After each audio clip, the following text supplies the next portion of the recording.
For over 1,000 years, the powerful Ragnar clan served as the northern defensive wall of the empire, all thanks to their special physique, which, according to rumors, was inherited from dragons. Every member of the clan was born with exceptional magical power, endurance, and a talent for swordsmanship. Everyone received these abilities, except for Theo, the MC of our story. Due to his lack of talent and abilities, everyone considered him a bastard and treated him like trash, even his sword teacher. And one day, when his family's estate was attacked, Theo was simply unable to do anything. He was mortally wounded when he finally realized who had attacked them. The opponent he is facing is apparently his instructor and his swordsman tutor, who betrayed the Rose Castle, which is part of Ragnar clan.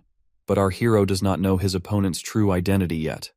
This filthy man just mocks our boy, calling him a talentless fool who's good for nothing, even though he comes from the prestigious Ragnar lineage. When he pulls off his mask, Theo's eyes widen in disbelief as he struggles to believe that his master, Rendon, would be the one to betray him. The man keeps berating Theo, saying he watched him train tirelessly every morning despite his lack of talent. He says it was a pitiful sight because no matter how hard Theo worked, it wouldn't get him anywhere. He laughs heartily, while Theo can only grit his teeth in anger, taking all the cruel insults. Theo finally tries to stand up for himself, and shouts about how this bastard infiltrated Rose Palace just to teach him those useless techniques, only to betray him in the end. But Rendon doesn't appreciate his disciple yapping back, so he swings his sword and cuts off Theo's arm. The poor guy screams as blood gushes out, and he eventually falls to the ground. Rendon feels pretty tired of hearing his disciple blame him, so he grabs Theo by the head and hoists him up, letting him know that everything happening right now is because of him. He forces Theo to look up at the Rose Castle burning, and reminds him that it's all his fault that his family members are dying. All this destruction rests on his shoulders because he's a talentless fool. Right at that moment, another guy drags his mother's lifeless body over to him and drops her on the ground. Rendon tells our hero that the reason she's just a lifeless corpse is also his fault. He emphasizes that it's all on him because he's the only useless trash in a clan of formidable warriors. Devastated to see his mother's lifeless body, Theo makes one last effort to fight back. He grabs his sword and charges at this bastard. But just as he lunges, a sword comes flying through the air and drills right through his guts. He falls almost 3 meters away, and the guy who sent the sword flying is annoyed to see his friend yapping and tells him to just finish the brat off. Rendon apologizes for this, claiming he was just trying to take a walk with his disciple down memory lane. Meanwhile, Theo begins to notice the world around him fading away. Just like in every typical reincarnation story, he thinks about how pathetic his death is and regrets not having any talent. With those final thoughts, his world goes dark. But as you might expect, this isn't the end of his life. A system window announces that he has died, and his death has triggered a special trait in him, and he will be sent back to a regression point with his new trait. Theo finally opens his eyes for the second time, and the first thing he sees is that treacherous Rendon right in front of him. It looks like they're in the middle of sword training. Rendon tries to snap him back to reality for being so absent-minded, but Theo still has no clue what's going on. He wonders if he's having flashbacks of his life, and can't believe that the face he flashed back to is Rendon's annoying mug. It feels like a cruel joke from the universe. Suddenly, a system window pops up in front of him and he stares at it, completely clueless. The system window tells him to punch Rendon in the face as part of his tutorial quest. At this point, Theo is more confused than ever about what the hell is happening. He wonders if this is how flashbacks are supposed to work. He also notices that Rendon can't see this system window either. I guess Theo isn't complaining. He just drops his training stick, balls up his fist, and with all the power he can muster, lands a solid punch right on this bastard's face.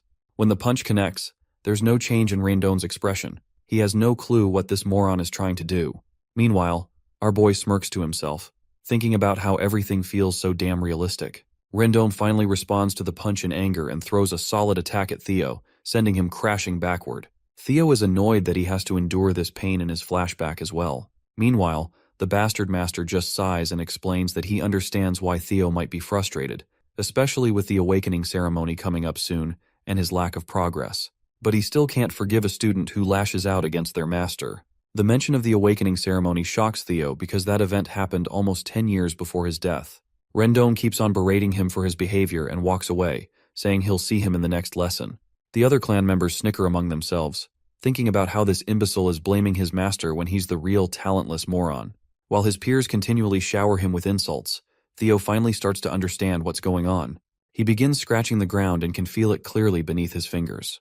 Then he looks at the injury Rendon inflicted on him, and the realistic sensation hits him hard. It becomes clear that he isn't just flashing back. He's actually come back 10 years in time to when he was only 17 years old. Right on cue, a system window pops up in front of him, congratulating him for successfully completing the tutorial quest. As a reward, Ragnar's talent has been activated.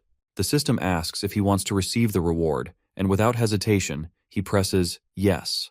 Arcane energy shimmers in the middle of his chest as the system confirms that he has received his reward and that all his stats will now increase at an incredible speed.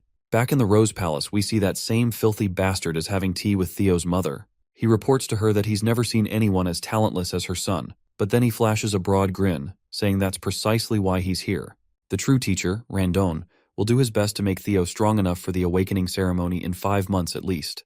The Lady of the Rose Palace, Cecilia Ragnar, says she'll happily leave him in Randon's capable hands. She also hands over a bag full of gold coins, telling him to give Theo a bit more attention. The filthy bastard takes the money and tries to reassure her that she doesn't have to worry. In response, she says she isn't worried at all because she believes in her Theo. Later, we see Randon walking down the corridor with the bag of money in his hand, grinning. He's thrilled that he's getting paid such a handsome amount to teach Theo absolutely nothing. He smirks to himself, thinking how mother and son both are imbecile. Not only is he getting paid to train someone from Ragnar's direct line, but he's also going to be rewarded by his other master for leaking all of Theo's secrets and sabotaging his growth. It's an opportunity he's never had before.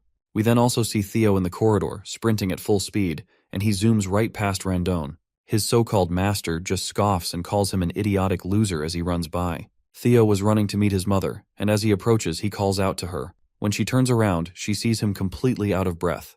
Without a word, Theo hugs her tightly and begins to cry, overwhelmed by the feeling to see her alive. This moment finally convinces him that he really has returned 10 years into the past. The painful memory flashes in his mind when Randon forced him to watch his mother's lifeless body. But now, seeing her alive fills him with genuine happiness. He is now determined to change the future for her sake. If that mysterious system window is real, he knows he can grow stronger with the help of Ragnar's talent trait. He's sure he'll be powerful enough to hold his ground in the damned war for the throne. Most importantly, he's determined to get strong enough to take revenge on that piece of shit Randon.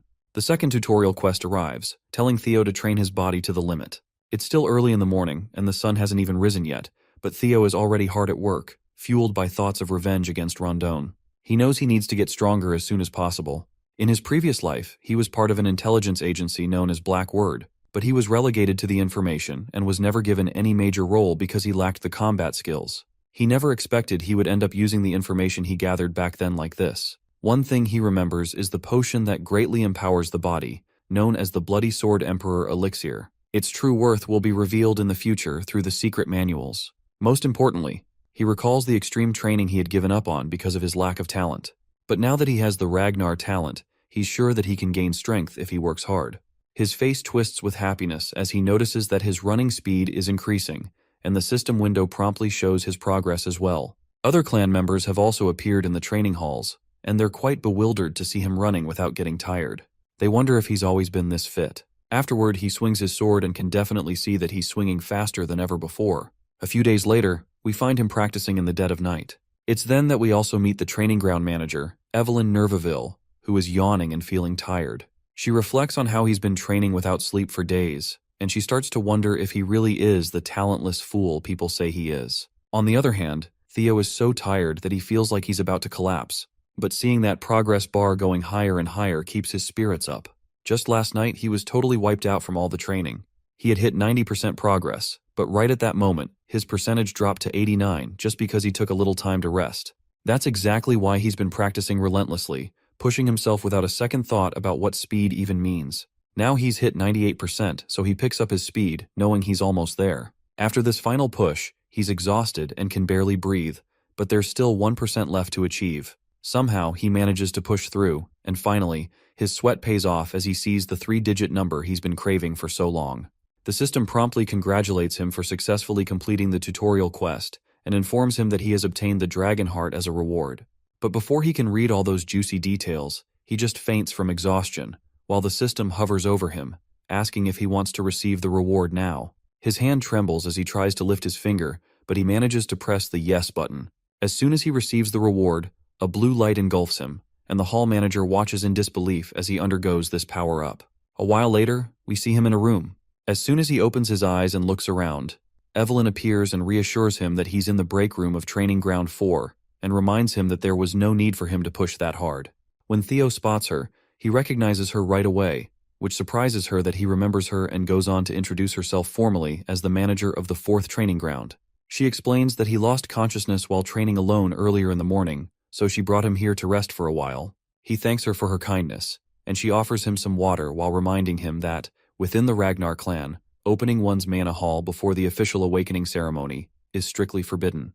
Theo has no idea why she's bringing this up but agrees, saying he's aware of the rule. She then asks if he knows why did he break it. He still looks unsure and asks why she's questioning him like this. That's when she reminds him that right when he lost consciousness, there was a mana wave that perfectly matched the opening of a mana hall. With a menacing look, she demands to know if he opened his mana hall. Theo is completely clueless about what she's talking about, but then he finally remembers the incident that took place before he passed out. As we know, he received the dragon heart as a reward, and as a bonus for clearing the quest early, he also gained the magic power of 10 of his past lives. When he recalls this, he's at a total loss for words, because getting a dragon heart is no walk in the park. You see, a dragon heart is special because a mana hall can be placed within it. Placing a mana hall in the heart allows it to operate more efficiently. However, humans, unlike dragons, typically place their mana halls in the lower abdomen because the human heart can't handle that kind of power. That's why every warrior, especially those in the Ragnar clan, longs for a dragon heart, and it's the quickest way to become overwhelmingly powerful without placing the mana hall into the abdomen. However, humans have never been able to overcome the natural limitations of their heart. But now, with the dragon heart given to Theo as a quest reward, he's in an awkward situation. The rewards are incredible, but it's clear that this has put him in a tricky spot.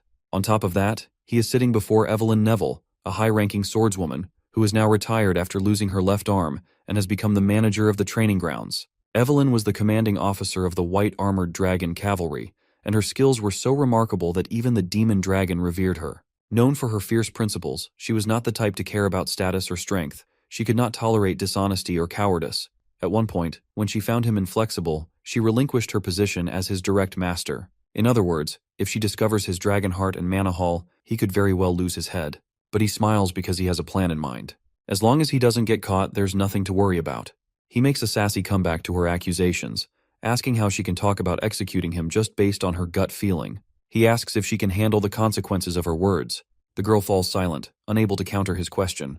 Theo further tries to demoralize her by reminding her that he is also an heir of the Ragnar clan. If they find out that the suspicions against him are baseless and false, it could be seen as defiling the Ragnar name.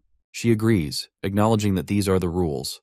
With a menacing look on his face, he asks her if she knows what the punishment is for humiliating an heir. She confidently replies that it's execution. He is glad that she understands, and tells her to think before she speaks. The lady is blown away to see this new side of him and wonders if this is the same person she knew. In any case, she's sure that what she saw was definitely a mana wave, so she decides to investigate further. Even if he is of Ragnar's bloodline, rules are rules, and she intends to hold him accountable. However, she soon realizes that he actually doesn't have a mana hall.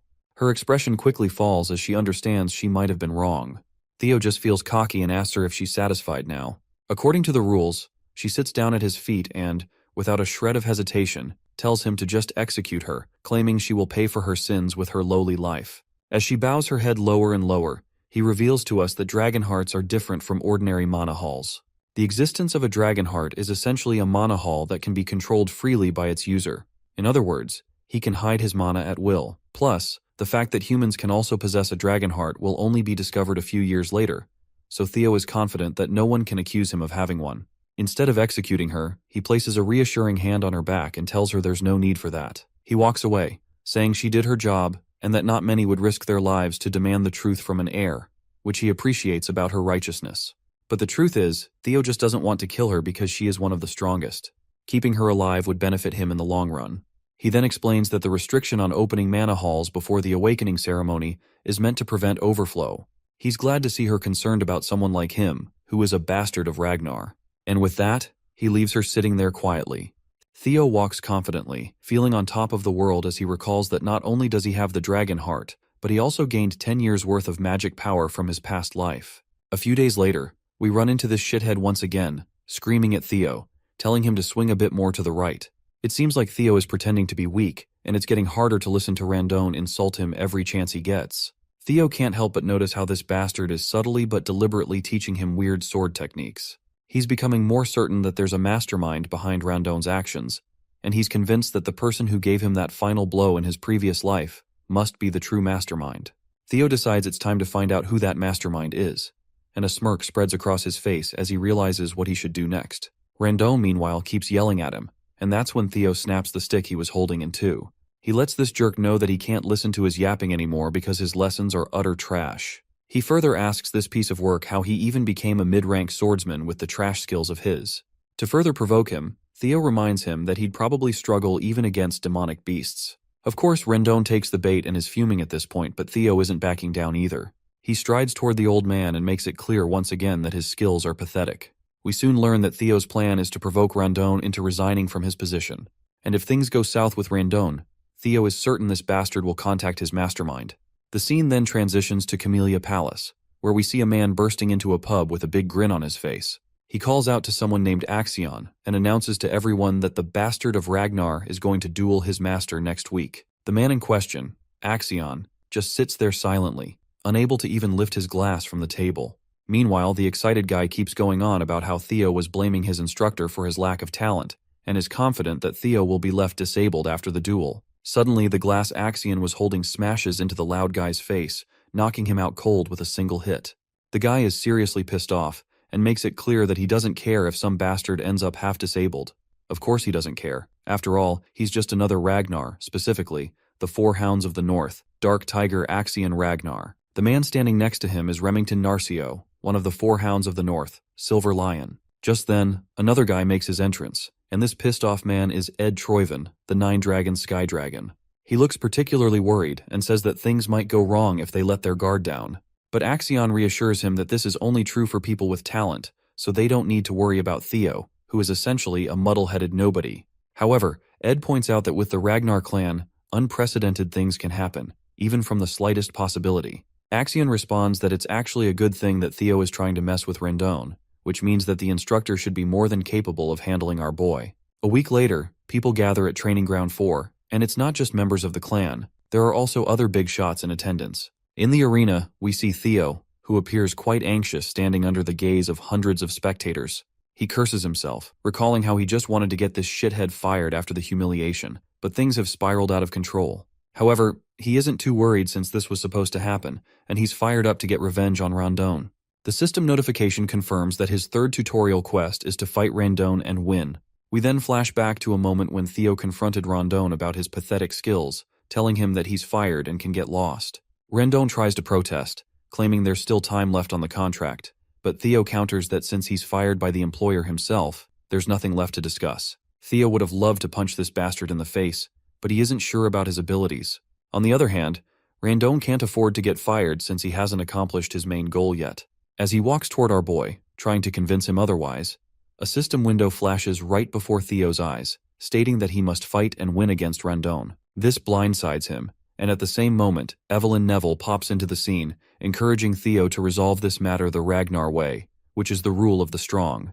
A sword match will decide everything, eliminating the need for a tribunal. They should just follow the will of the victor. The old bastard finds his chance and quickly agrees that this is a brilliant idea to solve the dispute. This leaves Theo at a loss for what to do while Evelyn keeps insisting that this is a great idea. However, Theo isn't so sure about it. He doesn't feel ready to beat this bastard yet. But eventually, Theo finds himself confronting Randon. The people in the crowd smirk among themselves, sharing how pathetic Theo is. They whisper that he doesn't even know how to swing his sword, and are sure he's going to get crippled today, because there's no way he can beat a mid-rank swordsman. Randon then cockily tells our hero that if he apologizes now, he'll pretend nothing happened, as there's no need to risk his life over his pride. But Theo has sass for days and fires back, saying that Randon should be the one apologizing. He warns the old bastard that if he doesn't want to become a one-armed swordsman, it would be best for him to accept that he's been fired and leave quietly. Randon simply smirks with a big grin on his face, thinking about how this fight is in his hands. He decides to take advantage of the opportunity to kill Theo while pretending it's just an accident. Once the battle starts, Randon invites our boy to come at him first, offering the first strike as his teacher.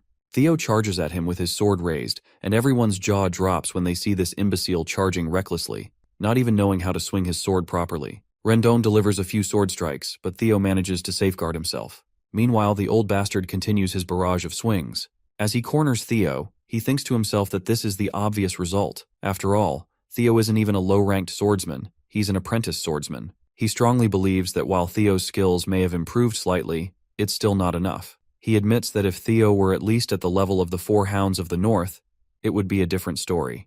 But in his mind, there's no way this imbecile from the Ragnar clan could ever beat him. The scene then transitions to a few days earlier, where Theo turns to Evelyn and asks her what she was thinking when she suggested the match. She simply replies that she was trying to help him. If he wants to cut Rondon out, he needs to be strategic about it, as she strongly believes Rondon has someone backing him up, so just firing him won't solve the problem. Theo asks her how she knows all this, to which she responds that it was obvious since Rondon was teaching him a bizarre sword style. She had someone secretly investigate him. Theo is bewildered to hear this. Evelyn didn't bother to catch this person in his past life, but now she's making an effort to expose him just because he caught her interest due to the Mana Hall incident. She explains that her investigation revealed that all of Rondon's traces lead back to Camellia Palace. Well, this isn't surprising to Theo. He's more annoyed to realize that all of this is happening because of the miserable war for the throne. But then he quickly dispels his anger and annoyance, saying it's surprising she deduced this much. He explains that with his current skills, he's afraid he can't beat Rondon yet, so he asks her what she plans to do now. To this, Evelyn tells him that he can beat Rondon, and advises him to stop underestimating his own potential too much. Back in the fight, Rondon keeps throwing one blow after another, but Theo fends off all of these attacks as if they're no big deal.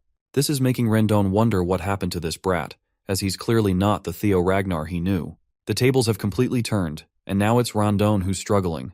Everyone in the crowd can feel the constipation of defeat. We also see this hoodie guy, Remington, and he is also shitting his pants in some corner of the seating area, though I'm not entirely sure if he is Remington. Meanwhile, Evelyn is having the time of her life watching the fight.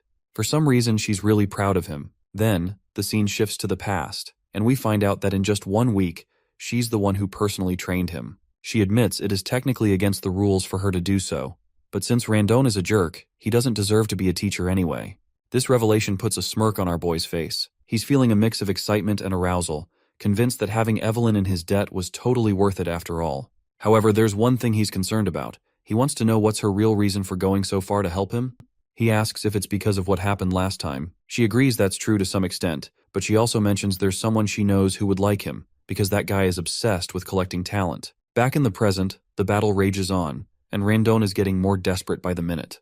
He starts to wonder if this brat has been acting like an idiot and pretending to be weak on purpose all this time. In the middle of the fight, our boy asks him who's backing him, which makes the old bastard lash out, questioning what he means by that.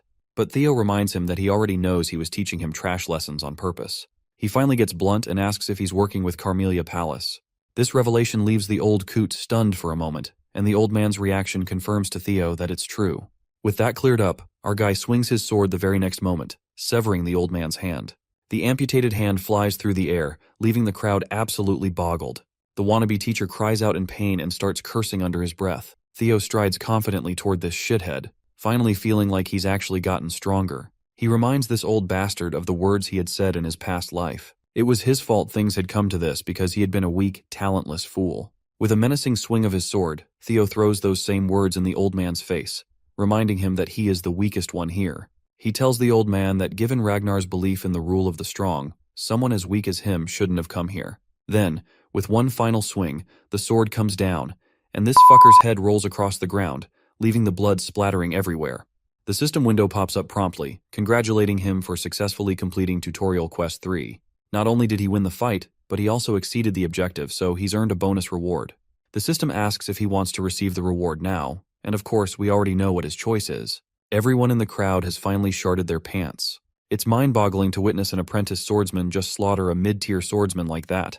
Meanwhile, our guy is feeling like this old bastard was ridiculously weak. He's actually embarrassed that he ever suffered at the hands of someone like that in his past life. But hey, things are definitely different this time around. The system then reveals that the ability known as Observation has been activated as a reward, and as an additional bonus, he's gained 1 year of magic power. That's when a man comes crashing down from the sky, slamming into the ground like a goddamn meteor. Before our boy can even react, this man shouts Theo's name as he grins widely. The man in question is none other than Julius Ragnar, the demon dragon and commander of the white-armored dragon cavalry. Theo is absolutely stunned to see him. He can't believe it's really him and starts wondering how long he's been watching this whole time. Meanwhile, the crowd starts losing their minds, because this man is the commander of the white-armored dragon cavalry, and everyone's freaking out, trying to figure out why someone of his rank is even here. I think this is the guy Evelyn was talking about, the one who likes collecting talent. We then see Evelyn herself, absolutely devastated and dejected that the commander has literally destroyed the flooring with his landing. On the other hand, Julius looks like a literal beast, and his terrifying appearance leaves Theo sweating and completely unsure of what to do next. But his worries seem unwarranted as the man just laughs, flashing a big broad grin. He looks like a friendlier version of Brutus from Popeye the Sailor Man show. He gives gentle pats to our boy, which let's be honest are not so gentle. He continues to laugh, saying he's quite surprised to see someone carrying this much talent with him. He adds that it was a little disrespectful to kill his teacher, but he admits Rondon deserved every bit of it. Then, he bursts into laughter again as he pats Theo over his shoulder, and then promptly invites him to join the white-armored dragon cavalry. Evelyn had already expected this much, while everyone in the crowd is left with their jaws hanging open. They're struggling to believe that the infamous Julius Ragnar has scouted someone as inexperienced as him to join the elite white-armored knights. That's when we catch a glimpse of Remington once again. He asks a guy nearby if he's ever heard of a case where an apprentice swordsman who hasn't even undergone the awakening ceremony has been scouted. The stranger looks unsure how to respond and admits he's never heard of such an occurrence. Of course, Remington knows this too. It hasn't happened in the entire history of their world. Meanwhile, we hear our hero's thoughts. He thinks it's impossible to gauge someone's true potential while their mana hall is closed. Even if their swordsmanship is exceptional, their magical power could be lacking. So, no matter how great Julius Ragnar is, he can't be entirely sure if Theo has any potential. Still, he wonders if the demon dragon Julius can see that kind of potential in someone like him. Theo quickly declines the offer to join, doing so flatly, without a shred of hesitation or doubt on his face. Julius is left looking like he just bit into a sour lemon. The crowd is in shock as well, their jaws hanging open at how coldly Theo turned down such a prestigious man. There's a moment of silence in the entire hall as everyone processes what just happened. As the day passes, news of the incident spreads throughout the clan. Everyone is talking about how this young master Theo, seen as an imbecile, destroyed his teacher, and when the demon dragon tried to scout him into the white-armored dragon cavalry, he turned down the opportunity. Opinions are divided on whether he's being humble or just arrogant. The scene transitions to Carmelia Palace, where we see a lady who looks pretty pissed off that Rondon has been killed and everything has gone off the rails. She is actually the lady of the Carmelia Palace, Emil Ragnar. A man steps in to assure her not to worry, reminding her that Rondon was a noob, assigned only because of his terrible skills. She brushes it off, stating that his death isn't a major concern. The man speaking to her is her brother, Sky Dragon Ed Troyven, whom we've seen before at the pub. She explains that the demon dragon personally reached out to Theo, and what's even more troubling is that people are saying Evelyn ordered it. This means they can't interfere by assigning Theo a new master anymore. If Theo starts to stand out, it'll become much harder to take control of the Rose Palace. At that moment, Axion enters the scene, casually asking why they're so worried. He reassures them that there's no way the clan head will take an interest in this situation, and their plan can proceed as usual. Emil asks if he understands that the best way to take control of the Rose Palace without offending the clan leader is for Theo to remain powerless. Her son acknowledges this and says he knows it already, adding that he's certain Theo is still powerless. After all, how much could someone like him really have changed? He believes that Evelyn and the demon dragon have always been interested in underdogs, so there's no reason to make a big deal out of it. But Ed Troyven isn't vibing with his nephew's nonchalance and warns him not to take the situation lightly. That's when Axion pulls out a letter and, with a sly grin, says that since his mother and uncle are so worried, he'll just play with Theo a little and remind him of his place. Later, the scene transitions to the training grounds, where Evelyn is giving Theo props for his good practice session. He thanks her back, saying it's definitely different learning from a proper master like her. She then mentions that it would have been better if he had joined the white-armored dragon cavalry, and she is curious about why he declined the offer. Theo thinks to himself before responding. He considers how it would be a lie to say he didn't regret rejecting that juicy offer since it was his dream in his past life. However, he just smirks, thinking that joining now would be detrimental for him. There's no reason to limit himself this early in the game. When he thinks about the privileges that will come with being at the top after the awakening ceremony, getting into the white-armored dragon cavalry doesn't even compare. So he just smiles and says he didn't want to receive any special privileges and that he still feels he's not ready. He's satisfied just training with her for the awakening ceremony. Evelyn then reminds him that the commander will probably be disappointed after being rejected like that. At that moment, Theo decides to use his observation skill for the first time. He reads all of her stats, and without a doubt, she's a high-ranking swordswoman. He learns that she admires his humility and character, and she feels a sense of energy and purpose teaching him, which is something she hasn't felt in a long time. We also read that she misses the white-armored dragon cavalry. Theo is thrilled to realize just how useful this observation skill is. He then squints a little and notes the last line about Evelyn missing the white-armored dragon cavalry, which he finds quite surprising. That's when a guy enters the scene, introducing himself as Sybil Drea. He mentions that he's come from the Southern Inspection Post and has something he needs to discuss with Theo. Theo finds this guy a bit intimidating and isn't sure what this discussion is going to be about. He then decides to use his observation skill again, and he learns that Sybil possesses a strong longing to spar with him. The revelation makes him sweat with anxiety, and he feels terrified at the thought of fighting someone with such a scary face. Right on cue, the system notification pops up, showing the 4th tutorial quest. His main goal is to discard the title of Imbecile of Ragnar, and he has already made almost 28% progress. Sybil Drea was quite frank with his intentions. He declared that he wanted to follow the young master Theo. He even honestly confessed that he was one part of the masses that just ignored the seemingly untalented Ragnar. He used to believe that the title of Ragnar's imbecile was a perfect fit. Theo appreciated the honesty, but he could not help but feel a little pissed off. The bastard was practically bad-mouthing him without realizing what he was saying. Sybil had a change of heart when he came to learn that the young master came out every morning to train harder than anyone else. Moreover, he was honored to see the results of such efforts in the fight against that fraud, Rendon Harvey. Sybil reveled at the sight of the instructor's head flying in the air. He was astounded to see Theo's miraculous growth firsthand. The sight of demon dragon Julius Ragnar personally inviting the young master to the white-armored dragon cavalry was etched on his mind. Sybil proclaimed that Theo had become his idol from that point on. He wanted to give up on himself after being called the idiot of the Southern Inspection Office, but that changed when Theo appeared. All he wanted was the opportunity to clash swords with his hero.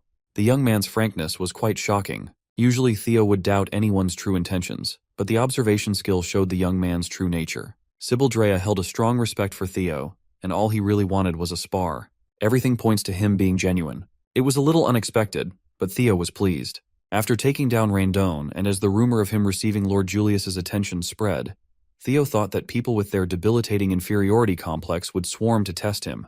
He never expected that there would be people who would admire and willingly follow him instead. That means some people still have Ragnar's pride in their veins. This could work out perfectly, as Theo would need people he could trust in his circle too. He will need competent subordinates if he wants to become the clan head of Ragnar after all. Furthermore, he could use this situation to progress the final tutorial quest to get rid of his imbecile title. It was a moniker that he had never been able to escape from in his past life. With the new opportunities that the system provides, he was determined to completely abandon the shameful title altogether. Theo turned to Evelyn to ask permission to spar, and his new master gladly obliged, urging him to show off his skills. With his blade in salute, he formally introduced himself as Theo Ragnar, the apprentice swordsman of the Rose Palace, awaiting the awakening ceremony under the guidance of Master Evelyn Nareville. The one-armed swordmaster smiled with approval. Sybil Drea clumsily saluted back as he introduced himself as an apprentice swordsman of the Southern Inspection Post. He inherited the swordsmanship of the Kurai clan and focused on the quicksword. Finally, the sparring session started, and Sybil blasted off the ground. He looked like a madman going for the kill right from the get-go. Theo blocked the first attack, causing their blades to spark in the collision. The idiot of the Southern Inspection Post was undeniably quick. His speed was the one thing that he was incredibly confident about. Just from their first exchange, Sybil could already feel that the young master's skill was the real deal. Meanwhile, Theo was wondering why the kid was labeled an idiot in the first place. If he faced this guy in his previous life, he would have struggled to take even just a few hits. But of course, he had come a long way from the previous him. Theo went on the offensive and swung his blade to send Sybil flying like a rag doll, losing grip on his sword. For the current Theo, this was child's play. Poor Sybil almost threw up his insides from the excessive force that hit his solar plexus. He eventually crashed against the training area's stands. Fortunately, he wasn't gravely injured. Sybil tried his best to stand up and praise young Master Theo's mastery of the sword. He immediately conceded the loss with gratitude. Theo remained graceful in victory and saluted the young man, telling him that it was a good fight. While holding his sword in salute, he stared at his reflection from the dazzling blade. An idea struck his mind. Maybe he can also use the observation skill on himself. Upon activation, he discovered that it does work. His talents included observation, player, Ragnar, and a bunch more beyond his current access. He's a level 1 swordsman with balanced stats and an abnormally high 190 points in magic power. Now that he has finally perceived stat points, they will be notated with numbers from now on. Under talent, his abilities were on full display. Based on the currently locked slots, he can just keep doing quests to get at least 4 more. Being able to check his own stat values anytime he wanted was also a great discovery.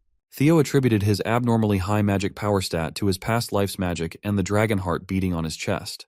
What he did not like was his negative 49 points in luck. He wondered if he was cursed to have such an abysmal luck stat. Maybe all the misfortune he suffered in his previous life was all because of this rotten luck. He definitely needs to figure out a way to increase his luck as fast as he can. Theo was so focused on his spar and evaluating his status that he failed to notice the crowd of young men standing all around the arena. They have practically formed a circle surrounding him, their intentions unknown. He considered that no matter how weak and trashy his previous instructor was, that bastard was still a mid-rank swordsman. Since he beheaded Randon, the fraud, and received the approval of a respected commander, the emergence of these young swordsmen was natural. With its rule of the strong motto, there could only be two reactions from the people under Ragnar's rule. It's either they become envious of Theo, or he becomes the subject of their undying admiration. As for the ones gathered in the arena, Evelyn could plainly see their stance. They belonged to the latter. They were amazed to see that the rumors regarding the young master were true. Respect and approval were evident in their eyes. Each of them imagined being in Sybil's shoes for the spar, and each one of them wondered if they could even block Theo's sword. This thought only spurred their desire to clash blades with the young master further. One of these young swordsmen was Eod Nalan. Theo scanned the crowd and was pleased with their reaction. He singled out Eod Nalan, surprising the young man. The young master called him to come forward and have a spar. Eod Nalan stalwartly saluted and introduced himself as the third son of Viscount Nalan, specializing in the double ascension swordsmanship. Theo returned the salute and casually wished for a good fight. Without wasting any more breaths with formality, the fighters assumed positions and started going at it. With each clash of their blades, Theo's basic swordsmanship proficiency steadily increased. Eod was no pushover. He was fast and clever enough to sneak a slash that seemingly had no immediate counter. At that moment, Theo felt like the world slowed down. He shifted the grip on his sword and met the attack with a perfectly angled block. It was enough to make Eod's blade fly away from his hand. The crucial block increased Theo's proficiency in the changing heart swordsmanship. Eod was stripped of his sword. It was a clear and utter defeat in the hands of the young master. The young man acknowledged his loss and gave his eternal approval to Theo. Much to Theo's surprise, gaining Eod's approval also increased his luck. Maybe luck is tied to his reputation. If that was the case, he just found a method to remedy his abysmal luck. He could just keep on fighting until he literally turns his luck around. Next on the chopping block was Banat Ramiro. That was an easy dub. With another gained approval, his luck increased by another 1 point. Then came Eric Moran. He put up a decent struggle, but it was a struggle nonetheless. Next was the approval of Manfred Nonbert. Without stopping his sparring onslaught, he wiped the floor with Manuel Noir. The thuggish-looking Viro Perenc did not even last a whole minute. After a while, Theo was wholly immersed in battle as he continued his winning streak with Daniel Riemann. By the time he was done with most of the young swordsmen, he was itching for more. He called the next challenger, but no one was stepping up to the plate. He fought so much to the point of near exhaustion, but upon checking his quest progress to escape the imbecile title, it had only progressed by 1%. Maybe it's because these people have already approved of him. He might need to seek stronger foes or show off his skills in front of the people who still look down on him. Either way, he's going to need something different. Suddenly, a man parted the crowd, telling Theo that he looked exhausted. He argued that he'll rest when the need arises, but right now, he can still fight. Since he claimed that he's still in shape to fight, the armored man dubbed as the Silver Lion, Remington Narcio formally asked for a sparring match. Theo and the crowd of young swordsmen were not expecting so esteemed to show up. Remington's one of the 4 Hounds of the North, after all. The 4 Hounds of the North consisted of Hulkus Lanka, Ray Ragnar, Remington Narcio, and finally, Camellia Palace's very own Axion Ragnar. They hold the title of the 4 strongest people within the Awakening Ceremony generation under the Ragnar clan. Remington Narcio claimed to have come early to observe the swordsmanship of the young lord before the Awakening Ceremony. Saluting with a smile on his face, Remington thanked Theo for honoring his request. The Silver Lion is a talented sword genius with keen senses and an outstanding work ethic. Right now, he's just surprised at the appearance of an unexpected rival in the form of Theo. Theo Ragnar returned the salute with pride.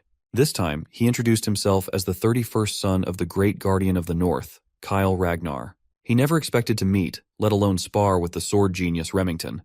He respected this man in his past life.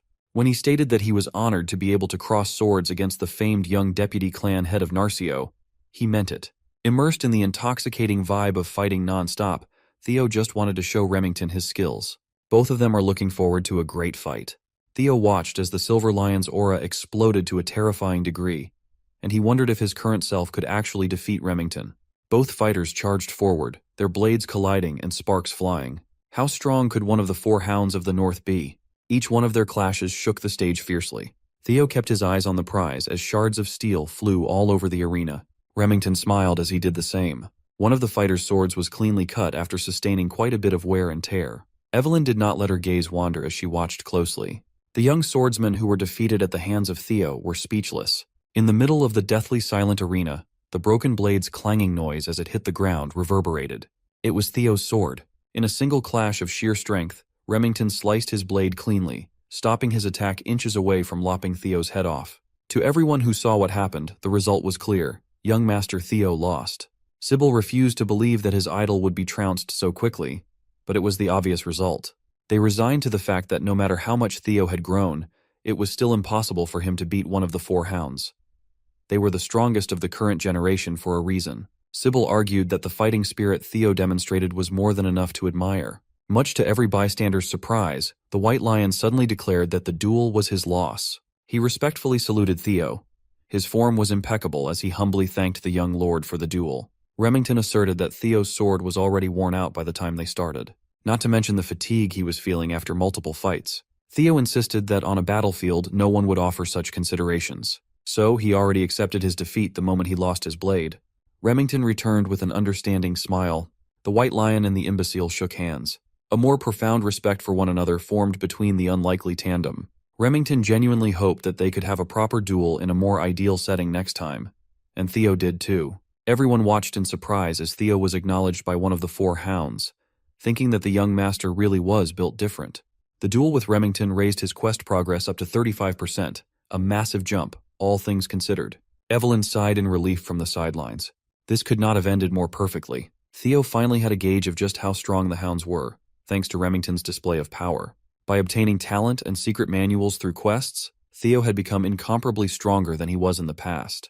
But he felt true power the moment he crossed blades with the White Lion. He was reminded that he's still greatly lacking in a lot of aspects. It was a shame that the duel fizzled out thanks to his current condition, but he still gained a lot from the brief exchange. His luck increased by 10, and his reputation has dramatically improved. As for the quest, he's still a long way from finishing it all at once, so he might have to actively look for other methods. He needs to set a stage to gain approval. Remington confessed that he did not come to this place for a simple duel. He actually wanted to extend an important letter to Theo. It was a formal invitation to the so-called Scaled Dragon Society. Just hearing the name of the Scaled Dragon Society made all the young swordsmen's blood rush to their heads. It's a high society group with an exhaustive selection process. Furthermore, Remington himself was inviting the young master. To be invited to the Scaled Dragon Society was an honor for any rising star. Theo modestly asked if it would really be okay for him to be admitted to the club. The White Lion hurriedly assured him that he was more than qualified.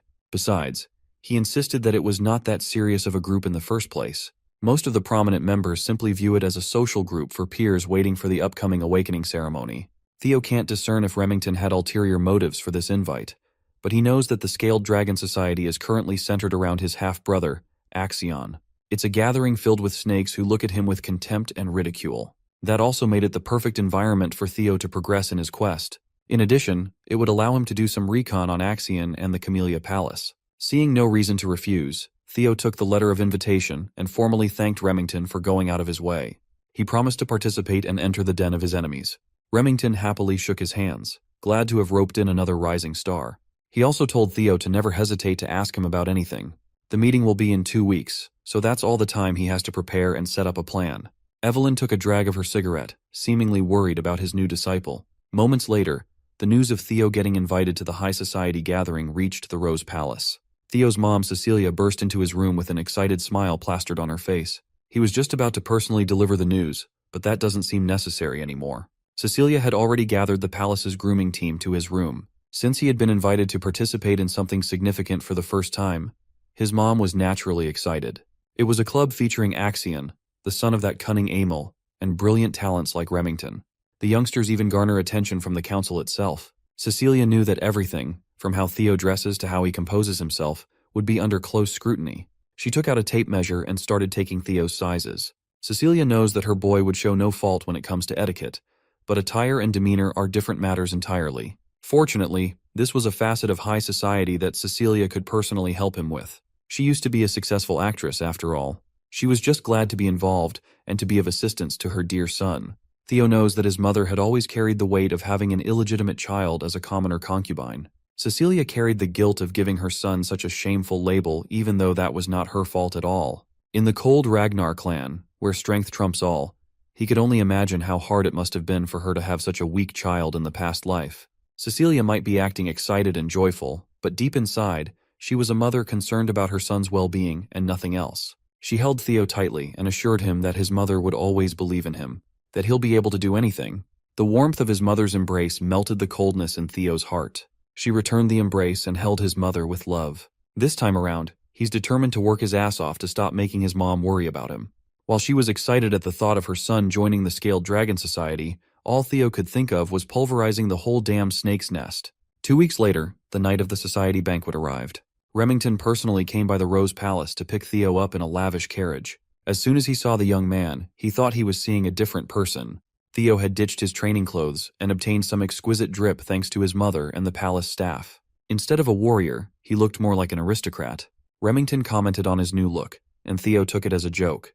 The White Lion wasn't joking. He was genuinely impressed by the young master's transformation. Theo had to admit that his body had undergone a massive overhaul. He grew taller, his muscles developed perfectly, and all of this was a result of a mere 2 weeks of diligent training. During those 2 weeks, Remington surprisingly came to see him to train together every day, and they have gotten pretty close now. He also gained quite a decent following with Sybil and the others. Evelyn was saddled with teaching a whole battalion of Theo fanatics when she only agreed to teach the young master for a short interim. It was a lively 2 weeks of training, to say the least. Even now, Theo was still recovering from interacting with so many overeager people. Today, he's headed to his first formal banquet. Remington assured him that there was no need to be nervous, but the White Lion left him with a single warning. He explained that his friend, Axion, can be very mischievous at times. It was actually Axion who made the invitation to Theo, saying he wanted to meet the new rising star. Moreover, this entire banquet had been prepared for Theo's sake. Getting all this information certainly changes things. Not for the worse, mind you. This was actually better for Theo. He's already looking forward to being greatly insulted left and right. At the banquet hall, the Dark Tiger, Axion Ragnar, had already started sipping on expensive booze. He was quite excited to turn the imbecile of Ragnar into his new toy. The carriage pulled up in front of a lavish palace, signaling their arrival at the banquet's venue.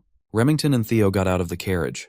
The young lord immediately scanned the place. He's about to enter the Camellia Palace, the home court of the scum who instigated Raindone to interfere with his growth.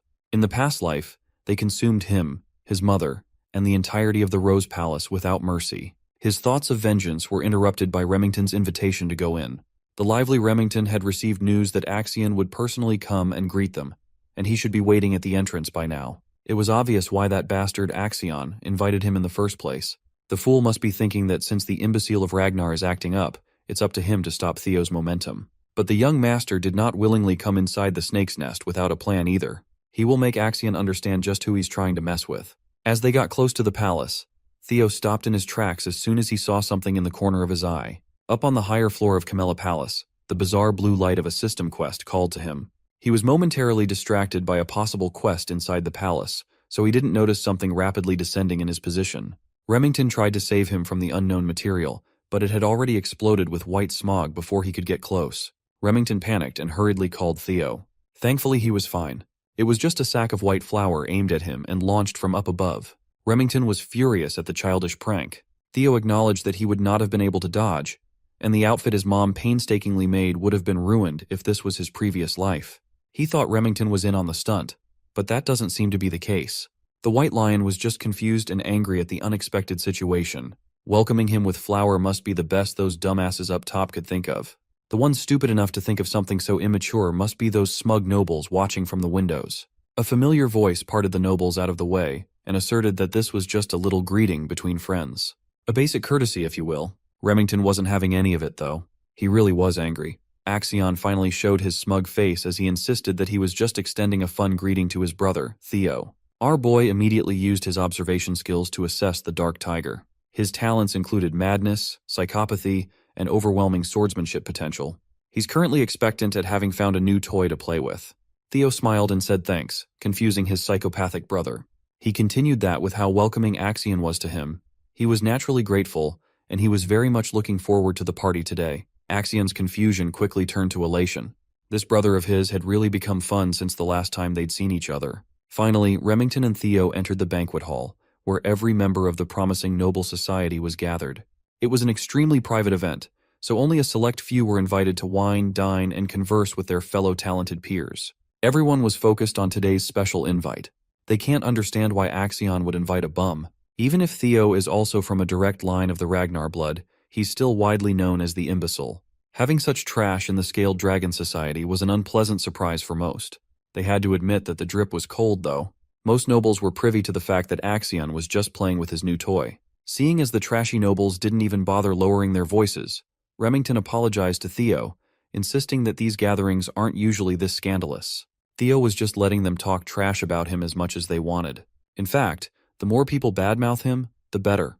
That would make crushing them later much sweeter. Also, he noticed that the location of the blue quest light was nearby. He was pretty sure that it could be significant, but he doesn't have a natural way to approach it yet. Axion, the host of the party, descended the stairs to ask his brother if he was enjoying the party. Theo forced himself to calm down and just proceed with his plan as he mapped it out.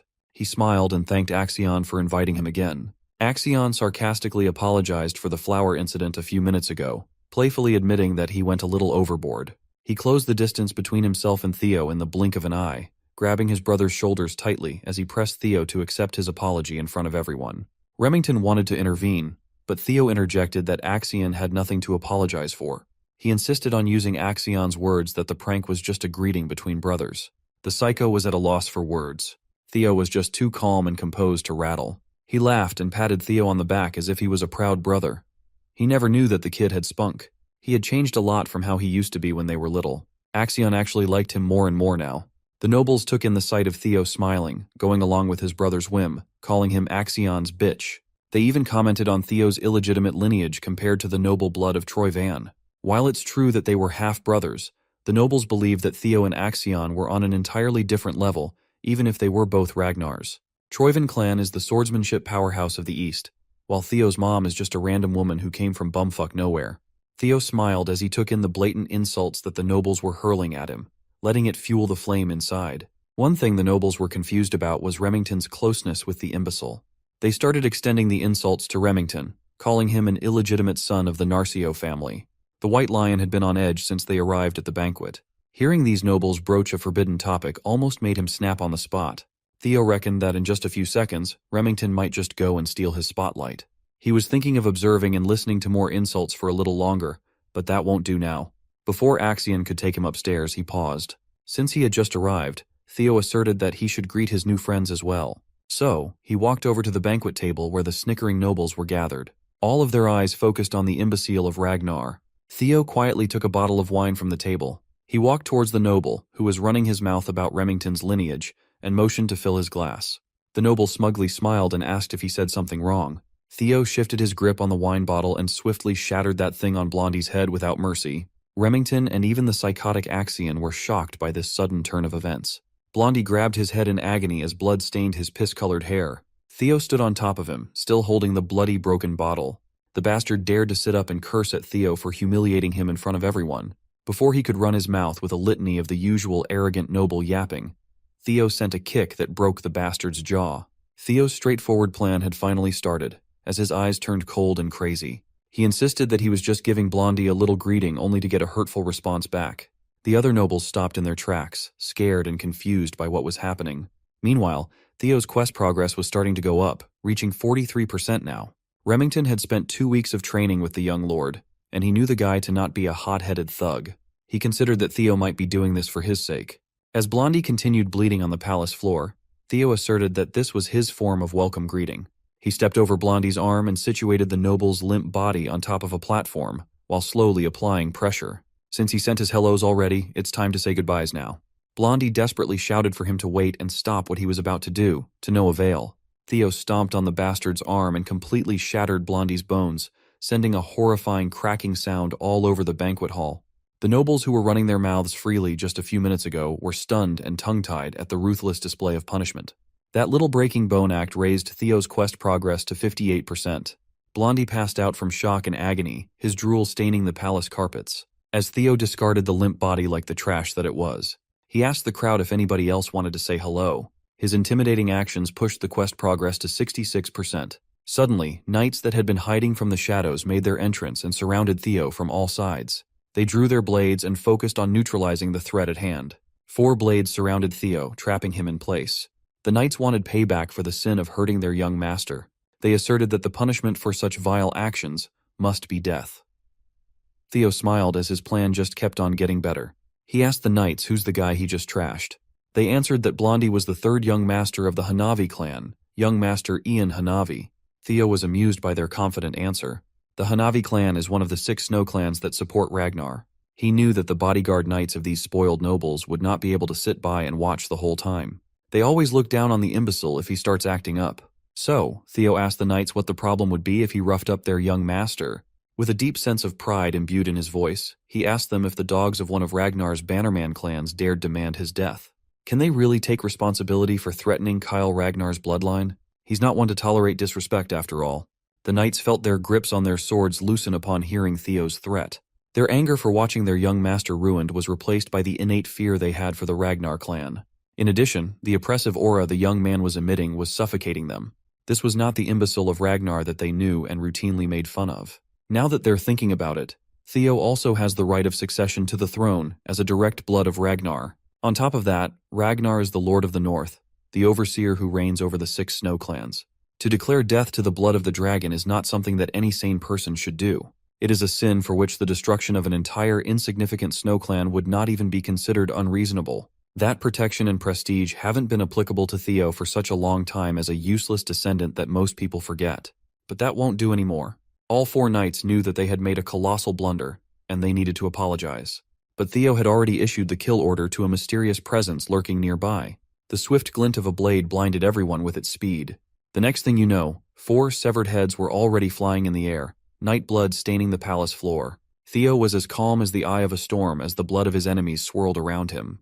The mysterious presence he ordered to slaughter the knights steadily landed on the carpet full of grace. It was none other than his master, Evelyn Nereville herself. With more blood spilling all over the place, the arrogant nobles finally felt the threat looming over their heads. This is not a joke anymore. Theo's quest to escape the imbecile of Ragnar title had reached 70% completion. Axion had no choice but to watch as his banquet turned to Theo's show of force and dominance. Evelyn looked at his disciple and asked when he realized that she was tailing him. Well, it was a given, really. He doesn't exactly know why she followed him all the way to Camellia Palace, but thanks to her, Theo will be able to turn the tables on these morons without worry. As the crowd was stunned into silence, they seemingly waited for Theo's next action. The night before the banquet, Commander Julius paid Evelyn a secret visit. He came to rag on her about not taking in any more disciples, yet diligently training her new student every day. Evelyn must have gotten used to this brute sneaking into her quarters, as she didn't even want to entertain his games. Recently, Julius's only joy in life has been tormenting his former comrade. That includes raiding her expensive wine stash for his own enjoyment.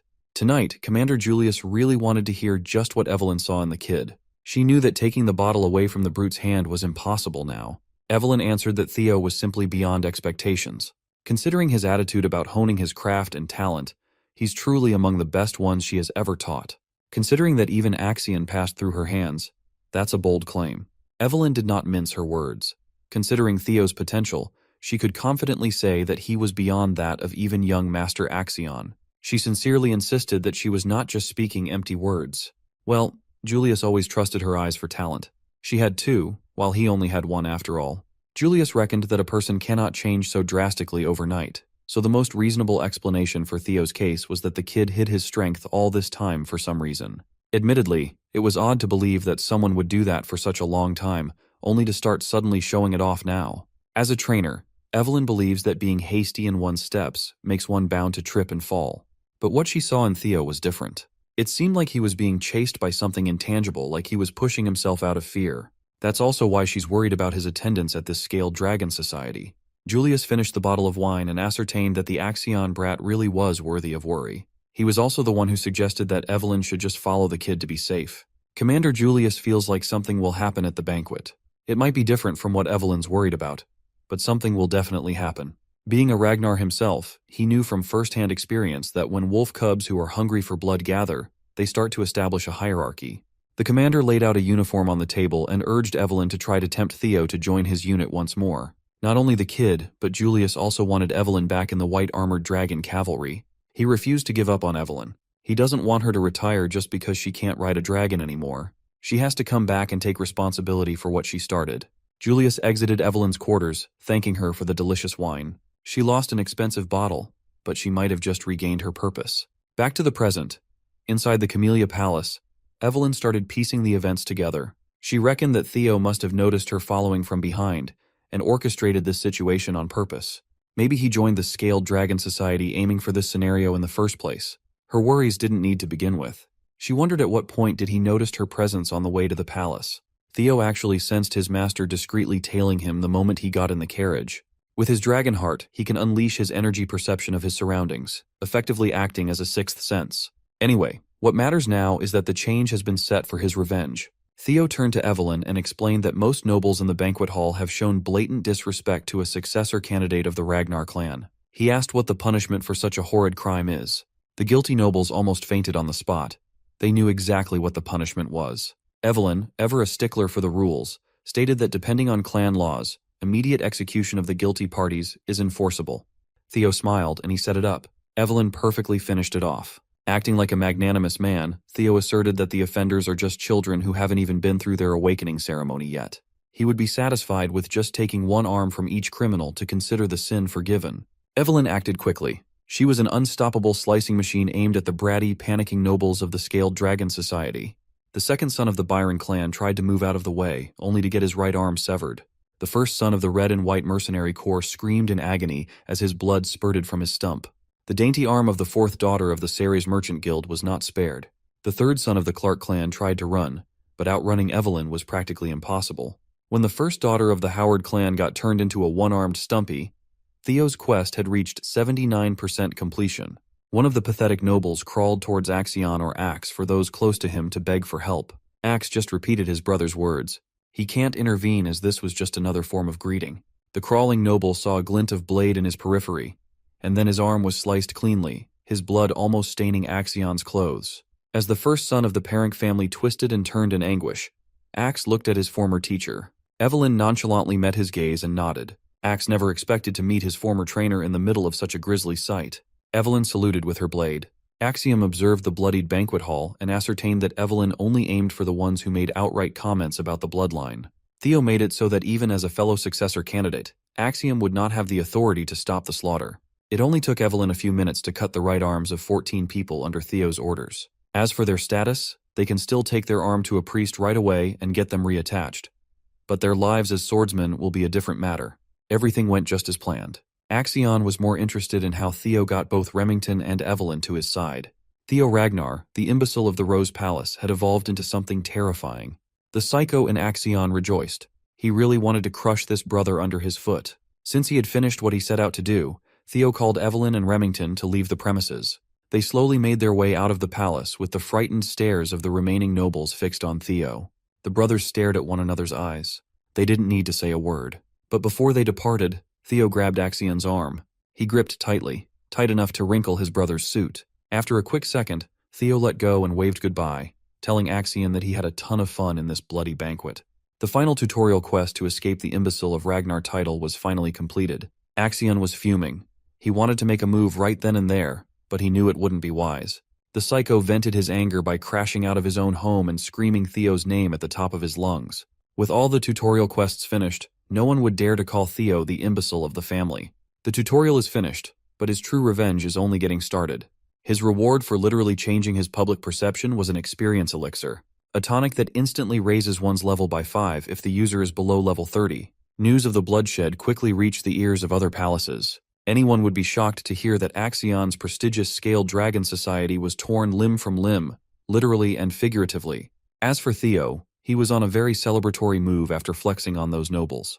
His subordinates took him to a pub in celebration of his flashy and gory high society debut. Every one of his followers was there. Even Evelyn stopped by to get some drinks. He wondered how the Scaled Dragon Society was feeling after being done in by a man they loved to call an imbecile. Inside the Camellia Palace, Emil Ragnar is in disbelief after learning that not only did they give the MC justification for his actions, but he also chopped off everyone's arms in front of Axion. Axion answers positively, which makes her feel frustrated since it makes no sense to her, and she remembers warning Axion beforehand not to take things so lightly. She is disappointed to hear that they didn't just try pressuring him into submission, but have given our boy complete authority to go wild. Axion tries to defend himself and tells her that once Theo gets recognition, it will be hard to conquer the Rose Palace, assuring her not to worry. However, she tells him to reflect on his actions and doesn't agree to listen to him any further. She points out his mistakes, which almost caused their great plan to get ruined. Axion decides to listen to her and leaves. Emil wonders who Axion takes after to be so obnoxious. Ed Troyven replies that Axion resembles her when she was young.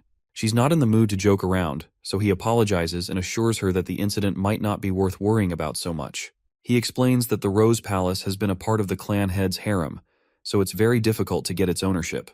Even though it has been outside of the clan leader's interest since it's a place where riffraff gathers, it still has the support of the clan leader himself. He shares his plan that all they needed was justification, and thankfully, since our boy Theo has created chaos at the scale of the Dragon Society meeting, he is slowly becoming the representative of the Rose Palace. By using the incident as justification, they can suppress the MC through legal procedures. Emil is left speechless after hearing this and contemplates that the reason she was afraid of Theo becoming stronger was that she feared his power and influence would expand over time if the clan leader focused more on the Rose Palace. However, by using Theo, who is slowly becoming stronger, she realizes the Camellia Palace can suppress him through legal procedures, and the Rose Palace will have no other choice but to bow down in front of the Troyvens. She believes the plan might actually work and asks Ed how long it's going to take to prepare. The guy assures her that all preparations are already finished, and tomorrow morning when she wakes up, she will hear some great news. He comforts her and tells Emil that she can enjoy a bath and sleep well for the night while sharing that he has prepared an aromatic candle for her from the South Akron volcanic region. Emil decides to depend on her elder brother and shows her gratitude. Meanwhile, inside a tavern, Remington expresses how shocked he was and says he didn't know Theo cared so much for him. Our boy doesn't understand what he's saying and finds it funny to see him act drunk after drinking just orange juice. Remington says that despite enduring insults directed at himself, Theo didn't hesitate for even a second and stepped up for his friend as soon as Remington started getting insulted. He feels embarrassed and regrets not doing anything. Remington looks at the MC and feels surprised that Theo has been enduring the times when everyone looked down on him and saw him as an untalented, useless child, but he still ended up not giving up and becoming stronger. Even against opponents whom he doesn't have a slight chance of winning against, he showed strong willpower to win his battle against the Camellia Palace, which no one defies. Remington recognizes that Theo has the courage to wield his sword without any hesitation, and Theo did all that just for him. Theo's friend starts to get teary, and he realizes Remington has greatly misunderstood the situation. The guy gets up and tells our MC that despite the orders of his clan, he wants to follow a different idea and shares that he wishes to follow Theo. The people observing both of them start cheering and call the MC and his friend amazing. Theo tries to clear the misunderstanding, but Evelyn telepathically tells him to just let his friend be. He notices her, and she shares that it's not a bad misunderstanding, and that everyone probably intends to get along with our boy. After hearing this, he starts to smile, but understands that he is nothing special since all of his powers are thanks to the status window. He looks at his own stats and realizes that whatever he has gained is thanks to the status window while recalling that at first, he assumed it was a fragment of his own regrets. However, seeing how detailed this is, he realizes the status window is something else. He gets a vague sense of déjà vu but decides not to care about it since it's helping him improve. After the Scaled Dragon Society incident finished, the MC notices that his level has increased. Whenever a level up occurs, the system gives him points that can be used to raise his stats. Theo understands he can increase his abilities however he wants, and feels scared of the shining future that someone like him, who has so much potential, will bring. Evelyn sees his evil smile and gets concerned. Theo decides to prepare for the counterattack of the Camellia Palace first, and asks Remington if he is willing to help our boy with something.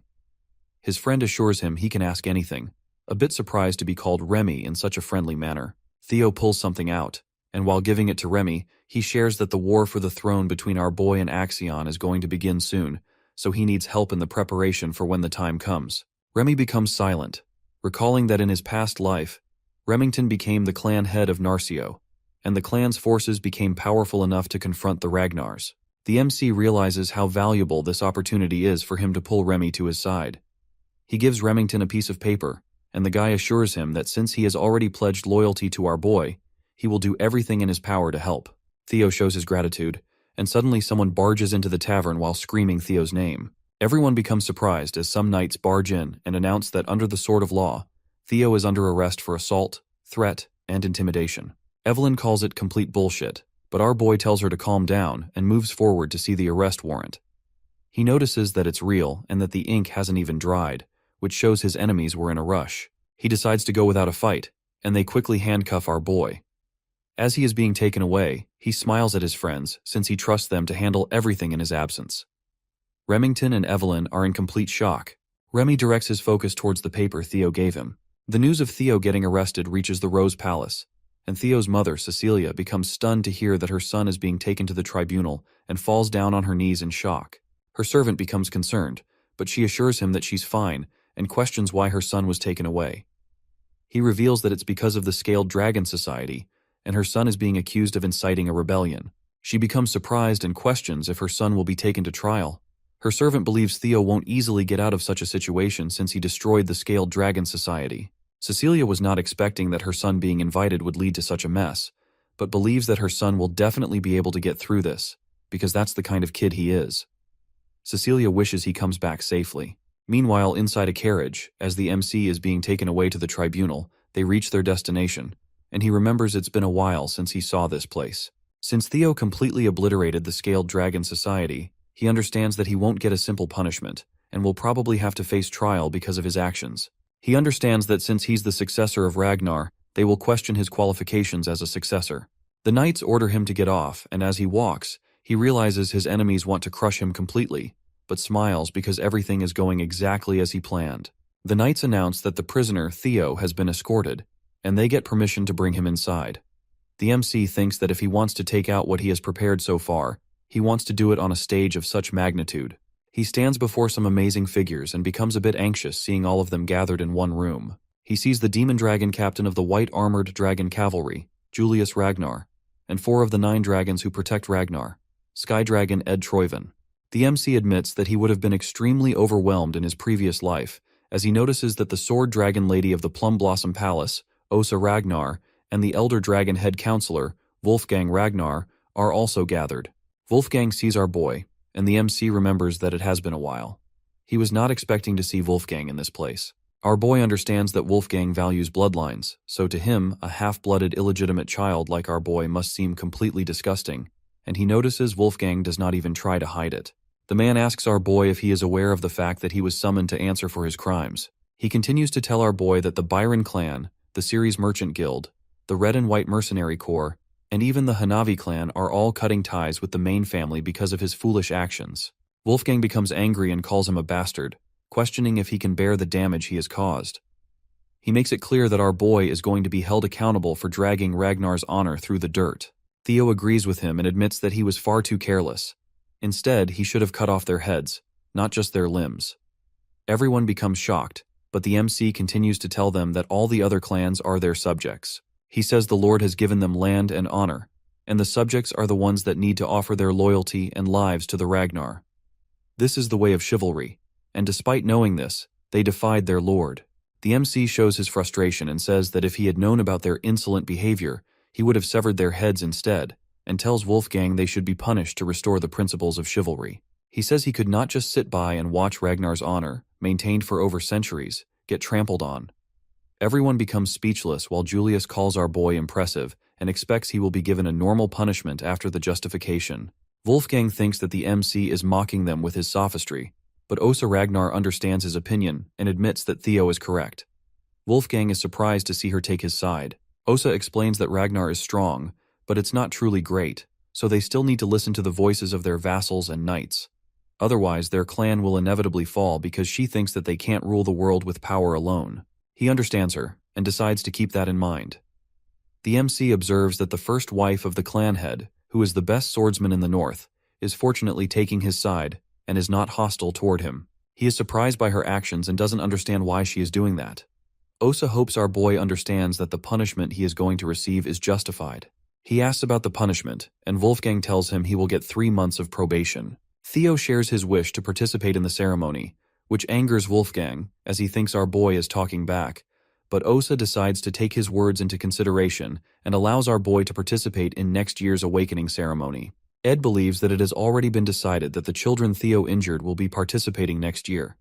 But thanks to the demon dragon's interference, our boy got a lighter punishment. Ed is satisfied with the results of his plans and knows that the delay of the awakening ceremony brings dishonor within the Ragnar. And since the MC is the one representing Rose Palace, for him to carry such dishonor will allow the Camellia Palace to forward take the Rose Palace.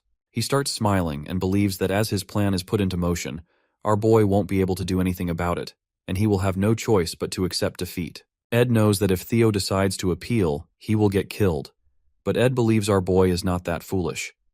The MC announces that he wants to appeal, surprising not only Ed, but everyone else as well. Ed tries to stop himself from smiling as he calls the MC a huge fool, since his arrogance has no limits. Ed looks happy that things are becoming easier for him. Julius questions if our boy is aware of what it means to appeal. He answers positively and understands it's not something that can be resolved with just 3 months of probation, so the demon dragon definitely pulled some strings. But he decides to follow his plan, and tells them that in the strong and proud Ragnar, appealing means war.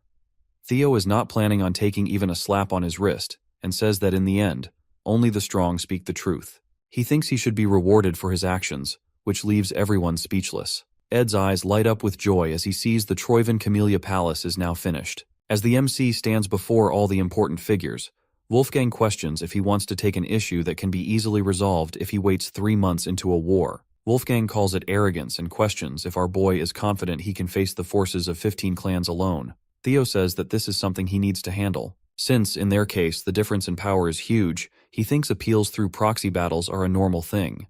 The MC understands that appealing means deciding the winner and the loser through a battle. However, if the war is completely impossible to win because of the sheer difference in power, each force is allowed to send a representative, and the winner gets decided after a 1v1 sword battle.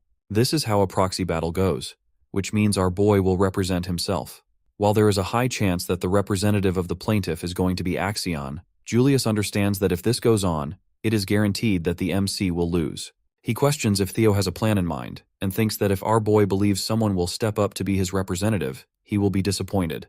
Theo requests to have a proxy battle in a week, just as the rules say. Ed thinks he can see through our boy's plan and understands that he is planning on having Julius or Evelyn as his representative, but no one is going to agree with him, so he will have to fight personally. Ed decides to send Axion as his representative to make the MC understand his place by finishing him off. Ed decides to announce his representative, but suddenly all of them hear someone and become completely speechless. Someone walks in and praises Theo's clever plans as he observes that our boy has changed a lot since he last saw him. He is the clan head, Kyle Ragnar. As soon as he enters the trial room, everyone bows down to show their respects, and the MC also gets on his knees and greets the incarnation of the great dragon god. Suddenly, the system window opens up, telling him to complete a new quest to take over the Camellia Palace and uncover its hidden secrets. He notices it's his first quest after the tutorial and questions if this is related to the blue light he saw earlier.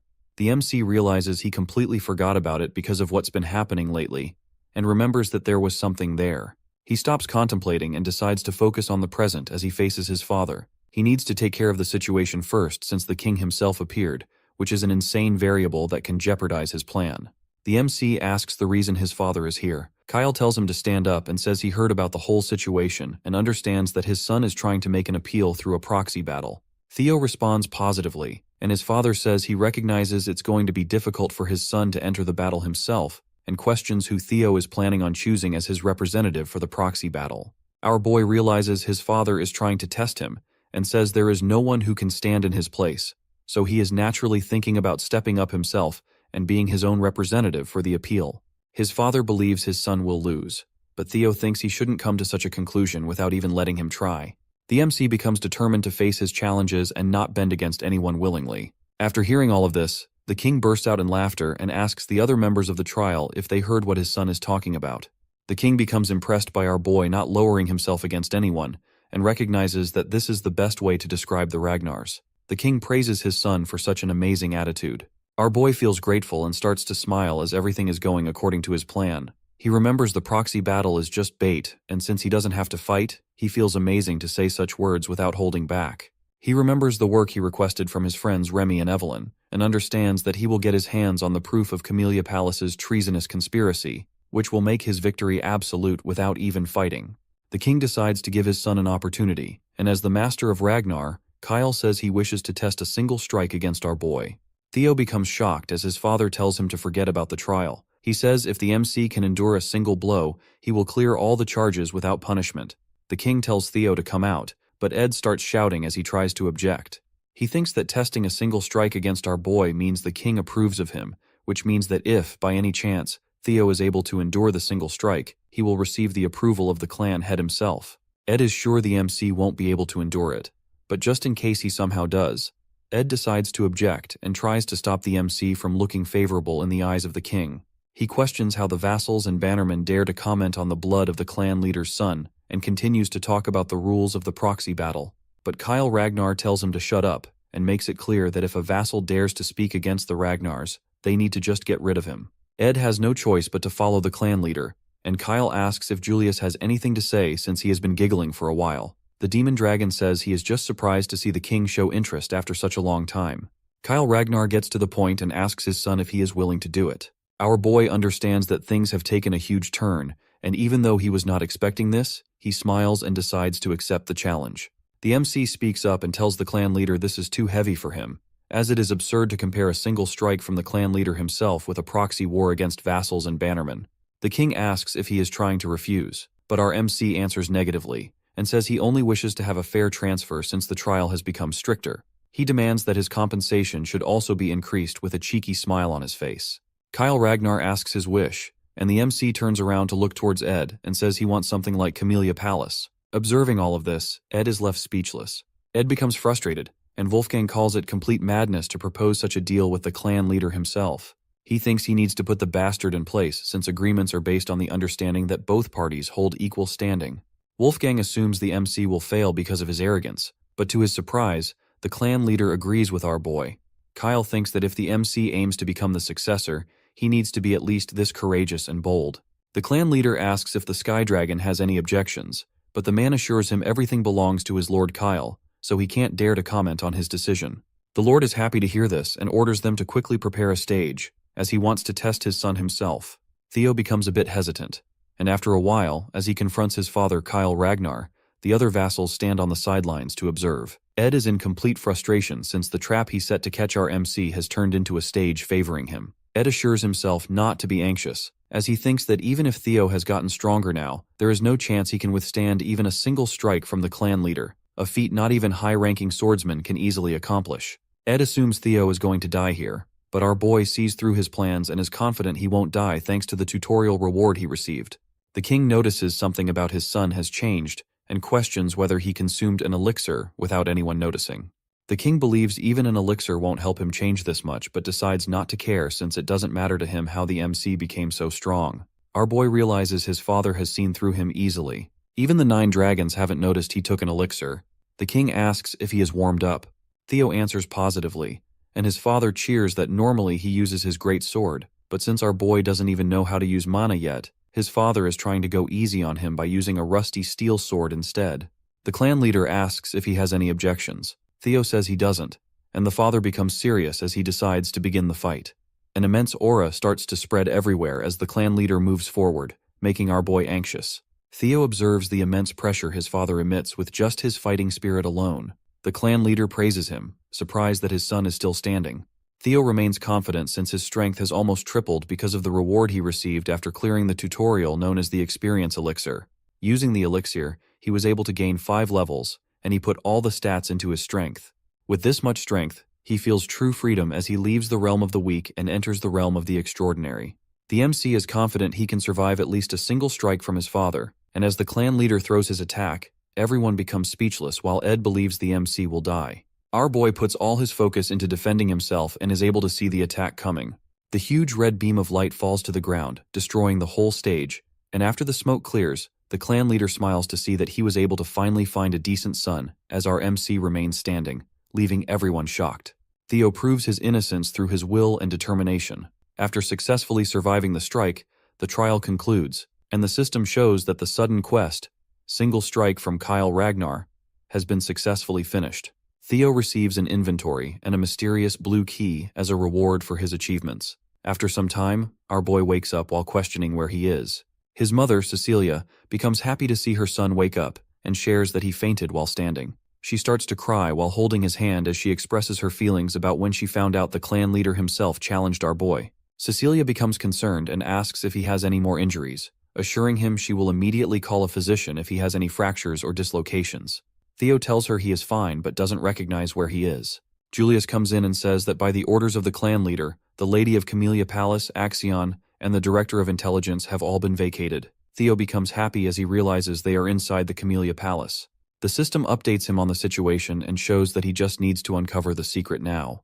Inside the Camellia Palace's garden, Imel starts creating a fuss, as she doesn't understand why she is being forced to vacate her own property. The servants try to calm her down and start begging her not to create such a fuss. Meanwhile, observing all of this, Ed gives an order to Axion to kill Theo Ragnar. Axion shares his plan for the awakening ceremony, but Ed tells him to cut off Theo's head to finish him off for good. Axion observes Ed's eyes, which are burning with intense desire for revenge. After everything settles down at the Camellia Palace, our boy understands that despite everything going against his plan, he achieved far better results than what he was expecting.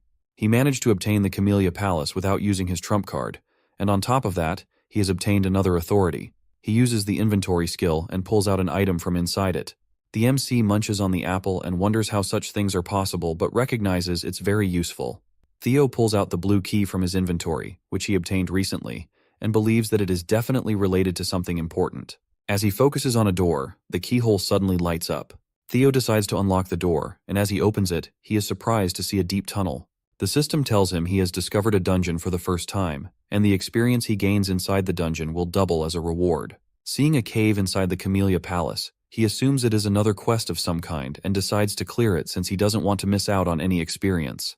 Before he enters, he remembers he shouldn't go inside the dungeon and prepares. After a while, he comes back with his inventory filled with weapons and decides to check the dungeon. As he walks forward, he notices a huge wolf staring at him and recognizes that it is big enough to be a demonic beast. The wolf monster pounces on him, but our boy is able to defend himself with a shield. He notices the wolf is very strong but quickly pushes it back, determined not to lose in a battle of strength. As he confronts the wolf, it charges toward him while screaming. He quickly slashes the wolf with his sword but fails to injure it and realizes its hide is too thick and the wolf is fast, meaning he won't be able to win against it with half-hearted attacks.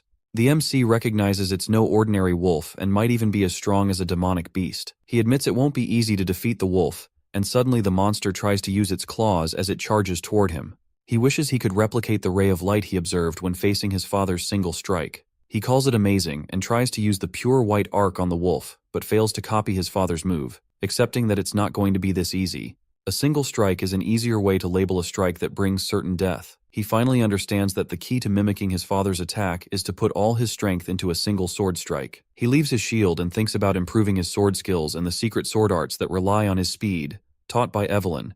As he charges toward the wolf and stabs its eye, the monster starts screaming and takes a step back. Our boy realizes his plan is working and attacks the wolf once again, believing he'll win.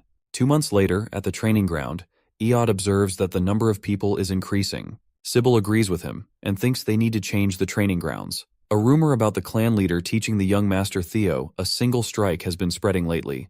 So many people now want to spar with him. As Sybil is talking about our boy, someone comes from behind and addresses him as a lackey. It is Henry Morris from Plum Blossom Palace.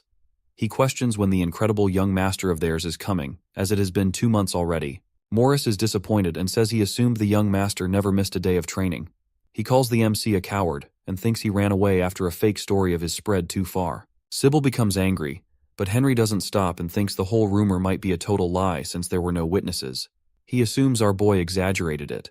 Henry assumes the Scared Dragon Society being destroyed must also be fake news. But Sybil's patience runs out, and he punches Henry with all his might, completely destroying his face. Another guy from the Plum Palace becomes angry and insults Sybil, calling him a dropout, but everyone in the training ground starts glaring at him.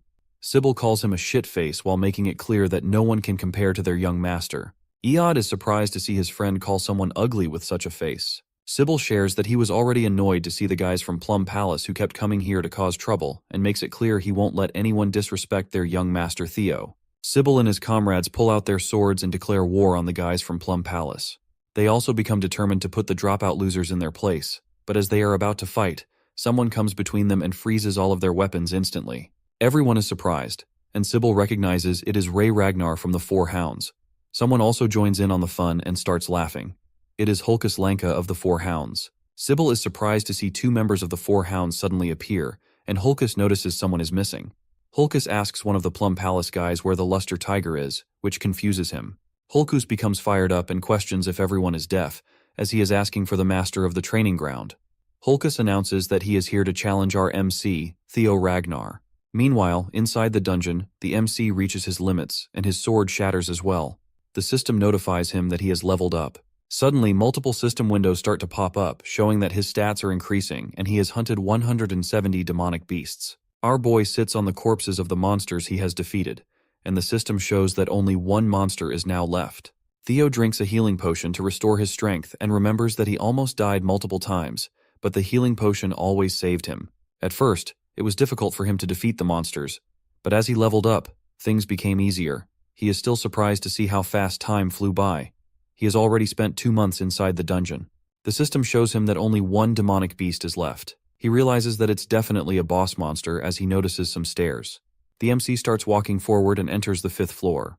He looks at his broken sword and realizes it won't be usable, so he decides to enable his inventory and pull out another one.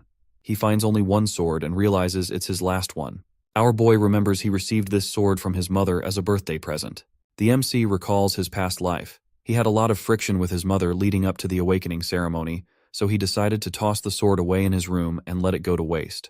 He observes the ceremonial sword and realizes it's a good one forged from white snow steel. Theo becomes silent as he remembers his past life. His mother barged into his room wishing him a happy birthday and shared that she was waiting for midnight to shower him with gifts. But he became angry at her and told her he didn't want to waste his time on birthday presents as the ceremony was near. He was expecting better from his mother and made it clear that no good equipment would ever change his bloodline. He remembers asking his mother to leave him alone, but decides he won't repeat any mistakes from his previous life. Our boy finds the boss room, and the system warns him to be cautious as a strong demonic beast is going to appear soon. Inside the boss room, Theo finds a dragon taking a nap. He becomes relieved to see that it's just a lesser drake. Theo starts to question why the final boss of the quest is draconic. The Ragnars are said to be the descendants of dragons. Our boy wonders if it is merely a coincidence but decides to focus on defeating the boss monster as he can't get out of the dungeon without it. The system shows him the quest scenario and the number of monsters remaining. She questions if he can actually win this battle since he is still facing a kind of dragon.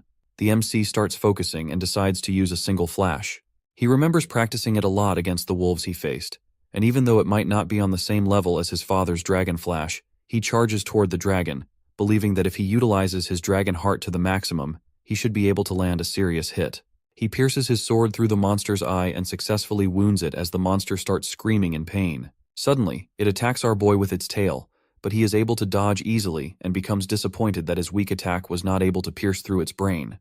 The drake starts screaming and gets ready to kill our boy, but he is able to see possibilities and confidently charges toward the drake, believing he might be able to win. The MC lands a few hits and decides to distract the monster first with normal attacks so he can look for its weak point. All of a sudden, the lesser drake starts screaming again, and fear begins to dominate the battlefield. Theo's body completely freezes because of fear, and despite being able to see an attack coming his way, he is unable to dodge but blocks it with his sword. He gets thrown away and hits the rock wall, realizing how strong the boss monster is.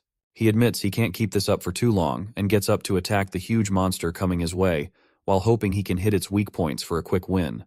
Our boy already knows a dragon's weak point is its reverse scales and jumps onto the lesser drake's body while dodging all attacks. He is able to pierce the reverse scales with his sword, and blood starts gushing out of the monster.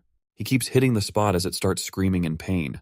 Our boy believes his plan worked, but the lesser drake doesn't fall down and surprises Theo. At the training grounds, Hulkus gets mad at Ray and makes it clear that he wants to fight the young master first. She calls him a loser and tells him to stay out of it.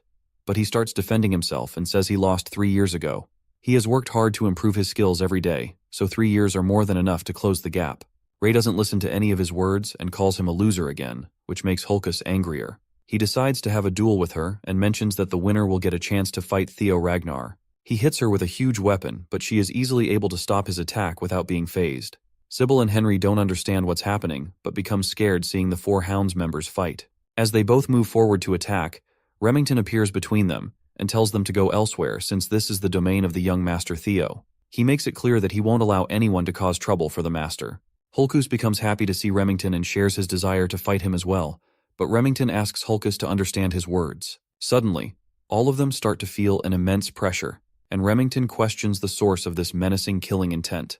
All of them look back to see the MC enter the training grounds.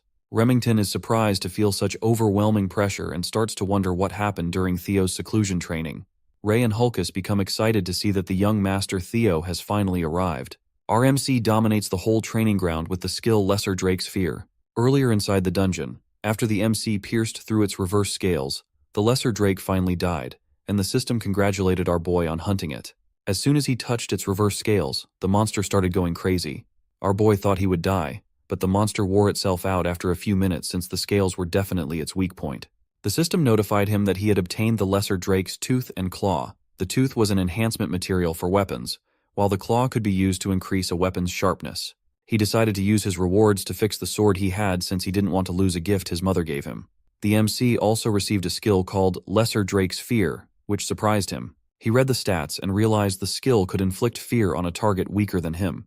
He was shocked to receive such a skill, as he believed only a few chosen ones could use it. He's happy to see he is getting a chance to try it, and while putting all his stuff back in inventory, he questions whether the skill will be useful for him in Ragnar, since the place is already swarming with powerful people. The Camellia Palace dungeon gets cleared, and our boy finally gets out after finishing the quest of uncovering the palace's secrets. For successfully clearing Scenario Quest 1, he receives a nest compass as his reward. He doesn't understand what it is, and questions whether it's going to be useful in the next quest. Theo puts it in his inventory and decides to go rest in his room first since he's completely exhausted. But suddenly, a maid rushes towards our boy and informs him that he needs to take care of an urgent matter. She notices the wounds on his body, but he brushes it off and asks about the issue.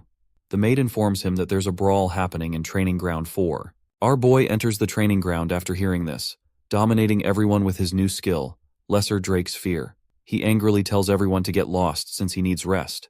The immense aura knocks people unconscious, but Hulkus becomes excited to see such overwhelming killing intent and charges toward our boy without a second thought, to see who is stronger. Hulkus attacks with his sword, but the MC easily overpowers him with just one swing, leaving everyone shocked.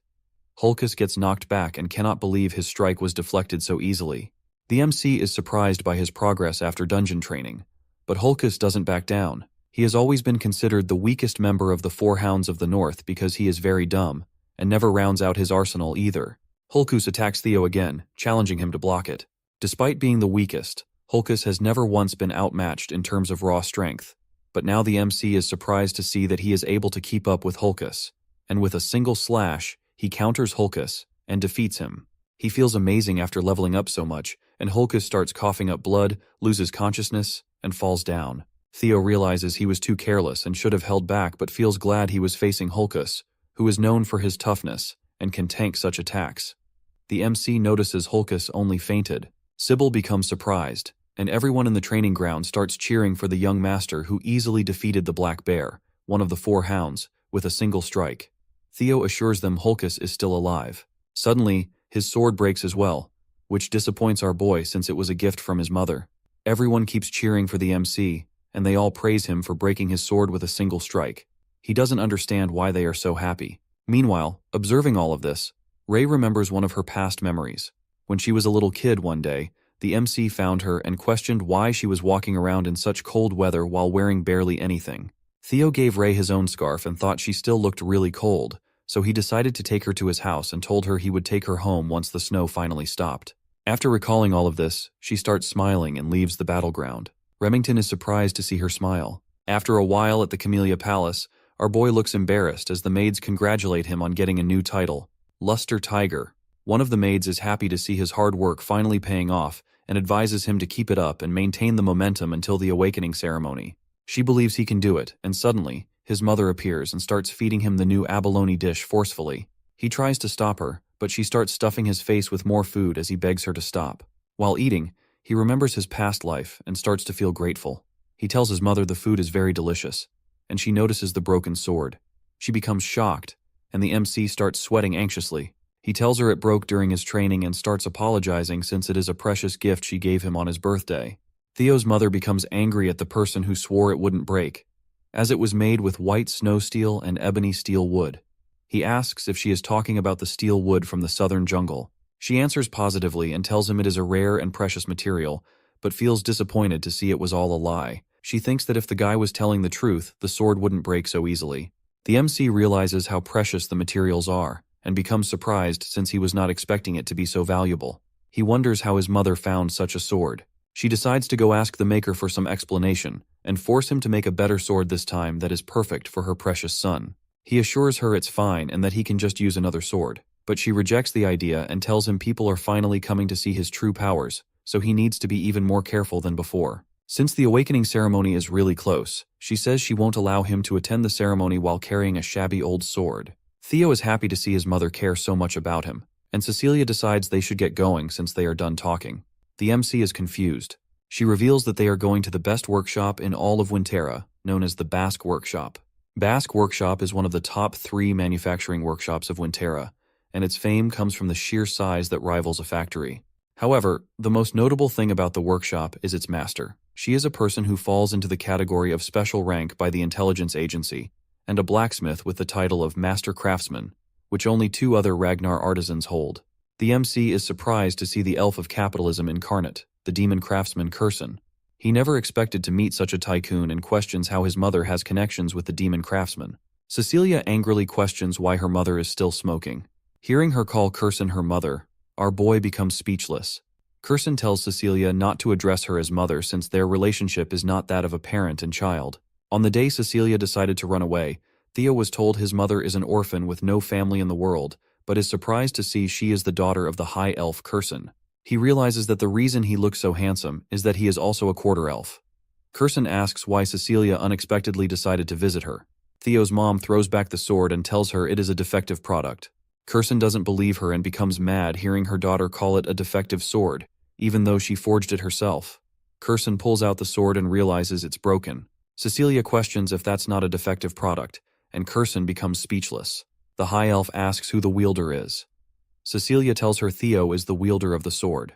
Curson asks if it's the kid behind her, and she tells her mother to watch her mouth because the MC is a genius who will one day reign over Ragnar from here on. Theo introduces himself to the high elf and expresses his gratitude for being able to see the renowned master of Basque Workshop. Curson remembers him and praises Cecilia for raising such a child. Curson asks if he is the only one who used the sword, and the MC answers positively. Cecilia thinks the sword is defective, but Curson becomes surprised and realizes it's going to be a long conversation, so she invites them inside. As they all walk in, the MC asks if his mother is related to the demon craftsman. She says he is right, and he becomes curious if Curson is her real mother. Cecilia tells him he wouldn't know since she didn't speak much about it, but even though it was for a short period, Curson took her in as a foster mother. Cecilia shares that her mother loves anything she finds beautiful, whether it is music, jewels, theater, or even people. She says that is the reason Curson took her in as a foster child. Curson tells them to stop talking about the past, calling it pointless. Cecilia thinks she is lying, and her son asks how she ended up getting out of this place. Curson reveals that Cecilia left because of her desire to marry the Ragnar clan's leader. Curson never expected her daughter to willingly go to such a miserable place, and is surprised she has survived for so long.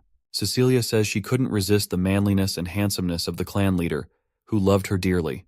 Curson is disappointed that despite running away from home, she came back last year and started begging Curson to forge a sword to gift Theo. Curson calls her shameless, but Cecilia becomes annoyed to hear her say such things in front of her son. They both start arguing, and the MC smiles, as he has never seen his mother talk like this. He remembers that in his past life, he never tried to learn anything about his mother, and was an extremely ungrateful son.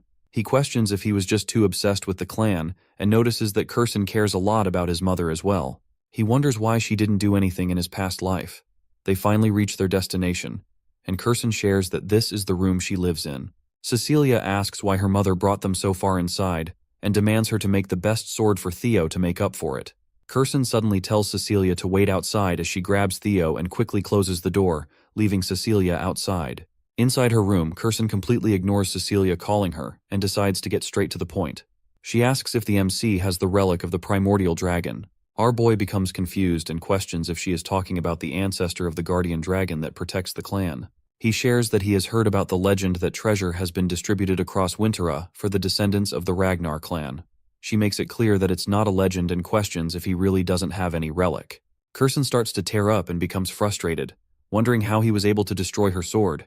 even though she poured her heart and soul into forging it. She doesn't believe the sword can break against anything other than a relic and questions if our boy has any idea how precious the sword was. He tries to apologize and remembers that the sword got damaged while he was fighting a lesser drake. He doesn't understand anything about relics, but she gives up and decides to show him instead so he can understand faster. She shows him a casket that's completely sealed with chains and asks if he notices something. The MC starts to see the blue glow and questions if it is a quest after recognizing it as the same glow he saw from the door of the dungeon in the palace. Kirsten shares that she doesn't see anything but believes he was able to notice something judging from his actions. She starts dragging the casket and tells him she has tried many times to open the sealed casket and obtain the item inside, but she always fails. She puts down the shield casket and mentions the primordial dragon's relic. Kirsten shares a story of the primordial dragon that removed one of its fangs and forged a blade from it, known as the monster sword, White Moonlight Blade. She tells him that if he tries to break the seal on the casket and is successful, she will hand him the sword known as the White Moonlight Blade. The MC looks a bit confused, and she reveals that if he fails to open it, he might lose his life in the process. She questions if he still wants to try it, and the MC starts smiling out of excitement. He makes it clear that the sword is now his. The system shows that the next scenario for the quest is to be chosen by the primordial dragon's relic, the White Moonlight Blade. The White Moonlight Blade is a sword of the leader of Black Snow, who is one of the 9 dragons known as the Black Dragon. Very few people know about the sword because everyone who has ever seen or talked about it has either died or gone missing. Our boy remembers a mysterious man who noticed him and was surprised he was visible to Theo. The MC ended up seeing the true form of the sword through sheer coincidence and doesn't understand why the Black Dragon let him live.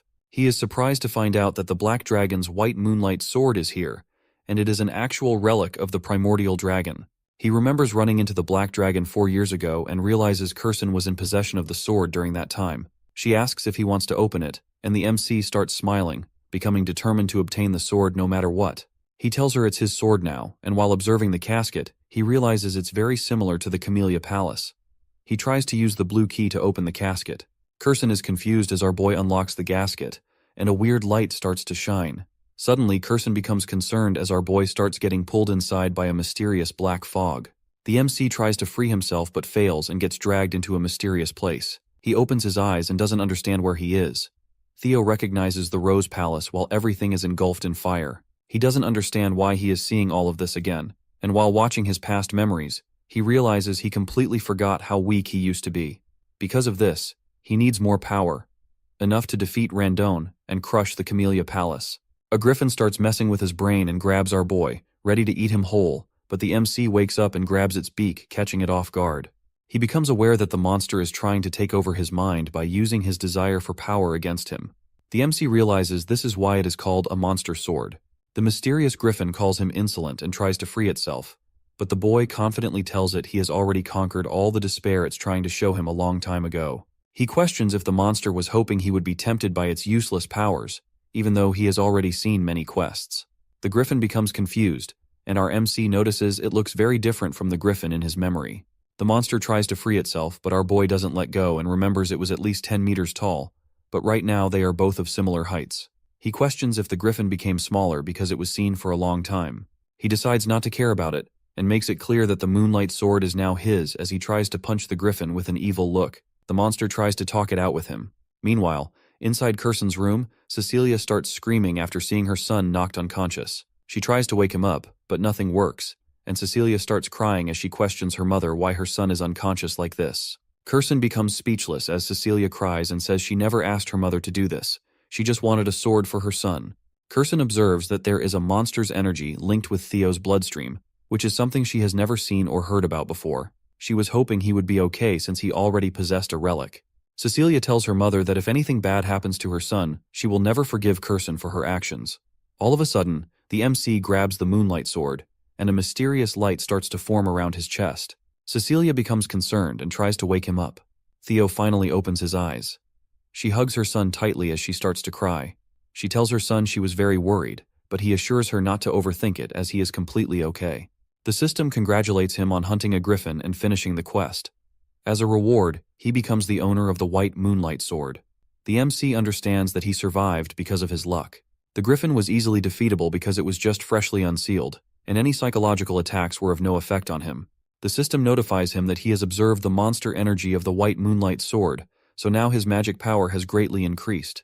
His magic power surpasses 200, and his body starts glowing. Our boy learns that his magic power has started to gain divinity, and has increased to the level of a high-ranking swordsman. He feels disappointed to know he can't use the magic power right away, as he needs to hold himself back until the awakening ceremony. Kurson expresses how surprised she was and congratulates him on succeeding. He questions if she is going to keep her promise, and she assures him that elves do not lie. He notices the sword is being rebellious and questions if the sword still hasn't acknowledged him as its master. He becomes a bit anxious, but the elf assures him the sword is acting this way after being trapped for 400 years. She says since the sword is finally out in the world, it wants to release all the pent-up frustration. Kurson suggests he can try taking a swing at the wall with all he has. He questions if it will be okay, but she starts mocking him and thinks he is worrying for no reason because, even if it is the legendary sword, a swing from a brat like him who is inexperienced and hasn't even had his awakening ceremony can't damage the Basque workshop. He becomes unnerved to hear this and decides to give it a try. Our boy understands that he can hide his dragon heart whenever he wants, so this is a nice opportunity for him to test out the new legendary sword he just received. He walks toward the wall and tries using all of his magic power. The MC excuses himself and removes the cover of the legendary moonlight sword as he gets ready to take a swing. Kurson observes him and becomes concerned. She tries to stop our boy, but he ends up using an attack known as Single Flash, completely destroying the workshop's wall. Cecilia becomes astonished while Kurson's eyes fill with anxious tears at the sight of the destruction. Contrary to what Kurson thought, my guy literally split the building wall in half with just one swing of his sword, and he was not even aiming to destroy the wall. Kurson couldn't help but sink into despair at yet another costly loss from our boy, especially after the sword he had just broken.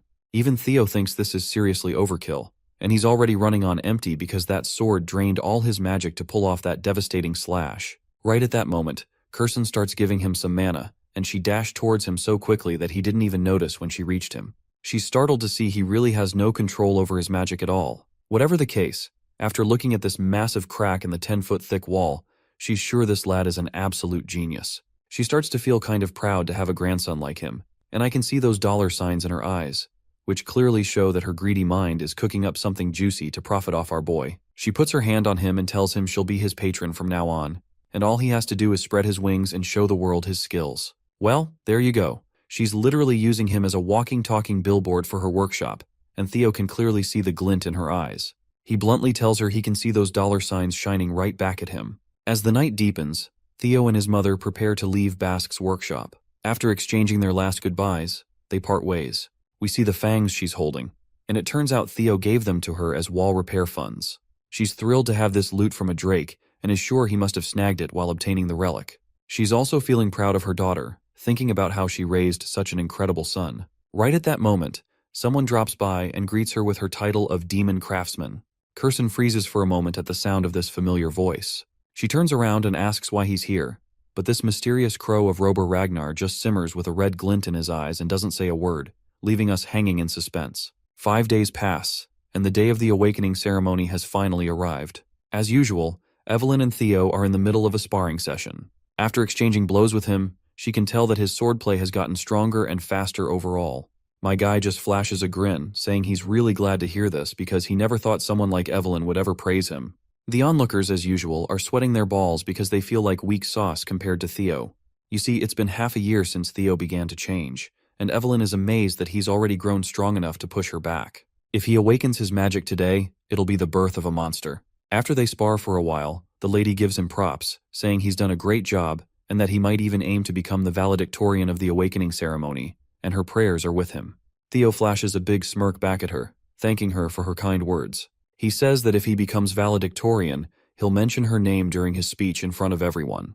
Of course, Evelyn gives him this worn-out look, wondering if that's even necessary, while his fellows come over, excitedly telling him to mention their names too. Theo couldn't help but feel a bit proud, thinking that being popular is such a drag, while Evelyn just gave him this creeped-out look, clearly thinking how he is getting way too full of himself. The scene then transitions to the central headquarters, where Theo makes his grand entrance, introducing himself to the guards as Theo Ragnar of Camellia Palace. Once inside, he notices the large crowd in attendance, as the awakening ceremony is the most important annual event for the Ragnar clan. Every participant is hoping to get good results, and as swordsmen of Ragnar, this is their first chance to be acknowledged and honored. With everyone from the Ragnar clan watching, including the clan head, Kyle Ragnar, the pressure is high. Even some big shots are present, like the 9 dragons and the former clan head from 2 generations ago, Hilda Ragnar. The more Theo looks at Hilda, the less she seems like someone who's 150 years old. Either way, he is relieved to see her attending again. The conductor then bangs a drum to grab everyone's attention. This guy is Vana Ragnar, the judge of the ceremony and a Dragon Gate swordsman. He snaps everyone to attention and tells them it's time to begin the preliminary examination. The prelim involves grabbing a sword placed on the ground and leaving a mark on the steel wall on the platform. He reveals that the wall is forged with a mix of white snow steel, so ordinary steel blades won't even scratch it, but that changes if they channel their magic power into their attacks. To help with that, he decides to hand out Soma to everyone. This single Soma pill will provide the power of 10 years worth of magic, an elixir designed to help open their mana halls. He tells them to swallow the Soma and focus on opening their mana hall in the Dantian, and only then will they be able to cut through the white snow steel wall with their swords. The depth of their cut will determine their results. Vahana screams out that from now on, the participants whose names he calls will have to step forward, grab a Soma, and get on the platform. The first participant is Theo Ragnar, and they tell him to come forth. Of course, my guy steps forward promptly, and as he's taking that pill, he reflects on how, in his past life, Axion was the valedictorian. He then grabs a sword and walks toward the white wall, determined that this time won't be like the past. As he does, a system window pops up with Scenario Quest 3, become the valedictorian of the Awakening Ceremony to clear the quest. We then cut to the 150-year-old Hilda asking Kyle if this boy is the one he mentioned before. Kyle responds positively and asks if he has caught her attention too. Hilda replies that she's definitely curious after hearing so much about this boy and wants to see for herself just how competent his descendant really is. My guy stretches his shoulder muscles, while he can't help but to feel nervous. The judge, Vana, promptly appears and reminds him to swallow the Soma. Theo promptly pops the pill into his mouth, reflecting on how in his past life he had swallowed the Soma but was unable to control the mana, seriously injuring his Dantian. But this time, something like that won't happen. As soon as he swallows the pill, he feels a surge of power, and the mana begins to scatter around the area. Vana finds himself bewildered to see this brat causing a mana wave of this size. He's worried Theo might not be able to properly control it. You see, when someone swallows Soma, they need to handle it with care. In order for the mana hall to settle in the Dantian, the more talented Ragnars, who have loads of mana, need to be extra cautious. If not, they can end up disabled, and Vana is certain this brat is done for. But, as surprising as it is, my guy quickly stabilizes. Theo couldn't help but feel a rush of happiness, realizing he has both a dragon heart and a mana hall. It's almost a bit disheartening how easy it feels this time, unlike in his past life. But anyway, from now on, he's officially allowed to use mana, and he won't have to hold back the vast amount stored in his dragon heart. He prepares himself, leaps into the air, and just unleashes everything. A dragon manifests from his mana, soaring straight toward the wall. In a single flash, it hits the wall, creating a giant crack. Vana is left absolutely boggled, and he announces without a doubt that Theo Ragnar has passed.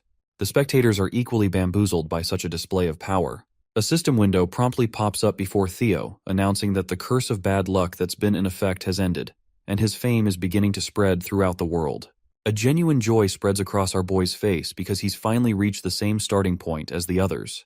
The system further reveals that many people have taken an interest in his impressive performance. Osa Ragnar Plunus wishes to take him in as a disciple, while Julius Ragnar is discontent with the amount of attention focused on him. Meanwhile, Rober Ragnar remains cautious about him. And lastly, Hilda Ragnar shows interest as well. My guy is thrilled that not only the Black Dragon and the Sword Dragon are paying attention to him, but the fact that he's also caught Hilda's eye makes him especially happy. After all, she has the heart of Garuda. He thinks to himself how amazing it would be if he could just obtain that. The other contestants also try their luck with the white wall. One of them manages to leave only a tiny scratch, as thin as a hair. He cries out to see that he has a long way to go to even come closer to Master Theo. Ray Ragnar gives it a shot, and so does Hulkus Lanka and Remington Nacrio. They all do their best, but none come anywhere close to the massive cut my guy left in the wall. This poor guy is absolutely devastated that all 4 Hounds of the North had monstrous results, yet not a single one of them made a mark as great as the young Master Theo. It's finally Axion Ragnar's turn, and as he walks forward, people start murmuring among themselves. Some say that at this rate it's a contest between the Luster Tiger and the Dark Tiger, while others doubt even Axion can match that level. The fact that people are talking about Theo like this only angers Axion beyond belief. He strides toward the wall with his sword in hand, and once he swallows the Soma pill, he's fired up. The mana crackles around him, and out pops a giant red dragon that slashes directly at the wall. The sheer power of it leaves Vana utterly speechless because this is the first time he's been surprised so many times in one day.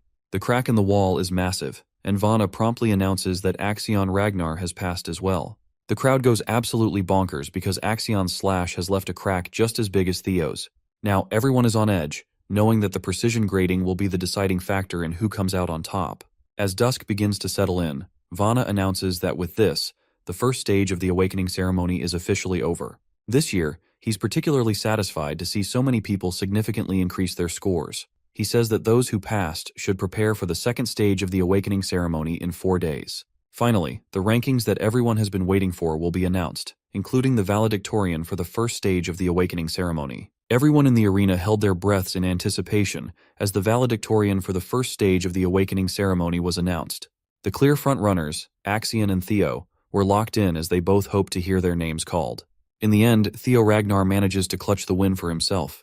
While he is stunned, the arena erupts in booming cheers. Vana Ragnar is pleased to announce that his performance earned him a perfect 10 out of 10 from the judges. Whether it's technique, magic power, control, or speed, every aspect was flawless. While his followers were cheering, most of the candidates found it hard to believe that the Flash Tiger had taken first place instead of Axion. As it turns out, the depth of his sword mark came close to the record held by young Master Thorkel. That little tidbit made the crowd go even wilder. Thorkel Ragnar is an enigma. He is one of the 5 major candidates of Ragnar, and he is speculated to be the closest in the line of succession. The Salutatorian award fell on Axion Ragnar, and his displeasure is apparent. He also got a perfect 10 out of 10 score. However, he has been relegated to second place as his sword mark was a bit shorter than that of Theo's. That fact made his blood boil even more. Remington Narcio snagged 3rd place, Ray Ragnar in 4th place, and Hulkus Lanka in 5th. The Hounds of the North had the top places on lock. Meanwhile, the idiot of the Southern Inspection Post and Theo's first follower, Sybil Drea, eked out the last slot at 87th place. The second stage of the awakening ceremony will start in 4 days at the treacherous Winter Mountains. All 87 examinees who have passed are advised to prepare as best as they can. With that, they are dismissed, and the first day of the ceremony concludes in an unexpected direction. That night, Theo's faction immediately went straight to the tavern for a celebration. The place rumbled with cheers for the first and second placers. Everyone felt vindicated as the true might of Training Ground Number 4 was made known to the world. Praise and applause for their very own Sir Theo and Sir Remington started flowing along with liquor. Theo thanked his men for the support, but he knew better than anyone else that the trials were not over yet. His goal is for every one of them to pass the second stage together. He pulled his buddy Remington closer and confidently announced to everyone that they would be aiming to be the final valedictorian and salutatorian of the batch. Evelyn is also in a festive mood, and she genuinely believes that the two can pull it off somehow. Remington personally congratulated the young master for such a splendid display of power earlier. Seeing Theo's hard work bear fruit filled everyone with pride, but at the same time, Remington cannot help but feel ashamed of himself for falling so far behind his friend. Theo smiled at Remy, assuring him that he just got a little lucky this time. Also, ranks and such things should not matter between friends, right? Hearing that cleared Remington's mind of useless anxieties.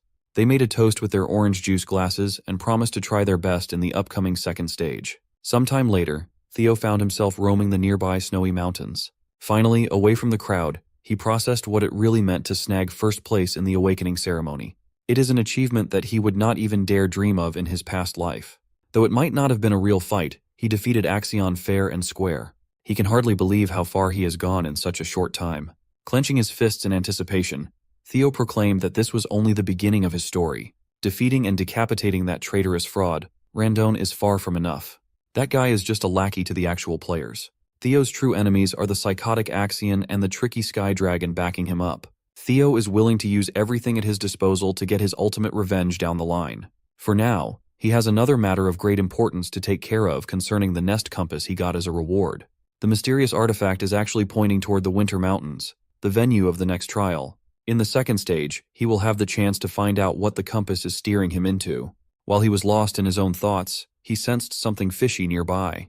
His instincts immediately kicked in, ready to defend himself from whatever was hiding nearby. Someone has been tailing him, and Theo hates surveillance.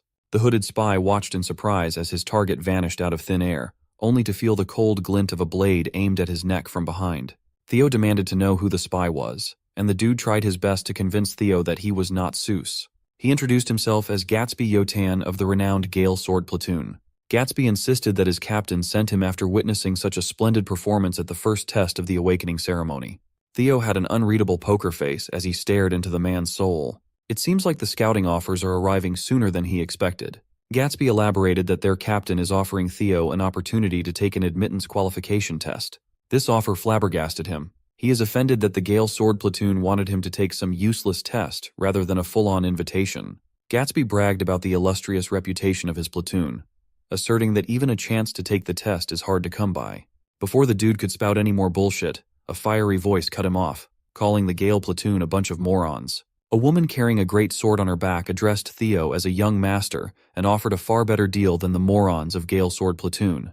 This feisty girl is Ayan Sosoli, also known as the Fire Goblin and Vice Commander of the Black Iron Cavalry. She personally came to extend a direct invitation for Theo to join their ranks. Gatsby stumbled on his words as soon as he saw who had just come through. Those that recognize the Fire Goblin's name know not to piss her off.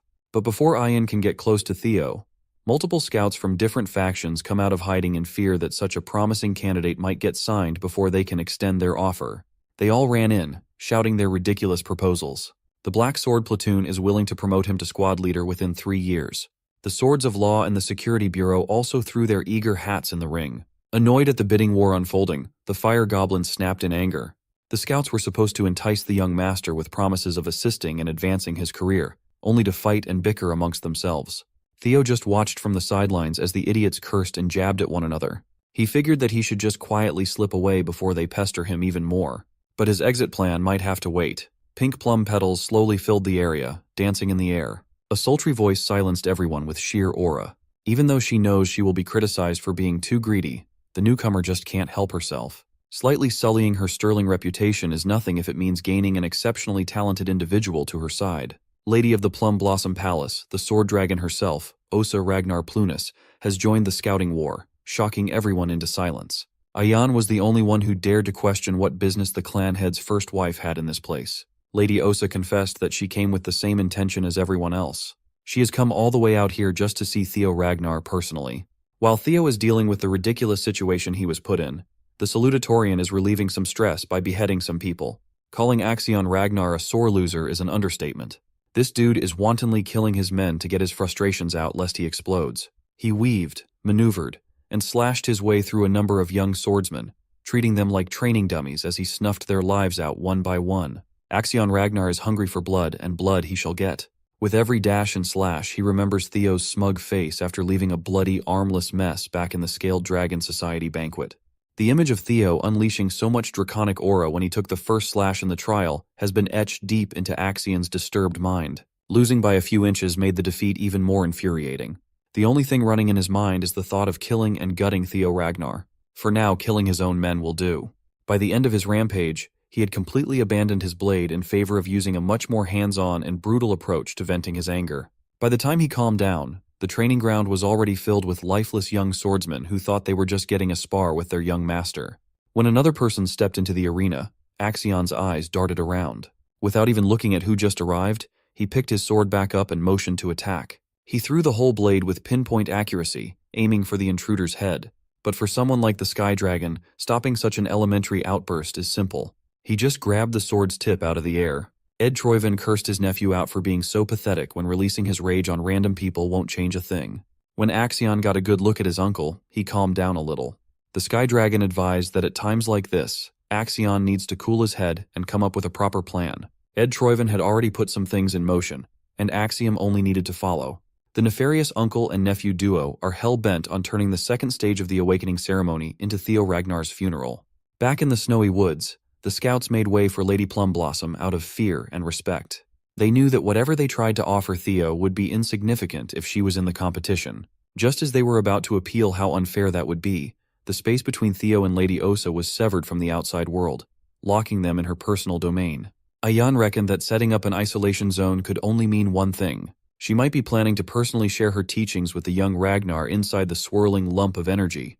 The inside of the isolation zone was a lot bigger than what it looked like outside, as the space stretched as far as they could see. Theo recognizes this as one of Lady Plumblosom's signature moves. She can freely create a perfectly isolated space severed from the outside. He used to hear stories about the technique, and now he's experiencing it. His popularity is catching up with him. Lady Plumblossom laughed at his reaction. She's certain that Demon Dragon will be furious once he finds out what she's trying to do, but no one can stop her from giving Theo a gift if she wants to. By gift, it can only mean one thing. She slowly unsheathed her blade as she described how intense the clan head's swordsmanship was. It is akin to dragonfire descending from the heavens and destroying everything and incinerating everything in its path. Lady Plum Blossom's style cannot be more different than that, for she prefers to embrace countless variations in her sword. Theo looked around to see that the snowy trail he had walked on a minute ago had turned into a tranquil field of vibrant plum trees. Her steps are rhythmic, sending ripples on the surface of the still water floor with each stride. This is the form of the dragon that she pursues, one that contains constant and infinite changes. As the sword dragon began slowly moving forward, she started swinging her sword, making the plum blossom bloom as countless petals gently drifted down. Her blade softly traced through the petals as they danced alongside her blade. She executed a peculiar flow of movement that seemed impossible. She slashed, stabbed, and chopped with a strange tempo. By the end of her demonstration, she slowly lowered her sword, making the petals spiral alongside the blade, beautifully falling on the ground. It was absolute cinema, a feast for Theo's eyes. The ridiculous thing was the entire sequence was performed within just a single breath. What she just showed is the celestial flower rain, the first full bloom technique of the plum blossoms. Opening her eyes, the First Lady's deep gaze turned towards Theo. The young man was speechless as he felt his heart pound loudly. He just witnessed something truly awe-inspiring. Within a single continuous movement, he counted 120 circles and variations. It gave credence to the claims that, in terms of pure swordsmanship, she is above even the clan head. If Theo could absorb and apply even a little bit of what he had just seen into his single flash, his power would undoubtedly skyrocket. He humbly asked her if he's really deserving of such a gift. She laughed lightly and assured him that it was fine as long as he enjoyed watching it. Finally, Lady Plum Blossom dissolved the isolation zone. The tranquil field of plum trees vanished, and the snowy woods returned. She asserted that if Theo ever wishes to see what comes after the first technique, he can come to find her whenever after the awakening ceremony. Such a blatant offer shocked the scouts. The First Lady simply wishes for Theo to become a new wind in this desolate place. With that, her body turned into a pile of beautiful plum petals drifting away. Theo knows more than anyone that he just received something far too great. It would be hard even for him to act shamelessly and not show any gratitude to the First Lady. Now he's in a complicated position. He reckoned that it would be way too greedy to become Lady Plum Blossom's disciple and join the white-armored dragon cavalry at the same time. 3 days later, the second phase of the trial has finally kicked off into full gear. The 87 eligible candidates have gathered at the Winter Mountains near the northern Great Wall. Such a treacherous venue is perfect for the challenge ahead. Winter Mountains stretch across a ridiculously vast distance, from their home of winter all the way to the Demon Sea. In this place, the Ragnars have shielded humanity with all their might. They have been at war with the cursed land beyond the Great Wall for over a millennium now. They have been culling the Demon Sea, a place where countless demonic fiends lay waste. High-rank swordsman and second-stage exam overseer Jackie Ragnar cautioned everyone that the new generation would inherit that duty one day. This makes Winter Mountain the perfect testing ground. However, as apprentice swordsmen, the examinees are not allowed to cross over to the Demon Sea, and the exam area is restricted to the inner side of the Great Wall. Today, the exam is very simple. They will have 15 days to defeat demonic monsters that roam the Winter Mountains and retrieve the bells that have been placed on their necks. There are 7 different colored bells out there: red, orange, yellow, green, blue, indigo, and violet, the colors of the rainbow. Each bell increases in point value in the same order. Naturally, higher points mean confronting a more powerful demonic fiend. Overseer Jackie emphasized the danger of violet bell fiends. Those abominations are at a level that no apprentice swordsman can touch, let alone defeat. Yet they are worth a ton of points. The hunting method will be left entirely up to the examinees. Whatever method they choose to use doesn't matter. All they have to do is bring back the bells to be tallied before the exam ends. Everyone picked up on what the overseer implied. Since they can use whatever method they want, snatching someone else's prey or bells is allowed. No, it is encouraged. They are purposely sowing seeds of discord amongst everyone. But that's just another reflection of Ragnar clan's law of the jungle approach to things. As a final note, the overseer taught them about the totems that repel fiends installed across the mountains. Inside these safe zones, supplies have been buried nearby, and everyone's encouraged to utilize them effectively. Finally, Overseer Jackie formally signaled the commencement of the second trial. As soon as he dismissed everyone, several candidates rushed off and scattered without hesitation. Most of them had the same idea as Sybil. Since the exam will stretch for 15 days, supplies are essential. First, they must secure those resources, and then go with their own strategies. It had only started, but Hulkus Lanka loved every second of this test. He is in his element. Axion, motivated by revenge, has come into this exam with a malicious goal in mind. His Sky Dragon uncle heavily emphasized that he must move precisely according to plan. All he has to do is play his role, and Theo will fall. As Axion single-mindedly pushed forward at breakneck speeds, he failed to notice someone tailing him from behind. It was none other than the ever-so-mysterious Ray Ragnar. Seeing as everyone was already rolling out, Theo walked towards the woods to get started too. But before he could get far, a familiar voice called to him. Remy ran to his side and asked if Theo remembered how he said they were friends. The Silver Lion has thought long and hard for the past 3 days leading up to the trial, and it seems that he considers Theo both a friend and a rival. With that realization, a desire has taken root inside him. The desire to truly surpass young Master Theo in power. The young dragon was shocked at first, but he eventually grinned with delight. He knows what Remy is feeling all too well. The moment they first crossed swords in that training ground, a mutual respect for one another blossomed. Theo felt the same way as the Silver Lion. He considered him a dear friend and rival too. Remy heartily laughed in relief as he had been stressing if the feeling was one-sided. With renewed clarity, Remy proclaimed that he would try to beat Theo during the second stage. Theo genuinely wished him good luck with that goal. Without wasting another precious second, Remy exploded in speed and headed deep into the Winter Mountain. Theo took a second to soak the feeling in. Someone incredible like Remington has set him as a goal, someone to surpass. It made him feel a thrill he never felt before. He's finally becoming someone that's truly strong, and it is delightful. Opening his inventory, Theo set the mushy feelings aside for after the trial. He retrieves the nest compass and officially starts the search for the dragon's nest.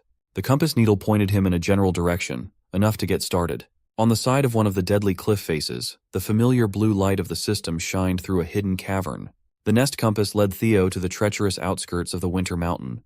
Upon arriving at his supposed destination, he was confused and saw absolutely nothing that stood out. The compass has turned its needle to the ground, so that must mean something, right? Maybe he needs to start digging until he hits the jackpot. If that was the case, he really should have brought a shovel, as using the white moonlight blade to dig in the snowy soil would have been a gross misuse of a legendary blade. As he was considering what to do, Theo's spidey senses started tingling once more. He steadily took his sword out of the scabbard and turned around on a dime, his eyes fixated on the unwelcomed presence. Sometimes, if the wind is not doing its job, then you have to take to the oars. He sent a sweeping attack, the force of the slash mowing everything on its way down. The trees were cleared in a single file and the ground was wrecked. Spilling some killing intent to the presence tailing him secretly, he gravely urged them to come out. Some unsavory characters started coming out of the woods, confused as to how Theo noticed their well-concealed presence. As soon as Theo saw the man's face, he was taken aback. It wasn't just one man, there were 3. In Theo's previous life, he knew these monsters as the 3 scoundrels of Vuk Mountain, Hyde, Cow, and Rune. These aptly named scoundrels are the scum of the earth. They were widely known as the ones who slaughtered civilians under the guise of accidents during missions. They are the cancer that cropped up as a side effect of Ragnar's rule of the strong. Theo especially cannot ever forget the massacre they committed in Vuk village.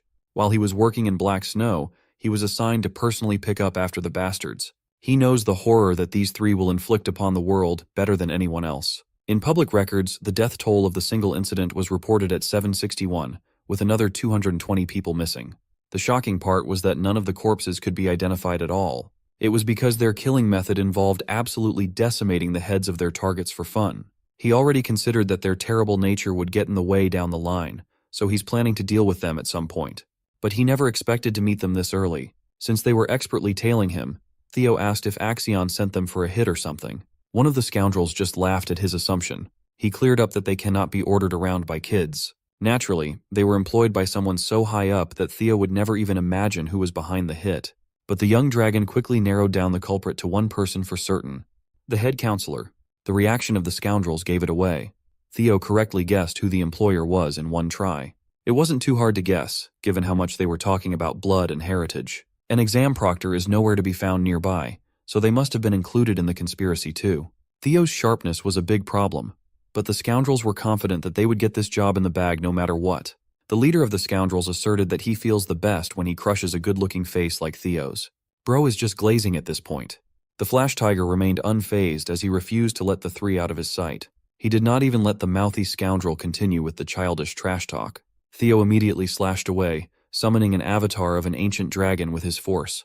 They hadn't even gotten the chance to close the distance yet, and the scoundrels were already at death's door. Theo chopped his sword thrice in quick succession with perfect precision and executed his newly formulated technique, Triple Dragon's Claw. each one targeting a scoundrel. The young master never shies away from violence, but he does not want to become like these pieces of trash. So they do it as revenge for a crime that they won't commit until a few years down the line. He will do the opposite of what the scumbags did. Only their heads will remain. The destructive power of the dragon's claw was so potent that it could decimate a human body into a pulp while leaving the head intact. He simply flexed on these criminals, giving them the comeuppance they deserved. Theo was actually surprised at how fast these troublemakers fell by his blade. Maybe that's because they were still young at this point in time. He owed this new skill to the celestial flower rain that Lady Plumblossom imparted upon him briefly. He dissected and reconstructed the style for the past 3 days and came out finding a way to use 3 single flashes in a row. Using circles and arcs to draw curved lines of slashes was hard. A whole new world of different transformations and applications has opened. Of course, completing those transformations 120 times in a row like the First Lady is still out of reach. Theo quickly grabbed the severed heads with the scoundrels' pained and surprised expressions have been preserved. He simply threw the evidence down the cliff for beasts to feast on while he went back to thinking about how to get underground. Much to his surprise, he heard a dull thud as soon as the heads reached a couple meters down. Upon further inspection, he ascertained that there was an invisible staircase winding down the cliff. It's now stained with scoundrel blood. The hidden quest to find the unseen stairs and explore the blue cave has officially started. Theo excitedly jumped down from the cliff to head for his treasure. Unbeknownst to him, a strange bird has been keeping an eye from afar. Back in the palace, the officials posted that they were receiving the test's initial results for the first few hours. Currently, Axion Ragnar holds the first position with 41 demon bells collected as he tears through the exam with 20 of his men. Second place is Ray Ragnar. But everyone has been wondering about one thing. How is Theo Ragnar faring? The messenger had to scroll all the way down to the last page of his report for Theo's recorded progress. Currently, the young man has collected 0 demon bells, and he is off on his own without a team. It's safe to assume that he is moving quietly or lying in ambush somewhere. Those assumptions can easily be verified if there are proctors to confirm. Everyone at the table heard Lady Plumblossom's impatience. The head counselor argued that there are no rules that exceptional performance in the first stage would lead to the same caliber in the second. He even proposed that the kid's heart might not be prepared for real battles, especially considering that he is a so-called natural child and not a pure Ragnar. The head counselor assumed that his goons must have taken care of business quickly, doing their job better than expected. Suddenly, the old councilman received a telephonic transmission from Ed Troyven, asking him if he did anything behind the scenes. The head counselor did not even bother to deny the allegation. He's bummed that he couldn't tell everyone else beforehand, but it looks like things have worked out, so that's good. Even the Sky Dragon was shocked at the geezer's brazen attitude towards an impure child of the throne. It pissed Ed off that some crazy elitist old coot acted without permission or consultation, potentially stifling his plans. After Camellia had been taken from his family, the Sky Dragon campaigned for an opportunity to take over the Rose Palace. However, he could not find the primordial dragon's relic anywhere. Ed Troyven has come to a hypothesis stating that Theo must hold a clue about Rose Palace's relic. Sky Dragon can feel it in his bones. That boy, Theo, has some clues about the relic on him. Grown and shown that he is a threat. Using telepathy again, Ed jacked into a guard's mind with a message to hurry Axion up. Lady Plumblossom can see that the head counselor and the Central Intelligence Director are scheming something, and they're not as sneaky as they think. The pro-Theo group might have to set up some precautions and countermeasures too. It was a reasonable idea, but Julius Ragnar heavily opposed such a thing. The Demon Dragon genuinely believes that Theo is not someone who would crumble on a mere challenge. Julius trusts his gut that Theo is safe and just stuck in his own unknown circumstance. Also, Julius has not gotten over the fact that Lady Plumblossom sneakily met with Theo. The First Lady feigned ignorance and playfully laughed. Back in the Winter Mountain, Theo finally managed to see where the stairs were leading. Inside was a relatively simple cave structure, but there were a lot of pesky skeletons hanging around on the outskirts. They constantly attack with a pretty strong mental attack trap set up inside. Most people will have a breakdown if they happen to get caught in it. However, such low-level mental attacks are nothing after he passed White Moonlight Blade's tough test. More importantly, Theo managed to follow the compass needle and find something. To check on the situation, Theo expanded his senses outwards, making the wildlife scurry for their lives. For times like this, the special divinity skill is just too juicy. He can even see what's lurking behind every corner. Casting those thoughts aside, Theo was the first to arrive and be tested. Finally, he found the hatchling's lair. 3 years from now, things might be a lot different. Black Snow will end up killing the hatchling and discovering a priceless legendary item. Walking deeper into the cavern, Theo quietly apologized for the future of Black Snow as he planned to take one of their historic records. Behind the gate is the Amon Grimoire, a one-of-a-kind game-changer. As soon as Theo entered the gate, he was frozen in place, overwhelmed at the sight before him. There were literal mountains of gold and legendary weapons, gems and trinkets scattered everywhere. One thing is for sure, this place is not a hatchling's nest at all. In the middle of the gigantic room was a sleeping draconic beast and an ancient dragon, using its sea of gold coins as the most expensive bed in the world. Looking a bit closer, he saw that it seemed to be in a deep sleep, uncaring of the outside world. Theo wasn't delusional. He knew that if this thing woke up and attacked, he could forget about the relic and all the riches in this place, and he would surely die. Could the reports from Black Snow be false? Why is there a full-grown dragon in the chamber instead of just a hatchling? Maybe he's a victim of misinformation. Or maybe he just came 3 years too early. Either way, he needs to think of his next move in this unexpected situation. He seriously considered just leaving without touching anything. It's unfortunate, but he can always just come back before the Black Snow can get here again a few years later. But that choice left his hands as soon as the dragon opened its eyes. When he turned around, Theo was locked into a staring contest with one of the most archaic beings in the world. Much to his surprise, ancient dragon Roadbroke spoke in human tongue, calling him the first selector that had come in a long time. The giant beast was actually kind of chill. It even introduced itself without a hint of hostility. Roadbroke explained that the Ragnar calls her the guardian dragon and the owner of Winter Mountain. Everyone who grew up around the clan knew the name Roadbroke. Trying not to be rude and disrespectful, Theo crashed down to his knees and paid respect to his ancestor. Roadbroke was quite interested in the fact that the young human called her an ancestor. As far as Theo was taught his whole life, the guardian dragon Roadbroke is the companion of the Ragnar clan's progenitor, Sigurd, and the mother of Friedreif. The beast asserted that Friedreif the bastard must have been spreading nonsense out there. While it's true that she and Sigurd were old companions for a time, she viewed it just as a sign of respect for the contractor who sold his soul to dragons. There wasn't much emotional exchange between them. It is impossible for humans to mate with dragons in the first place. Maybe the humans in this world are not real monster bangers. This led Theo to ask if his family's line really has the blood of the dragon, or if it is just one big propaganda to lift the Ragnar name up. Roadbroke cleared up that the claim was not wrong at all. Through the long-term contract between her and Sigurd, her dragon's blood is shared. Just as Theo was about to ask more questions about his family's history, Roadbroke cut him off as she was done with the pleasantries. She will now begin her duties as a guardian dragon to the selectors. From this point forward, Roadbroke is going to keep the covenant made at the beginning of the clan, and will allow the selector who passes her test to ask 3 questions. He can finally breathe in relief and thank the gods, as this seems like a non-battle situation. Since his goal is to eventually stand at the peak of the clan, deepening his knowledge of the family's lore is crucial. Through these 3 questions, he needs to get as much information as possible. Outside, the second phase of the awakening ceremony is still in full swing. Axion continued dominating the leaderboard and the beasts in the surrounding area. His 1,000 Dragons roar is already powerful enough to one-shot most enemies. As a white tiger beast fell to the snowy ground, bloodied and lifeless, Axion walked closer. He was heading for the green bell dangling on the poor cat's neck. With another bell secured, that makes 57 confirmed kills. He's quickly racking points up. Nevertheless, killing these monsters was secondary. Axion was just itching to find Theo, but his scouts kept on telling him the same report that Theo was nowhere to be seen over and over. One of Axion's lackeys, Orion Gardner, smugly remarked that Theo must be scared now that he has to risk his life and face real monsters. Orion was determined to attach himself to Axion's entourage the whole way through, no matter what. He fears and believes in the maniac's strength. But he might have run his mouth a little too far when he admitted that Theo got stronger, but lived as an idiot for far too long. The next thing you know, Orion's tearing up and gasping for oxygen as Axion's hand slowly crushes his windpipe in a chokehold. Axion reckoned that this pissant of a follower must not know a simple fact because he had never been strong. In the clan, having power means having no need to fear anything. The Dark Leopard is on the brink of mentally breaking at this point, and he's still as cruel and paranoid as ever. Orion tried to eke out an apology between his desperate gasps for air. This little outburst would have continued if not for another messenger coming in with a message from the director of the Central Intelligence Bureau, Ed Troyven.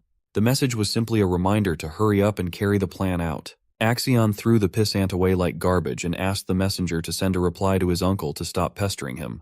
He doesn't need to be reminded of the goal because no one in this world wants to kill that punk, Theo, more than this psychotic half-brother of his. Meanwhile, Theo is just chilling down in the dragon's den, still trying to think of a fitting question that would give him as much information as possible. After a while, he finally came up with his first question. Roadbroke yawned. She was just glad that the young man finally made up his mind as the boredom nearly knocked her back into a deep sleep. So, the first question was why the guardian dragon is still here. He kept it short and sweet. Roadbroke instantly clocked his strategy of asking basic questions to figure out some hidden background knowledge and praised the kid. The reason why she's still hanging around is quite simple. There exists a monster situated at the very edge of the world.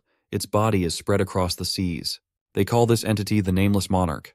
For the past 1,000 years or so, Roadbroke has been lying in wait and staying in her lair because she was tasked with the mission to protect the world. The Winter Mountain and this dragon's den are just an outpost. Theo fell silent, digesting the bombshell that his ancestor had just revealed. He was certain that he did not feel it wrongly. For a brief moment, he felt what seemed like fear in Roadbroke's eyes. Who would have thought that an almost godlike figure who's as powerful as an ancient dragon is still capable of feeling terror? There is an existence out there that brings fear to a deity who has reigned for over 1,000 years. The Nameless Monarch must be one freaky bastard. Theo desperately wants to ask more questions and dig deeper into the lore, but there are more important things he has to find out first. So, for the second question, he asked what exactly these ancient dragon's relics he kept on hearing about. Roadbroke answered that there are about 3 relics out in the world. Though she doesn't know much about them, she can sense that the young selector has been quite lucky. The 3 that Roadbroke knows of are the dungeon in Camellia Palace and the White Moonlight Blade. As for the last one, it's a bit more complicated. Roadbroke called it the ancient dragon Papnir's relic. It is a result of a great ancient dragon's soul fragmenting into 31 different pieces. These pieces were then bestowed upon humans in hopes of protecting humanity and resisting the Nameless Monarch. The form of these ancient dragon relics is not limited. Some could be an item, some could take the form of an experience, and a rare few even turned into intangible yet strange phenomena. Hearing that last part made the gears in Theo's head turn. He can finally see that he always had the last relic in him. Everything he experienced after regressing in time flashed before his eyes. Going through 20 years of life and being brought back in time to the brink of death is the strangest phenomenon one can ever go through. His regression must have been just another form of the ancient dragon's relic, which means Theo himself contains the relic. He must have been given a fragment of Papnir's soul. But something's not adding up. There's always a dragon protecting the relics, but there was no such thing in his regression. Realizing something, Theo came up with the third and final question. He looked at Roadbroke right into her piercing eyes and asked why he was chosen. Why would the hand of fate choose someone as talentless as Ragnar's imbecile to fight something as powerful as the Nameless Monarch? Roadbroke stared back fiercely and decided to answer his final question with a question of her own. She asked why Theo would think that he was the only one chosen out there. The simple reply made Theo realize that he had not been looking at the bigger picture. He might not be the only one chosen by these powerful relics. Sky Dragon Ed Troyven, Demon Craftsman Curson, and even the Black Dragon all knew about the existence of relics. They even actively go out of their way to find and collect said relics. Chances are, they were also chosen by some form of Papnir's soul fragment. If that's the case, are they also seeing the same messages he has been seeing? Did they also regress back in time? While these series of questions led Theo one step closer to uncovering the world's truth, it also made things a lot more complicated. To summarize, there is a nameless monarch lurking at the fringes of the planet that even the ancient dragon fears. And it is entirely possible that there are more regressors apart from Theo. Now that Roadbroke has answered his 3 questions, the quest is complete, and Theo will be given his reward. The young man was so engrossed in all the implications of what he just found out that he almost forgot that he came to obtain Amon's grimoire. But now that his horizons have expanded, he had changed his mind. He needs something bigger, a lot bigger. He wanted something that cannot be compared to any item in this treasure trove. As a reward for the quest, he is given the chance to pick and take anything from the ancient dragon's treasures. Roadbroke proudly boasted about the variety and sheer quantity of her treasures collected from all around the world. There were gems, relics, elixirs, skill books, armaments, anything you could think of. She had them in stock. Whatever Theo chooses will be a priceless fortune worth beyond his wildest imagination. Roadbroke urged him to pick wisely, and she said she would deliver. Theo's lips slowly twisted into a sly smile. When prompted by the ancient dragon to state his desire, Theo Ragnar proudly proclaimed that he wanted to have Roadbroke herself. That answer was definitely out of her expectations. Theo's remark comes across as a joke to the ancient dragon queen, who responds accordingly. However, she's done with kidding around and wants the Ragnar descendant to speak his real choice. Standing resolute on his words, Theo declares that he just told her what he wanted. First, the dragon pauses and then asks to confirm if he's really serious. After receiving confirmation, the dragon exerts its menacing aura that makes the ground rumble beneath Theo's feet. Using the tantalizing dragon fear attack, the ancient dragon deems his words disrespectful and lashes at him for overstepping his boundaries. Feeling the sheer weight of the dragon fear attack, Theo does his best to stand his ground. That mere roar of the dragon is powerful enough to make blood come out of every crevice of his face. In response, he counters the roar with a lesser drake's fear of his own. Of course, it's a pointless attack in every sense of the word. Even Lodbrok thinks he's an idiot for challenging an ancient dragon's roar with an incompetent one. Determined on his feet, Theo shouts his request, reminding the guardian dragon that he was told to select any treasure from its nest. According to his own words, there wasn't a condition preventing him from selecting the guardian dragon Lodbrok as his desired treasure. He may be speaking confidently, but even Theo thinks this is a huge risk he's taking, one that he's willing to put his life on the line for. This beast, the guardian dragon Lodbrok, has firmly established the Ragnar clan with the help of the progenitor, Sigurd. Becoming her partner will mean for Theo to have proven himself as a legitimate warrior of the Ragnar clan. In order to prevent the atrocities of the dark past, he's willing to cast his life away for this opportunity. Theo demands the guardian dragon to surrender herself as she promised with her own words.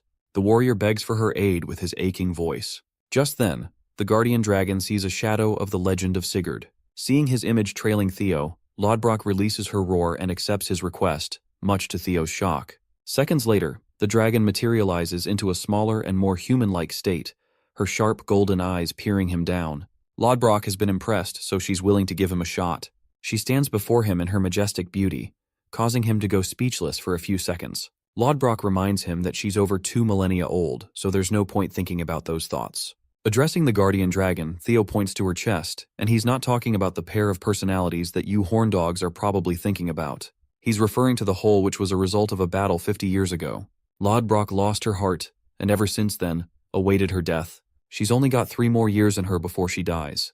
That's why she also can't leave her nest, which means she won't be of his aid in a direct manner. That's why, extending her offer again, she wants to know if he's really in it to select her as the desired treasure. This simpleton smiles and confirms that he hasn't changed his mind, and that he would like to select her as his desired reward. You know guys, under different circumstances, this would sound horrible. The system confirms the selection of the guardian dragon as his reward. Lodbrok deems it a foolish choice, but thinks it's just one of his qualities as the chosen one. The system has granted him the title of the guardian dragon's significant other, as well as the descendant of the progenitor of the clan. Promising to become even stronger and reach greater heights, Theo confesses that he will obtain the rest of the relics of the primordial dragon Fafnir. A soul link between the guardian dragon and the warrior is established as Theo promises to find something that could very well substitute Lodbrok's heart. After all, among the relics of the all-powerful primordial dragon, he believes there has to be something miraculous to help her out. He also levels up after gaining the experience points as a result. Theo thinks it's only right for him to do that much in order to claim the title of the guardian dragon's significant other. You guys see what I'm talking about, right? She gives him a smirk and hopes to be in good care of her new partner. Yeah, this is going on Santa's naughty list. Lodbrok reminds him that she's still incapable of leaving the domain, so he's going to have to find a solution for himself until she hibernates for the time being. Also, she's got something for him, which appears to be an ancient book. Lodbrok explains that in order for a true soul to synchronize with her, it's necessary for him to read the artifact and awaken one's mind gate. She estimates that he'll be able to pull this off within a month, recommending that he take his time while skimming through. The system informs him about the bonus reward he just received. It's a grimoire called Amen. Inspecting its properties, Theo is impressed to find that it contains magical principles that date back to the beginning of time. It's a special book containing rich knowledge of everything in the universe. Theo is glad that he was able to get his hands on this baby, but his real concern is the duration she just mentioned. He asks Lodbrok what she means by 1 month. The guardian dragon expresses that it usually takes that long to awaken a person's mind gate, and asks if he's got something more important keeping him busy. Theo is disappointed to express that he's got to deal with the second stage of the awakening ceremony, which is happening as they speak. The problem is, the exam is only 15 days long in duration, which means he's got less than half a month to work things out. That's why Theo wants to wait until the exam is over to get things going. Eyeing him down, Lodbrok unfortunately confesses that while it's possible, she won't allow that to happen. After all, she doesn't want him escaping so soon. That's why, for this dude, she wants him to open the mind gate even before the second stage ends. Until that time, Lodbrok will make sure that he stays here. Now that's a bone-chilling threat. The total time for the exam to conclude is 13 days, or roughly 300 and then hours. So he's got to wrap it up with that. Let's rewind things a little. There were 3 days left before the start of the second stage, when Axion's uncle talked about the details of how totems created anti-fiend safety zones. The cause is due to the fiend summoning marble resting inside the totem. It's a small sphere with amplified fiend energy resting inside of it, making sure that other fiends are repelled from it. Crushing the marble, he demonstrates what would happen. A fiend monster is released immediately after the marble is crushed, allowing for a summoning to occur at any given time or place. We can see multiple fiends surrounding the man, which goes to show how convenient the summoning marbles are. He crushes them with his dragon spirit, claiming that the objective of the second stage exam is to eliminate fiends and collect points. That's why Theo's only option is to hunt for his fiends for his points. Axion is starting to get a big picture of his uncle's strategy, which involves using the marbles to bait Theo into a trap. Though that's a part of the plan, his uncle reminds him that things aren't so simple. They won't just kill the guy with a simple baiting strategy, because they need to obtain further clues about the relics of the Rose Palace. Since Axion has a crazy hate boner against Taegai, he wants to torture Theo and force information out of him.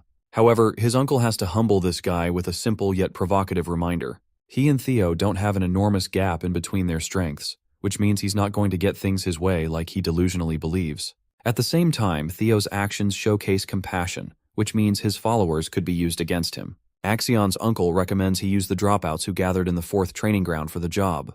He thinks it will be easier to use them as hostages, and then extract information from Theo regarding the artifact. Since it isn't a direct approach of strength, Axion is pissed, but he accepts anyway. Fast forward to their plan and action in the present. The Dark Leopard internalizes how Theo shocked everyone by keeping himself hidden until the final moments of the exam. After all, only 12 hours were left until the second stage concluded. The Ragnar prodigy had scored first place with a staggering 800 points and 60 points. Still, he thinks that it's a pity for their plan to fail like that. One of his men wonders if the scoundrels of the council got to him first, which seems like the only reasonable explanation for his disappearance. Felix Ragnar is in 7th place and shares his observation. However, Axion fires back, claiming that his observation just now is bordering the line of stupidity. He provokes Felix by reminding him why Lady Plumblossom decided to take an interest in Theo instead of him. The guy is infuriated that he's reacting harshly when all he's trying to do is help him catch Theo. Felix is pissed as hell by his offensive remark, but it's not Axion who could give a damn about his feelings. He gets up and offers a declaration with his sinister smile. If Theo isn't prepared to come out in the open, he's willing to force him out. He's got both, the members of the Scaled Dragon Society and the Plum Blossom Palace working under him. And it's time to lead the charge and murder the failure of the 4th training ground. This psychopath intends to maintain his killing spree until Theo is forced to come out. Eavesdropping on this conversation from her hiding spot is Ray Ragnar, who is in 3rd place on the exam. The scene transitions to a frost lizard fiend getting slayed by the warriors. They celebrate having defeated a yellow bell creature, thinking that it's a monumental achievement. These poor guys barely have any points for themselves, and there's only 12 hours until the exam concludes. They're worried for Theo, especially since they prepared a whole bunch of supplies. Maybe he's out to do something more important. That's what one of them thinks at least. After all, survival is just the bare minimum requirement of the exam, since rankings don't matter at all. Still, they wanted to see him top the charts and become the valedictorian once more. As they're carelessly chatting, one bastard impales them with his thrust. Orion Gardner has just killed Sybil in cold blood, while the rest of his friends question the actions of the Scaled Dragon Society. They're scared to learn that they've become the targets for the day in order to bring out Theo. These poor guys are going to eat shit for literally just existing. During the same time, we revisit Lodbrok's nest of gold and treasures. The Guardian Dragon is fervently impressed by Theo's remarkable ability to open his mind's gate in less than half a month. The system confirms his initial grasp on the magical principles. This is all thanks to what he heard in his previous life before regressing. The key factor in learning the Amon Grimoire is the quantity and quality of the magic power. Since Theo shares both a Mana Hall and the Dragon Heart, the tasks come natural to him, and he can learn twice as fast as the average person. As a result, a lower-ranked skill also manifests called the Hatchling Synchro. It allows mind reading of objects using psychokinesis magic. Lodbrok believes that he's proven himself worthy of becoming her partner. With that, he's got the fundamentals down, and the rest can be finished with training. She also tells him that when the time is right, at the higher level, he will start hearing her voice. Finally, she'll receive the greatest buff by being able to cast Lodbrok's power, gaining him the same ability as the progenitor of the clan. But before that happens, the Guardian Dragon requires her recovery, since she's only got 3 years left. However, an optimistic Theo is prepared to impress her with his accomplishments. Satisfied, she declares the completion of the Primordial Covenant. Lodbrok dearly offers him a farewell and hopes to meet him again soon. At last, we saw this guy finally stepping foot outside. It's a good thing he got the pack down, but still, he has no points right now and only 12 hours to go. Even he thinks he's playing life on extra hard difficulty. Theo assesses his options, because if he hunts fiends in the typical manner, it's just going to be an impossible task to score first place in 12 hours. So the only reasonable strategy is to steal bells from other candidates. Remembering how Axion got first place in his past life, he thinks the same would be the case now. So all he has to do is take care of his Ragnar rival and claim the top spot. Of course, that's only easy to say. Behind him, a figure emerges from the woods. They barely made it here with their injuries and immediately caught the hero's attention. This is Rey Ragnar, and she's in really bad shape, which makes our boy wonder if she was attacked by a powerful fiend. Even then, he fails to understand that Rey was bested by a fiend. However, Theo quickly sees a sword slash across her body, realizing that a person was responsible for doing this. He worriedly asks for what happened, but Rey is in no condition to speak and urges him to go west. Before saying anything else, she collapses in Theo's arms. Armed with his latest ability to read minds of objects, Theo learns the memories of the sword's owner. He sees that Rey was secretly spying on the group who were out to hunt Theo's companions. The failures of the 4th training ground were all restrained and brutally beat down. The final decision was left whether to kill them or not. Orion was asked why he ended up bringing 9 of these clowns when only 2 or 3 would have been sufficient in a hostage situation. But before these lunatics ended the lives of the innocent, Rey valiantly stepped forward, exposing herself before Axion. The Dark Leopard reminded him that this is a personal matter, so she wouldn't be interfering. However, Rey refused to let this madness slide and prepared to fight Axion. Axion is disappointed that Rey has been persuaded by Theo and prepares to take her down. Their fight chaotically began with a powerful exchange, but by the end, Rey suffered a brutal slash. Beyond that, the memories are locked because of his low skill level. Theo is infuriated and perplexed as to why Axion went so far as to capture his allies, while Rey is shocked that he managed to uncover the truth without her saying anything at all. He begs her for answers, and in her half-dead state, she explains that Axion's goal has always been to capture Theo from the beginning. However, since he wasn't anywhere to be found, he took matters into his own hands by taking his friends hostage. This strikes a chord with Theo, who is supremely furious. He realizes that his enemies in his previous life aren't willing to back down in this one either. However, this time he's much more capable of taking them on. Theo demands to know Axion's location as well as his intentions. Speaking of which, one of Axion's henchmen reveals Theo's location in the northern cliffside. This information catches him off guard, but his men are more than certain that he's come in contact with Rey Ragnar, which means they'll be coming here soon. Filled with the joy of being able to cut him down, Theo anticipates his arrival with an evil grin. However, he's keenly reminded that there's no requirement to face Theo in a one-on-one confrontation. After all, his main objective is to gather clues of the relics. His men will take care of Theo on the other hand. In the meantime, they want him to activate the summoning marbles to cause a distraction in the surrounding area. Axion is sold on this plan and states that he's willing to follow through. Going back to Rey, she is begging for him not to go. After all, even the Central Intelligence Proctors are a part of this grand scheme to take him down. It's a task beyond his current strength. She advises him about the current state of the exam, which is more of a slaughtering battleground, a trap that was set up purely to kill him. That's why going alone is the riskiest move ever, and it's better to seek the help of proctors. Even so, Theo thinks there's just no time, and while he's grateful for what she did, he can't allow his conscience to ignore the state of his friends.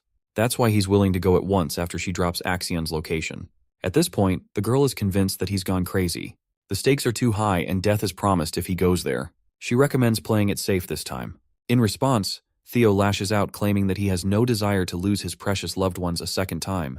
They promise to make it out of the second stage together after all. Mouthing the inevitable fate of the Ragnars, Rey reminds him that sacrifices are always on the table. He bites back by pointing out her personal resolve to fight against Axion's cruelty, because not even she could bear to sit around and watch the terror unfold.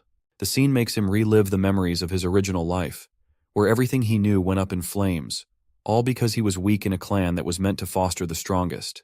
Theo is done with always losing people and being played for a fiddle. He emphasizes how he doesn't want to relive the mistakes of his past. Fueled with his anger and determination, Theo demands to know Axion's location. The scene transitions to Remington Narcio's side of things, who has just come across the abandoned supplies dropped by Sybil and the rest of his friends. There's blood indicating that something is wrong. He turns to confront the 2 warriors standing in the distance, Holkus Lanka, who is in 5th place, and then Erika Lanka in 4th place. Finally, Remington Narcio is revealed to be trailing behind Axion as the 2nd placer. Going back to Theo's side of things, he's out here fighting a snow fiend. The first few attacks he manages to dodge, before quickly finishing the fight in one move, prioritizing other pressing matters. Theo runs in the direction of Axion, hoping that some of his friends are still alive and well. He knows for a fact that Ed is playing with Axion's feelings, and making sure that Theo is taken out without much outcry from the clan. There's the fact that the Intelligence Bureau proctors are siding with Axion, which is the greatest piece of evidence available. Theo cuts down the creatures with his triple dragon's claw strike, reflecting that the proctors who are supposed to kill him will likely suppress Axion from lashing out. Still, he prioritizes his speed, knowing how Axion is just easy to provoke and impulsive in his actions. Lunging for an aerial strike against the fiend, Theo thinks that he could very well manipulate this nature of his in his favor. The sword pierces the creature's head, releasing a pool of blood. Let's see how Ray's doing. She collects her thoughts, remembering how Theo has never once changed from when he was a child. Despite her injured state, she wishes to help him out this time. The hostages are getting brutally smacked around under Axion's heel, who is prepared to cut them down for even making the slightest noise. Again, he's reminded by the proctors not to act on his own to cause unnecessary conflicts. That's why Axion stops his blade and patiently waits. He knows that 4 high-ranking swordsmen from the proctors are being sent to silently assassinate Theo. After all, his uncle is of the opinion that Axion isn't powerful enough to take down Theo, which is frustrating for him to accept, since he regards Theo like an insect. To everyone's expectations, the devil himself decided to show his face. Axion spots him covered in trails of blood like a killing machine of war. Theo is armed with his determined eyes, seeing the hurt state of his companions all around.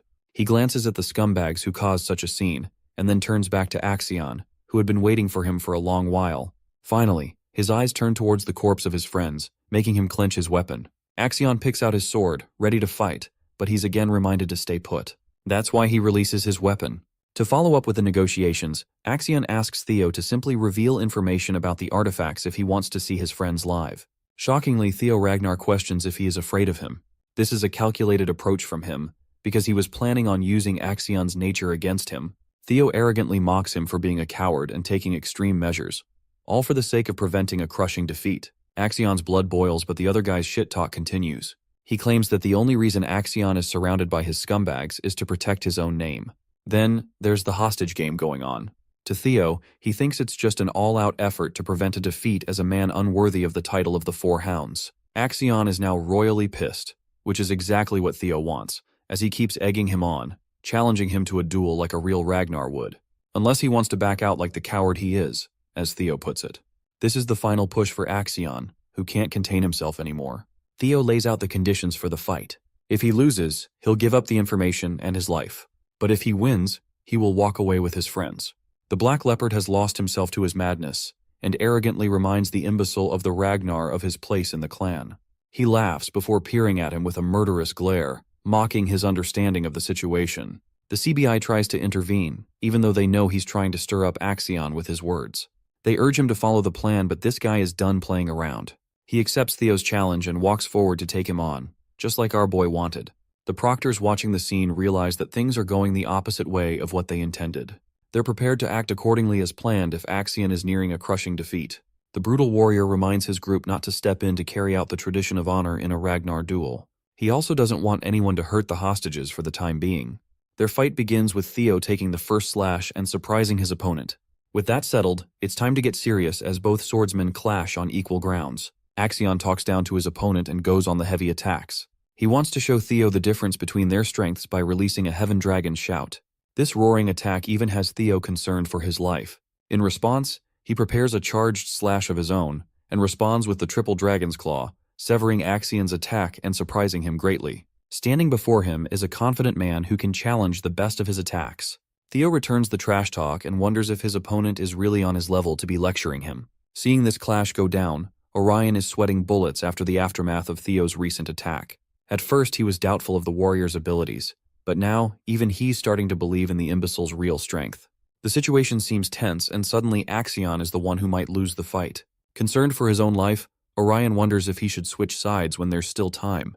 He also believes that Axion greatly underestimated his opponent. Ultimately, Orion decides against betraying Axion, as the bastard proctors of the Intelligence Bureau are sharply watching. He thinks they'll still take down Theo regardless. Commanding the rest of his men, Orion tells them to scatter and search for the remaining proctors. They want to avoid getting caught up in their battle. The story explores Axion's past, who was expected to seize the throne of their clan at a young age. Both his mother and uncle sought his success for their prosperity. The Ragnar name is nothing more than a cover, because underneath, they regarded the boy as a Troyvan. Axion can't help but praise his opponent's performance. He lunges forth to strike down Theo. However, his attack is unsurprisingly blocked with a confident smile. He's acting just like Theo intended for him to act. Breaking away from their fight and back at the council, they talk about Theo's resurgence and news of his contact with Axion. His supporters are pumped that he survived safe and sound, while his haters are shocked he wasn't done away with by the scoundrels. Axion's uncle is happy that he survived, and while no one knows what he's planning, their plans could be furthered by extracting information from the guy. He's just waiting for the information to come out, and then he'll send the high-ranking swordsman to destroy Theo. Suddenly, they receive new information regarding the fight taking place between Theo and Axion. As you can imagine, the dude is scared shitless because this is definitely against what he planned. Back to the fight. Theo executes his gesture's footwork secret technique, giving him an edge in mobility and evasion. Axion is trying his best swinging his sword around, but nothing connects. Through their exchange, he has come to understand Theo's strength, which has grown immensely. A serious Axion shoots a sharp glare and remarks that he's not as fast as presumed. Now that he's caught an edge on his movements, he tosses his sword full speed aimed at our boy's head. This technique catches him off guard, because he remembers his previous experience with a sword-throwing technique. While he was caught in his thoughts in the past, Theo was inflicted with a sharp sword-impaling body from the side. Axion claims that he may be using a secret technique, but it still has predictable movements, which could easily pinpoint the exact location of where he would next appear. Blood trails down the body of the sword, and it seems like Theo survived the attack by catching the blade with his bare hands. Now, he's also confirmed the identity of the assailant who shot him down in his first life. Axion was one of the people who betrayed him and made the downfall of the Ragnar clan come to light. Filled with hatred, Theo is happy to confirm that he's the bitch who knocked him down last time. The same day he died was the day he couldn't even learn about the perpetrators who caused the downfall of the Rose Palace. He had no strength and ran blindly, but it's only thanks to Randon taking off his mask that he was able to understand what was going on. Evelyn's investigation concluded Randon's connection with the Camellia Palace. The rest of it was just a logical conclusion. The people who led the attack were none other than the ones belonging from the Troyvan clan. Among these bastards, the only person who could use the uncommon sword-throwing technique is none other than the sly bastard Axion Ragnar, who betrayed them.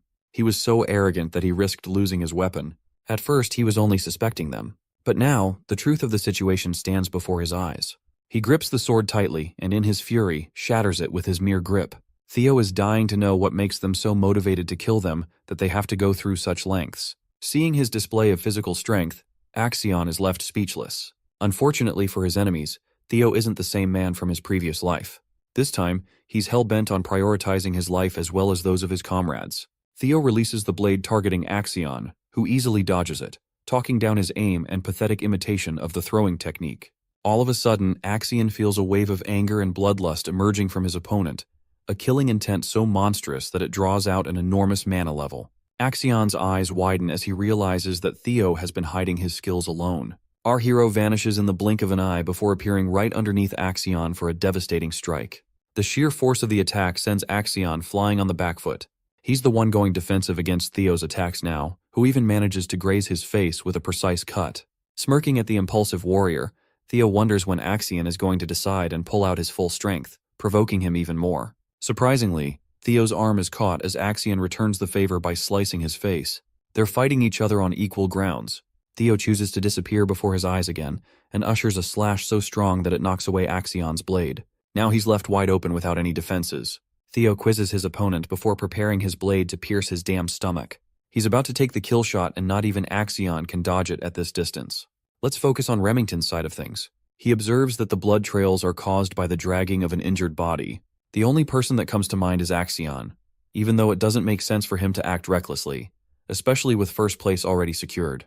Remington cleverly deduces their plan to hunt down Theo during the second stage of the exam. Hulkus is pissed that he had to take such measures and took the way of a coward. But Erica is unsurprised, stating that things like these are supposed to be within expectations in the awakening ceremony of the clan. Remington knows this, and claims that it's the very reason he despises the Ragnar way of doing things. They blindly believe in raw strength and cross boundaries. A provoked Erica warns him to watch his tongue. Remington doesn't really give a damn and focuses on saving the lives of his friends just like Theo would do. He wants their help and Hulkus is all in. For Erica, she doesn't care and turns away. She only wanted to meet Theo and he's nowhere to be found. She has no interest in saving weak men, which prompts her brother to ask if she's really that much of an asshole. Remington understands her intrigue to meet Theo, and he advises her that by helping him now would serve her benefits in the long run. The three warriors bounce to uncover the hostages' location. Remington is hoping they are safe and sound until they arrive. However, they're stopped by a bunch of men. Warriors of the Scaled Dragon Society are confronting them out of the blue, indicating betrayal. Orion is a little upset that the white-haired punk ran away to Theo's side and now associates himself with meatheads. Hulkus is greatly offended while Remington warns his friend to take the easy path and step aside. But this bitch is apparently looking to catch some smoke, so he doesn't want to move. Faced with no other option, he draws his blade. All three of them lunge forward to defeat the Scaled Dragon Society. The scene cuts to the hostages, one of which has grabbed the shattered blade that Theo threw. The purpose of the blade wasn't to attack Axion but to land right next to the hostage. It's an opportunity to escape using the blade, their only chance of doing so.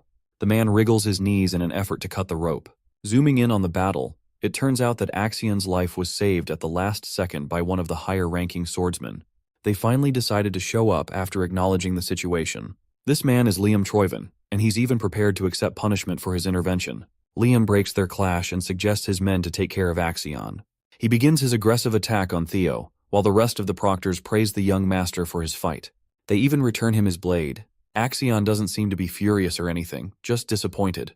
Liam's ferocious slashes are really giving our boy a tough time out here. But still, Theo is managing to respond well in a near-equal exchange. Liam launches a forward strike, which Theo blocks handily. From this short encounter, the high-ranking swordsman is rather impressed by his defenses against both Axion and him. Despite this, it's clear as day that he's no match for Liam's sword skill. There aren't any proctors nearby to monitor the fight, making it the best opportunity to kill the swordsman prodigy. So for the sake of the Troyven clan, he takes an aerial strike to finish Theo Ragnar in this one attack. Time for a plot twist. It's not Theo who gets impaled, but rather Liam out of nowhere. The one who impaled him is none other than Axion, who wants to remind his men of the fair warning he issued at the beginning not to interfere. The fight has just experienced a sudden upset by Axion's betrayal to his own men. The other swordsmen confront the young master for lashing out so blindly. Axion turns to them, furious that they thought he was going to lose. He deems it a mockery of his skills as the heir. Theo acknowledges that he's gone completely mad. As for Axion, he finally recognizes the man's skill as Ragnar. His uncle fed the boy the delusions of grandeur from a young age, goading him to climb to the top and sit on the Ragnar throne. Axion claims that while Theo is stronger, he's weaker in comparison to him. He declares himself as the man who is destined to become the strongest warrior to claim the throne, so there's just no shot of him being beaten here in this fight. Axion is prepared to cut down anyone who stands in the way of his ambitions and lunges to initiate a slash. But this sword slash just doesn't catch Theo, who has used his speed to soar to the skies. He manages to shock Axion with an attack that actually connects. Also, turns out Liam is still alive, just gravely injured. He tells his men to go and help Axion no matter the cost.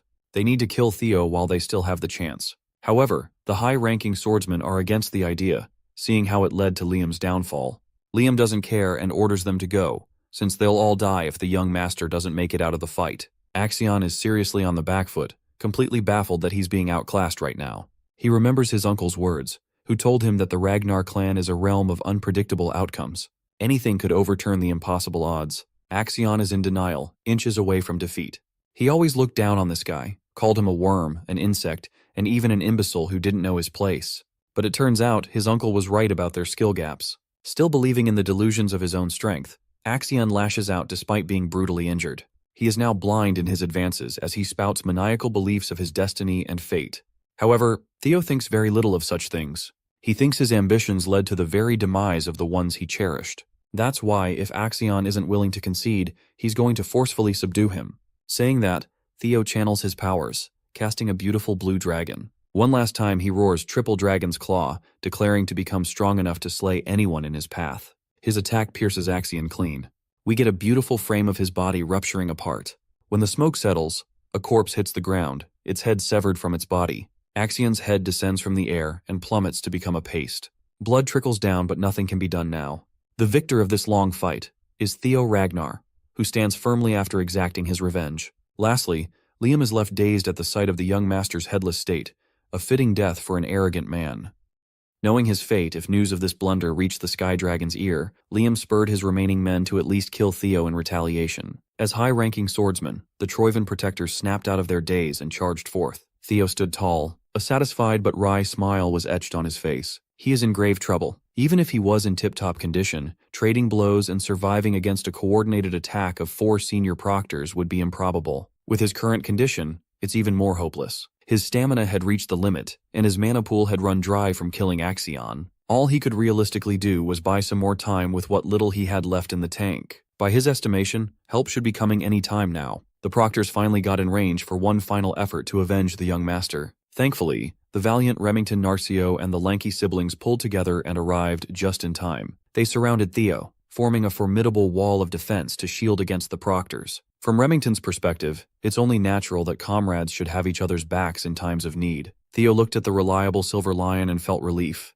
Erika Lanka shot Theo a glance, pleased that the rising star she had heard so much about had handsome looks. Hulkus Lanka, on the other hand, was elated to see someone strong enough to kill Axion and hold his own against powerful swordsmen. Pumped up by the cavalry's arrival, Sybil Drea forced himself to get up and lend his sword to assist his young master. Remington turned his blade against the corrupt proctors and listed down their crimes. He would gladly pass down judgment on these low lives, directly interfering with a sacred tradition. Now that things have gotten even more complicated, and with additional witnesses to their misdeeds, the proctors turn to Liam Troyven for the next move. Realistically speaking, they are doomed no matter which path they go down. They couldn't even find out anything about the Rose Palace's artifacts. That was their primary goal. They couldn't get rid of the biggest thorn in their plans in Theo, and the young master died under their watch. With so many witnesses and traces of their fuck-up, it's basically a game over. Even so, the proctors still believe that their Sir Liam would think of a way to slither out of this hopeless situation. When things get too convoluted, it's best to go down the simplest route. Just kill everybody. Liam still has the marbles in his back pocket.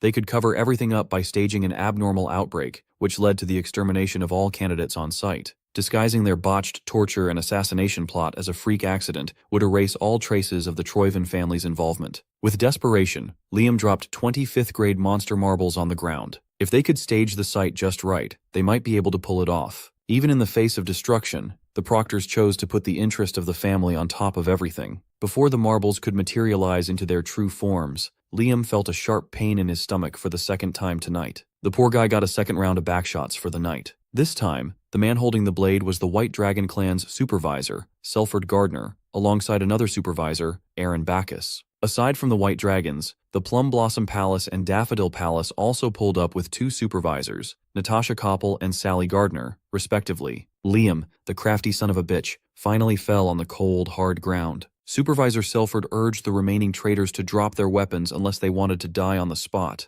The Troyven proctors were stuck between a rock and a hard place. Behind was the most promising young Ragnar talent. Up front were battle-tested veterans. When Theo saw that safety was finally guaranteed, the last embers of strength faded away. Breaking his fall was the woman who warned him not to go just a few minutes ago, Ray Ragnar. Before completely passing out, he thanked her for the heads up. While the criminals were being taken away into custody, Remington finally dropped the heroic act, running to his comrade with utmost concern. The Lanka siblings butted in. Erika wanted to make sure that Theor remembers her, and Hulkus just wanted to schedule another duel. Pushing them to the background, the rest of the training ground 4 boys came pouring in to wholeheartedly express their gratitude to the young master. All of them were crying their eyes out. Hearing and feeling all the care and concern of his people, Theo Ragnar smiled. This is the type of strength he had been longing for. Ray, of all people, understood his very nature. As the last embers of his consciousness fade, Theo requested some bells. He would be good with just enough to get first place. Moments after the arrest of the traitorous proctors, news arrived at Ragnar HQ. Of course, Ed Troyven could not believe the words coming out of the messenger's mouth. The round table of Ragnar's big shots remained silent as the messenger repeated the report. Axion Ragnar's death sent a thunderbolt of disbelief across the room. Hearing that his nephew died in some test where he arranged for another fledgling's assassination nearly made the Sky Dragon crash out on the spot. While Unc Ed was trying hard not to go feral, the announcement of the second-round blooming ceremony commenced. Gathered at the starting point, the survivors of the grueling test looked visibly worn. Stepping up to the front and demanding everyone's attention, an old man praised everyone for their hard work. Announcing the official conclusion of the ceremony was one of the 9 dragons, the Zenith Dragon, Pharaoh Ragnar. Everyone in the family knew who the Zenith Dragon was, so the new generation was absolutely starstruck. The geezer rarely even shows up at formal events. Reading out the results, Old Man Pharaoh declared that 45 out of 87 candidates passed. It might sound bad, but the survival rate is actually above average this year. That's indicative of this year's talent pool. It might be a contender for best batch of all time. Furthermore, even in a stacked batch, the highest scoring candidate stood out brighter than ever. Can you guess who that top scorer is? Everyone was made aware that passing the second would result in an automatic promotion from apprentice to entry level. At this stage, they are allowed to feel proud of themselves. Those who passed are now qualified to work as Ragnar's inspectors under one of the many factions. To add to the hype, the Zenith Dragon moved on to the announcement of scores. First place, as expected, was Theo Ragnar with a whopping 1,121 points. Who would have thought that the guy who had 0 until the final minutes would shoot up to the pinnacle? Well, knowing that he took Axion's head makes it make sense. In second place was Remington Narcio with 926 points. Erica Lanky went third with 843 points. Ray Ragnar placed fourth with 789 points, and Hulkus eked out a fifth. The old man listed down the results until the passing cutoff at the 45th place. These outstanding candidates are practically guaranteed prestigious jobs, but the blooming ceremony is not over yet. There is a third round that only the cream of the crop would qualify for. When those who collected enough bells to enter the secret ceremony were called to raise their hands, the usual suspects proudly answered the call. Only the top 4 were beast enough to enter the final trial. The hidden piece of the ceremony involves the quality breathing method. After collecting enough bells, one could learn from the inscriptions written within. It might sound simple enough, but gleaning insights, reading, and understanding the etchings require a high level of discernment. Those who are good enough to master these insights can attribute their visions to their arsenal, giving them the qualification to participate in one last assessment. In Theo's past life, he lucked out and got 1 bell, but he couldn't even understand a lick of the hidden message. Now he has hatchling synchronization, an ability that could peer through the thoughts of things. It basically allowed him to see the essence of the encrypted words as pictures and experiences in his head. He watched countless scenes of the past heroes and warriors honing their craft, infusing Theo with a profound understanding of the hidden truth in a short amount of time. Normally, it is rare to see even one person qualify for the last test, yet they have 4 this year. As far as Theo could recall, Ray and Remington weren't supposed to comprehend the quality breathing method tonight. Perhaps his actions affected their progress too. With the icy floor open, Old Man Faro invited the top 4 to show him what they had. Going by the count, Theo Ragnar took to the stage. With Axion out of the picture, a lot of things will change fast. Instead of dreading the future, Theo felt serene and centered. Now he has all the tools to create a better future. Walking towards the center of the clearing, sparks crackled around his feet. The sparks quickly grew fiercer, turning into full-blown thunder. After sifting through a ton of bells, he finally became attuned to his natural attribute. To showcase his comprehension, he entered the first stage, granting his mana with the Roaring Thunder attribute. The second stage of comprehension involves expression, manifesting the thunderous mana. Seeing their boss looking like the god of thunder, the training ground boys were hyped. Usually, outstanding candidates could stop here, and they would be hailed as true geniuses. But Theo Ragnar is built different. They haven't even invented a word that could encompass his talent. Using the dragon heart beating in his chest, he demonstrated the third level of comprehension, complete and absolute control. In the crowd, Erica Lanka is drooling at the sight of the strongest man in her generation, while her brother looks like a kid watching Dragon Ball. Even the Zenith Dragon admitted that he never expected such a high level of comprehension in such a short amount of time. Everyone thought this would be the end. Control is practically the ceiling for most prodigies at this stage. But no, Theo Ragnar wants to hog all the spotlight for himself. After showing his impeccable control, his thunderous mana soared to an even higher level. The entire field lit up with a golden-yellow light like a Super Saiyan is about to pop off. He sharply opened his eyes and swiftly drew his blade as wild bolts crackled. He swung the sword and launched a lightning strike in the form of a blade wind. He finally has a ranged attack. The attack seemingly gained a life of its own, manifesting the visage of a ravenous thunder dragon.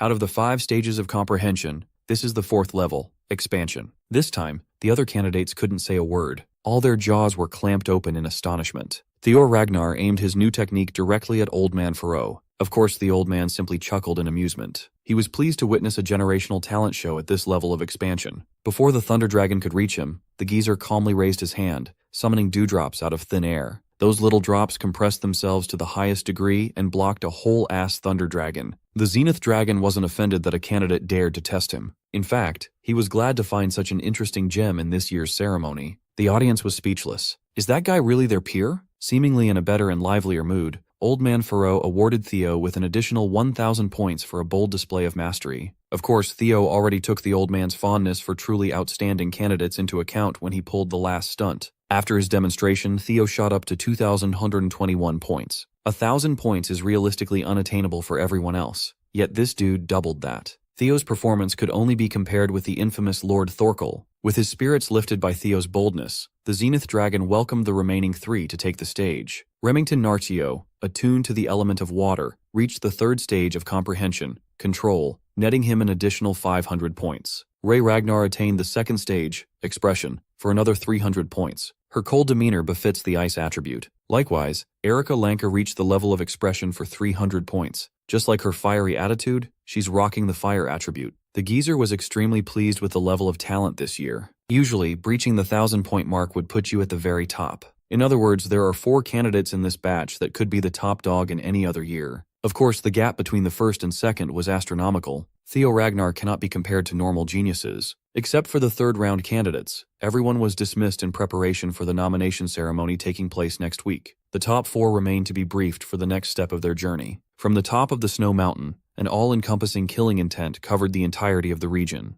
The top 4 almost fell to their knees from the hostile pressure bearing down on their bodies. With a grave expression, the Zenith Dragon officially started the next stage of their lives. With all the information he has about the future, Theo had never heard of something like this before. To add to his confusion, he felt a familiar power boiling at the top of the mountain. The force trying to grind them down is Lodbrok's energy. The final part of the blooming ceremony is a secret that only a select few are allowed to undergo. A face-to-face with the family head himself. No one knows what happens in this meeting. Everything depends on the whim of the patriarch. Through this meeting, a candidate may be selected as a prospect for the fight for the throne. Currently, all 5 frontrunners as the next family head participated in the ceremony's last trial. Being chosen for the family head battle is a mark of a strong candidate. That means Kyle Ragnar is currently waiting for this year's top contenders on the mountain peak. Still, that doesn't explain why Theo could sense Lodbrok's energy from up there. Then a chilling idea entered his mind. Could it be that the man who took Ancient Dragon's heart was his father? Old Man Pharaoh gave the go signal for the top 4 to ascend, break through the fear, and meet the Lord. Well, that is easier said than done when they could not even take a single step forward. To help his fellow contenders, Theo urged them to forget about withstanding the pressure with pure force and simply match the pressure's wavelength using mana. Remington quickly caught on to what he was trying to say. It will be difficult, but creating an anti-phase wave to neutralize the mounting pressure could theoretically work. This test is basically a way of culling candidates who can't properly control the magic power. Erica listened on the sidelines, confused as to what the nerds were trying to say. Remington gladly elaborated and blabbered about the vibrational properties of mana. Erica just stared at him like an alien speaking an unknown language. In essence, they just have to project mana power with properties that are opposite to the pressure.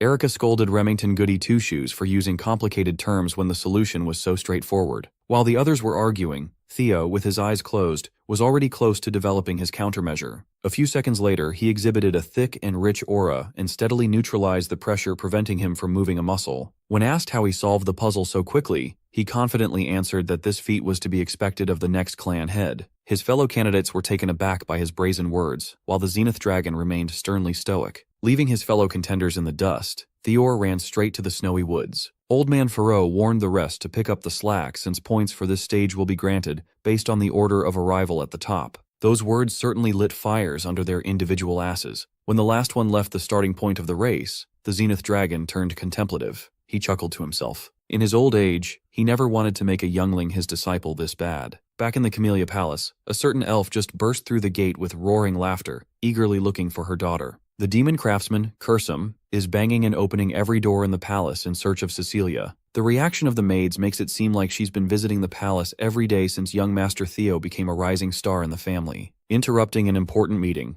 Cursum pushed the right door open and cheered upon seeing her daughter. For the nth time, Cecilia warned her mother about maintaining decorum within palace grounds. Cursum could not care less about pointless shows of manners. She's about to become obscenely wealthy after all. Sure, she's already wealthy by every metric, but soon, her coffers will overflow with obscene treasures. I have to remind you that she's also known as the Elf of Capitalism Incarnate. Since Theo became a star, orders have just kept flooding her workshop. Her business finally reached mainstream popularity. Of course, Cecilia is happy for her mom. More than that, she always believed that her son would excel. That's all she wanted before. But seeing her little boy in dangerous situations, a mother would not be able to stop worrying. What if he gets hurt? What if he can't stand the pressure and attention? Cecilia feels useless as she stands idly on the sidelines. Unable to contain her frustrations, Cecilia turned to the only thing she could do for her son, making sure that her son always has an immaculate drip. Meanwhile, Cursum is yapping about her future plans to expand her business. Aside from weapons, her workshop is about to venture into crafting and selling accessories too. Profits from that expansion alone could make her revenue grow tenfold.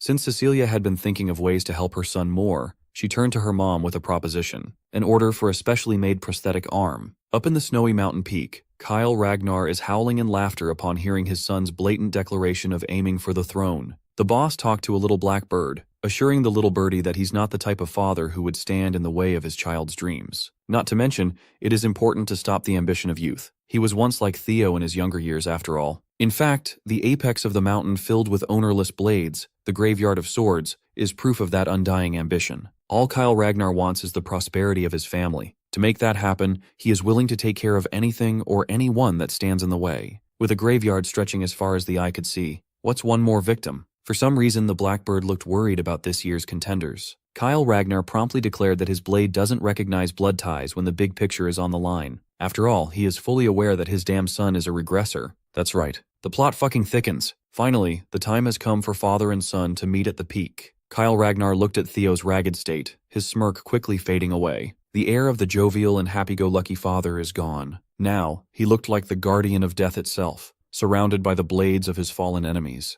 It took Theo 4 hours to climb the steep mountain, when it would normally take him just 1. He was seriously hampered by that suffocating pressure. Kyle beckoned his son and asked if he knew what the graveyard of blades signifies. Most Ragnar kids have been told the legend of their father and the myth of this final resting place. This place embodies what it means to be the clan head of the Ragnar family. This is a position where the head must take on the heavy burden of infinite threats and challenges with no one to rely on. The position obeys the rule of the strong. A clan head must stand tall above every mortal. When asked if he has what it takes to seize such a position, Theo answered with a resoundingly confident yes. His father warned him not to give such a definitive answer so lightly. In Kyle's journey to the top, he had to send thousands upon thousands of souls to the afterlife. Not everybody can carry all that resentment. In this place, Kyle is reminded of his bloody warpath. He can still hear his victims' curses and threats of revenge beyond the land of the living. Even so, Theo's resolve remains unyielding. The kid knows what he wants to be. As for his reason, everything goes back to his past life and thirst for vengeance. If he can seize the throne, he can finally bring an end to the damned bloodshed inside the clan. Achieving that mission is the top priority. Of course, he can't give that kind of answer to his father. So, in true Ragnar fashion, he elected to answer the loaded question with his sword.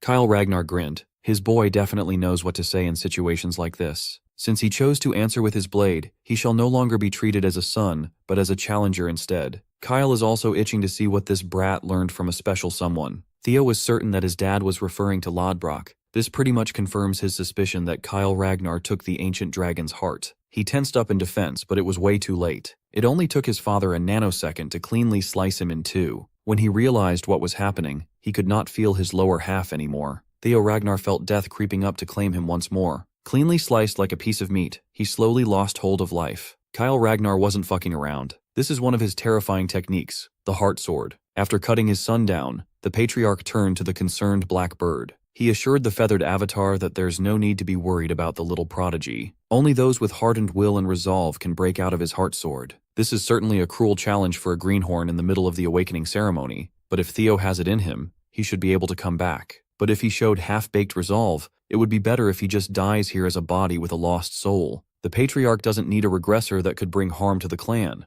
Theo's soul was transported to an endless void at the boundary of life and death. He could feel the familiar sensation of death grinding his remaining essence into nothing. He quickly came to terms with his cause of death. Not everybody could survive an attack from a demigod after all. Theo reflected on his accomplishments in this life and tried to convince himself that he did all he could. He stole the Camellia Palace from the Troivans. He killed Rendon and that rabid dog Axion, the bastards who cut his previous life short. Everything else aside from that would just be a stroke of luck. Compared to his first go-around, he lived a happier, albeit shorter life this time. Perhaps it would be fine if he just lets go and rest peacefully for good. As his will waned, accepting his untimely demise, the last bit of his soul evaporated like a dewdrop. Before the last droplets of his being were erased from existence, the griffin residing with his sword interfered. The giant bird forced himself into the infinite void to reprimand his boss. If the kid was going to give up so easily like this, the griffin would be incredibly pissed. Hearing the snarky voice talking trash to him, Theo's soul sparked once again. That first spark and the bird's sobering words were enough to wake him up from thinking like a loser. This will not be Theo Ragnar's final resting place. His soul quickly grew back to its original form, drawing upon his undying will. He had already given up once in his previous life. He can't possibly let his story end so soon. After rebuilding his soul, Theo went above and beyond to manifest a blade that could cut through the endless void. Theo remembered his solemn vow to himself. His body, mind, and soul might break, but Theo Ragnar will never yield. Inside that empty space of nothingness, he brandished his blade with a desperate reluctance to pass. His purest slash to date proved to be sharp and strong enough to cut through the possibility of fading out of existence. The illusion of death shattered, letting in the light of life that rained upon his soul. Theo opened his eyes, and he was back on top of the mountain. He successfully cut through the effects of the heart sword genjutsu. Thanks to the griffin residing in his sword, he prevented himself from being an empty vessel devoid of a soul. Kyle Ragnar stood in front of him with a discerning gaze. The ruthless demigod sneered and gave his son a passing grade. It was a literal do-or-die situation, and Theo came out on top. A whole week quickly passed after the final round of the blooming ceremony. Today is the day of the nomination at the clan headquarters. The Lanka siblings were in attendance, waiting for their names to be called. Holkus doesn't like being in such a crowded place, and Erica teased him for being a big, anxious baby. Well, you can't really blame him. The commanders of every unit, the 9 dragons, the former clan head, and the current patriarch are in attendance after all. Still, Erica warned her brother to stop acting so scared, or no one would pick him to join a faction. Besides, he couldn't even obtain elemental breathing even after amassing so many bells. Holkus is still salty about that. Furthermore, his sister doesn't want to talk about what she received from the clan head when she reached the mountain peak. The brute argued that Theo would have been a cool dude and shared the secret already if he had asked. The life of Alanka is dedicated to being the Sword of Ragnar. Since that's the case, Holkus has already committed himself to the coolest and strongest man in their batch. The man who has it all: power, character, and ambition. Holy glaze. Holkus is determined to bet his life on the young master, even though he never really talked to the guy. He thought he could just be directly folded into Theo's camp by slyly joining the same unit that he would join. This is only possible because, for some unknown reason, the Patriarch is not taking Theo into the clan head's manor. That means scrubs like Holkus and other fans should be able to follow their idol into whatever faction he chooses. Cutting through the noise of the arena and the crowd, the ceremonial drum was beaten, signaling the start of nominations. Without further ado, the overall valedictorian of the batch, Theo Ragnar, was called up to receive his honors. The crowd was filled with civilians and swordsmen alike, every one of them cheering for someone who was once subjected to the worst insults. Theo took it all in with a smile as he stood before the Ragnar higher-ups. In the middle of the crowd, Evelyn Nereville silently cheered for the young master she helped nurture. If it were up to her, she would like to see the young man join the white-armored dragon cavalry. Of course, that would just be a selfish dream on her part. As class valedictorian, he has proven his ability to excel in every single category, outperforming every single one of his peers. Just as when he was about to be prompted to choose a faction, an unlikely figure stood up from the row of the 9 dragons. Ed Troyven, the Sky Dragon and director of the Central Intelligence Bureau, wordlessly garnered everyone's attention. Tensions rose. Everyone was thinking that the madman might try to pull something to avenge his nephew. Of course, that would be an incredibly stupid move considering the other big shots in attendance. The announcer pushed back and firmly asked the Sky Dragon to sit back down. Theo reckoned that this man is likely still in shock over the death of Axion, but he doesn't feel too threatened, considering where he's standing. But much to everyone's surprise, Ed Troyven flashed a bright, phony smile and invited the young man to the Central Intelligence Bureau as the new deputy director. Theo murdered the dude's nephew, and he's getting a job offer as a reward? Earning the honor of being a valedictorian in the Ragnar clan holds a special meaning. Theo used to belong to the lowest position in the succession ladder. Now, he had finally hatched to rise up and take flight. Word about his accomplishments quickly spread around the clan. News about him killing Axion and going toe-to-toe with a proctor was all everyone could talk about. His story of starting from the bottom and rising to the top resonated with the hearts of many apprentice swordsmen. Now more people look up to him than ever. The perception of the general public quickly changed from disdain to admiration. The imbecile of Ragnar no longer exists. What took his place was a generational genius with monstrous potential. As he stood in the middle of the stage, the system rang out. The 3rd scenario quest has been successfully cleared. As a reward, he obtained an ether core. Theo was pleasantly surprised. He spent so long without hearing from the system that he forgot about his quest. Considering how long the quest took to complete, this ether core thing should be something really nice, right? He couldn't even enjoy his reward without a two-faced asshole offering him a deputy director seat to one of the family's most integral factions. Using observation on Ed Troyven, he discerned that this asshole is aiming to take him under his wing to be used as a pawn in order to uncover the secrets of the primordial dragon relics. They knew that already, but it's nice to have confirmation. The Sky Dragon probably suspects that he already has one of the relics. Unfortunately for Ed, Theo would never prostrate himself to a Troyven. It is his life's mission to crush that cursed family with his bare hands. The demon dragon Julius immediately protested about Ed's thinly veiled coercion. Julius didn't hold back in calling the snake out for trying to scheme his way to vengeance. The Sky Dragon dismissed the allegations with mocking laughter. He admitted that he holds some resentment as an uncle, but as the central director, he only wishes to recruit the best man for the job. Julius clicked his tongue. Ed Troyven is a slippery son of a bitch. Even now, he's focused on fulfilling his hidden motives. The announcer broke up the argument before it got worse, and asked the 9 dragons to refrain from speaking out of turn and let the proceedings formally commence. When asked if he already has a faction in mind, Theo answered that he has yet to pick one. For now, he wants to hear what the various factions have to offer. He effectively wants to start a bidding war for his services. The first one to take the bait was the Sword Dragon, Osa Ragnar Plunis, director of the Plum Blossom Palace. She swore to take Theo as a direct disciple and a junior lord. Lady Plum Blossom doesn't have any children of her own, so being her direct disciple and junior lord is a straight shot to a nifty legacy. She's essentially offering to accept Theo as an adopted son and successor of the Sword Dragon title. 2 of the 9 dragons presented their offer, as expected of a hot commodity like Theo. With such lucrative offers on the table, most commanders and directors won't be able to compete at all. Despite the intense bidding war, another prominent figure wanted to throw his hat into the ring. He made a flashy and thunderous entrance, a bird crashing down from the skies. Covered and masked up with bandages, Robert Ragnar, head of the Black Snow, also known as the Black Dragon, has joined the bidding war for Theo. The audience was aghast. Most people had never seen this guy make a public appearance before, but he was closely watching the awakening ceremony from the start. Robert conceded that Kyle was right, and the boy was quite interesting. If he agrees to work with Black Snow, the Black Dragon will gladly appoint him the rank of Null Snow. As a covert intelligence agency, Black Snow agents move in the shadows. The exception to that is the Null Snows, the highest-ranked officers within the faction. They're allowed to have a public persona to attain fame and honor.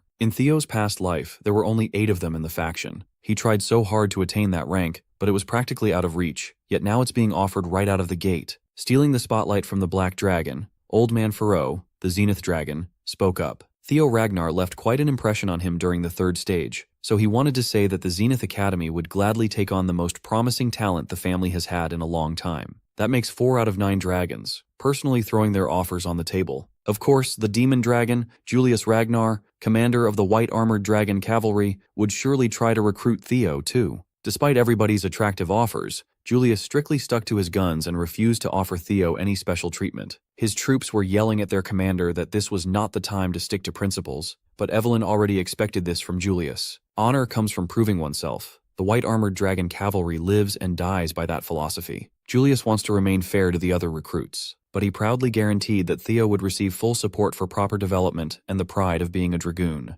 Theo understood where the commander was coming from. In fact, he respects it. Just as he was about to make his choice, a sultry voice from some supple lips rang inside his head and his head alone. The former clan head, Hilda Ragnar, asked him if he was a regressor. Judging by her tone, she already knows for certain that he is. Trying to maintain his composure, he telepathically replied, feigning ignorance. Hilda praised Theo's impeccable acting skills, curious as to what kind of life he lived in his previous cycle. Hearing her mention some sort of cycle made Theo realize that regression might not be limited to just one do-over. While he was having an existential crisis, everyone else in the arena was still waiting to hear his choice. So, he asked for a little more time to gather his thoughts. Hilda smirked at his flustered appearance. She assured him that there's no need to hide anymore. After all, she's also a regressor like him. But the cycles she's permitted to repeat had already run out. This old-ass, fine-ass grandma of his is basically admitting that she's been through the cycle of regression multiple times. This is a lot of information to process on the spot. Perhaps asking Hilda directly for a better explanation would be better. When he asked about the meaning of cycles, Hilda was surprised that he didn't know such a basic thing.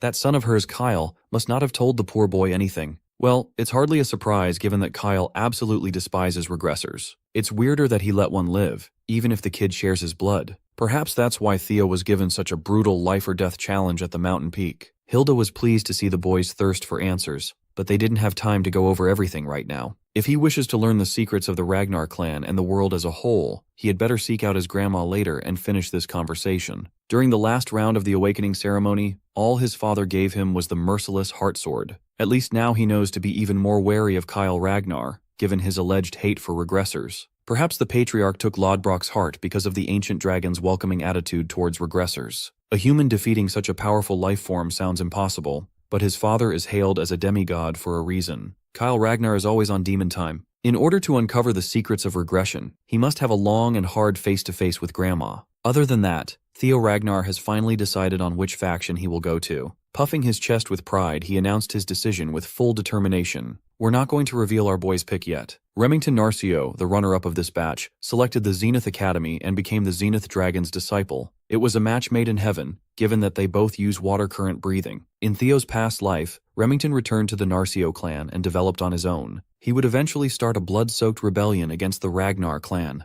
Having the Silver Lion as your enemy never ends well. But this time, he opted not to leave the clan, a change brought on by Theo's influence. It is a temporary farewell for the rivals for now. They will be going on to improve themselves in different factions with a promise to meet again when they're stronger. In a short span of time, they have become true brothers in arms. As expected, Rey Ragnar returned to the Daffodil Palace, where her mother, the Ice Dragon, reigns supreme. There is no place better suited for that lady. As expected, Sybil and the other schmucks from Training Ground 4 wanted to follow their young master, but their grades were insufficient to get accepted to his chosen faction. It was a shame to part ways with comrades, but it is a necessary change. Theo is looking forward to seeing his new friends spread their wings on their respective paths. After everyone was dismissed, the Lanka siblings approached Theo. Hulkus tried to pretend that it was just happenstance that they ended up in the same faction as Theo. Of course, he politely greeted them and extended his thanks for their assistance during the second stage ceremony. Erica will be holding that debt over his head for the future. She likes strong guys, and so does her hulking brother. No Diddy. One of the supervisors warned the new recruits to pay attention. The commander is coming. You already know that Theo would pick the most honorable unit within Ragnar, the perfect place to boost his career and spearhead his campaign as the next clan head.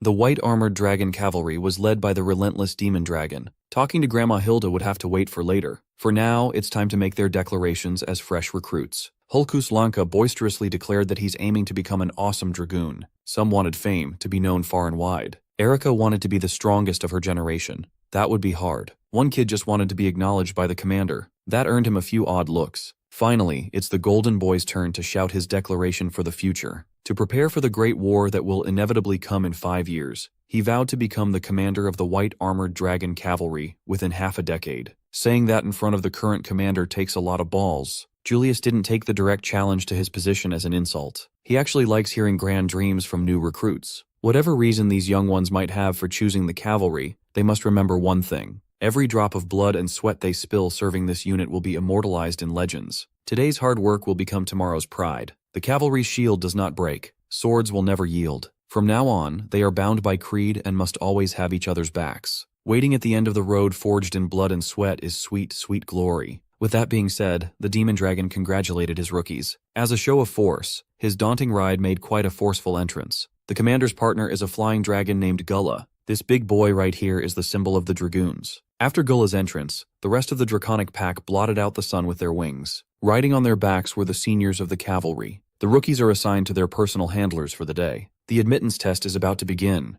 This means that fresh recruits will be venturing out to obtain their own partners. The spectacle and awe-inspiring sight of dragoons flying in a formation was breathtaking. Any child of the Ragnar clan dreamt of having their own flying dragon partner once. Assigned as Theo's handler was none other than Evelyn. He was quite surprised to see her out of Training Ground 4 and back in service of the cavalry. Curious, he asked if she had finally returned to active duty. She happily replied that she is taking up the mantle once more. With a brand new prosthetic arm made by the demon craftsman, Evelyn can finally go back to doing what she loves most. A few days ago, Mommy Cecilia and Kirsten paid Evelyn a surprise visit to express their thanks. She was in the middle of teaching the Training Ground boys a lesson when it happened. As usual, Evelyn deflected the praise and thanks, attributing Theo's success to the young master's natural talent. Still, Cecilia believes that Evelyn's acknowledgement and support played a big part in her son's success. Hearing that Theo has someone highly dependable in his life, Cecilia wanted to express her gratitude in some way. Evelyn continued to speak lowly of herself. Cecilia doesn't like that.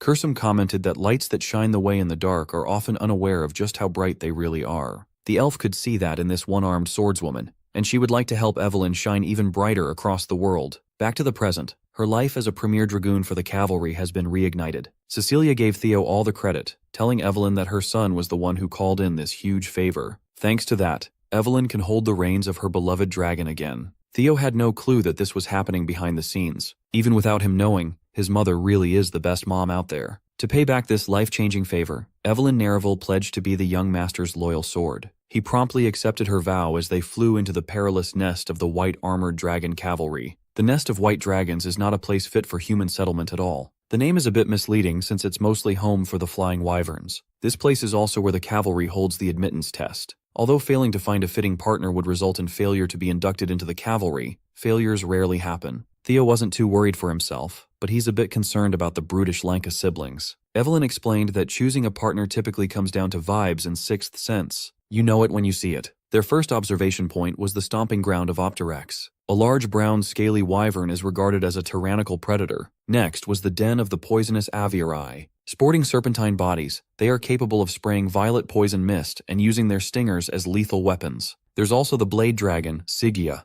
They are classified as docile herbivores that normally prefer burrowing and nesting underground. They rely on an ambush against enemies. Up in the skies are the speed dragons, velociraptors. They are small, quick, and smart. They hunt in packs and spew fire from their maws. The wyvern species managed by the cavalry are mostly categorized into these 4 groups. Unfortunately, Theo did not vibe with any one of them. Accessing his memories from the first life, an infamous wyvern came to mind. 6 years after the start of the Great War, a massive mutated wyvern would raid the White Dragon's nest. It would slaughter hundreds of mounts raised by the White Armored Dragon cavalry. It was aptly dubbed the Evil Shadow Dragon. That day, 8 villages burned to the ground and dozens of warriors fell. Alarmed, the Ragnar clan would categorize the Evil Shadow Dragon as a Class 2 calamity, a demonic fiend. In the end, it took the deployment of the Demon Dragon and Sword Dragon working together to defeat the vile thing. It gained its name for its ability to hide in the shadows. This is just how to train your dragon with blood. Theo would love to pair up with that anomaly. As far as he could remember, the beast was characterized by something obvious. After flying around for some time, he luckily spotted the glaring distinction. While the rookies are doing their best to secure a partner, the commander is chilling on the deadly cliffs with Gullah. Interrupting his peaceful delight, the Sword Dragon entered his territory. Today, he doesn't mind interruptions. He just secured the most talented prospect in the clan's history. A dragon he wasn't anticipating fell within his grasp.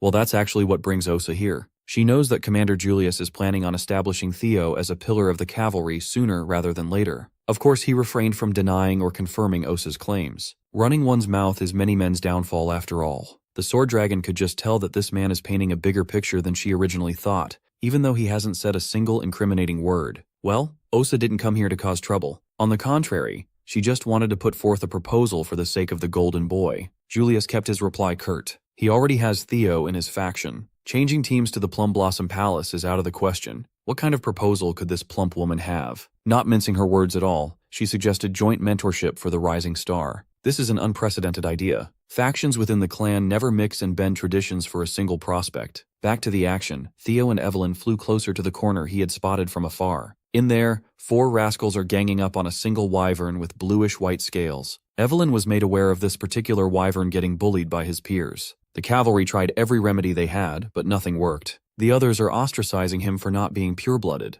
The poor dude is a child of a female wyvern and a male viper. You see, vipers are Class 1 demonic fiends that live deep in the Demon Sea. It's a mystery how one could even reproduce with a wyvern. Such a union, let alone birth, should have been impossible. Theo could not believe the lore he was hearing right now. Class 1 demonic fiends are blights to humanity. They are living calamities that seek destruction. If one ever successfully crossed the Great Wall, it would wreak untold havoc. Not to mention they are ugly pieces of shit. Vipers are ghost-type monsters that dwell in the shadows. Now it makes sense how the evil shadow dragon gained such exclusive abilities. It must be the Viper blood. The birth of this white wyvern caused a significant uproar in the cavalry. There were some pushbacks, but they decided to accept him into the nest for observation. Then came the bullying and the other wyverns refusing to accept a half-blood. Seclusion won't be a viable solution, so the cavalry doesn't know what else they could do. Hearing what the little fella has lived through, ostracized for being different in origin, resonated with him. The cavalry gave him the name Umbra, which means shadow in the ancient language. Theo smiled. He has a feeling that his partner is finally here. Without warning Evelyn, he got up on the saddle and announced his choice. Instead of waiting for Evelyn to safely park her ride, the madman leaped out of the flying beast. No preparations or parachutes. He was way too excited about getting acquainted with Umbra. Evelyn felt her heart skip a beat when the young master skydived on a whim under her care. Theo is simply too determined to help Umbra live a different life this time around. He got his second chance. Why shouldn't the evil shadow dragon have the same shot at a new life? Stimulating his mana, Theo landed like a lightning strike straight from the heavens. Surprised, Evelyn didn't have time to stop the young master's recklessness. On the way down to the cliff face, Theo pulled multiple blades out and launched them with differing speeds. His eyes lit up as Hatchling Synchro activated, gaining control of the blades through psychokinesis. Using this nifty trick, he was able to break his fall and use the blades as footholds in midair. He looked as though he was running downwards, defying the laws of gravity. Learning psychokinesis is one thing. Utilizing it in such an ingenious way is another. Evelyn was amazed. The young monster's growth rate is truly unbelievable. On the cliff, the wyverns, ganging up on Umbra, hissed and screeched in hostility. The bullied beast did not back down and met their snarls. Seeing this injustice unfold, Theo was reminded of his days as the clan's imbecile, the times when his peers would sneer at him for being an incompetent bastard. Back then, all he could do was grit his teeth and take the insults. Now he's a completely different person, the undisputed goat of his generation. Sparks flew around Theo as Thunder Dragon breathing kicked in. Reaching his effective range, he used the blades for their intended purpose, sending them flying to the bullies. Charged with ungodly amounts of wattage, he unleashed his dragon mark. If he wanted to, he could have slain those wyverns, but he merely scared them off with his attack. As the bullies flew away with their tails tucked between their legs, Theo Ragnar landed. He scorned the gang of wyverns for being a bunch of cowards hiding behind their superior numbers. When his glance fell on Umbra, his eyes softened with concern. Feeling threatened by the newcomer, the beast warily growled, ready to pounce at the slightest bit of antagonism. Once Theo got close enough, Umbra chose to retreat, flying away to God knows where. Evelyn finally caught up to the young master and explained that the beast is on edge,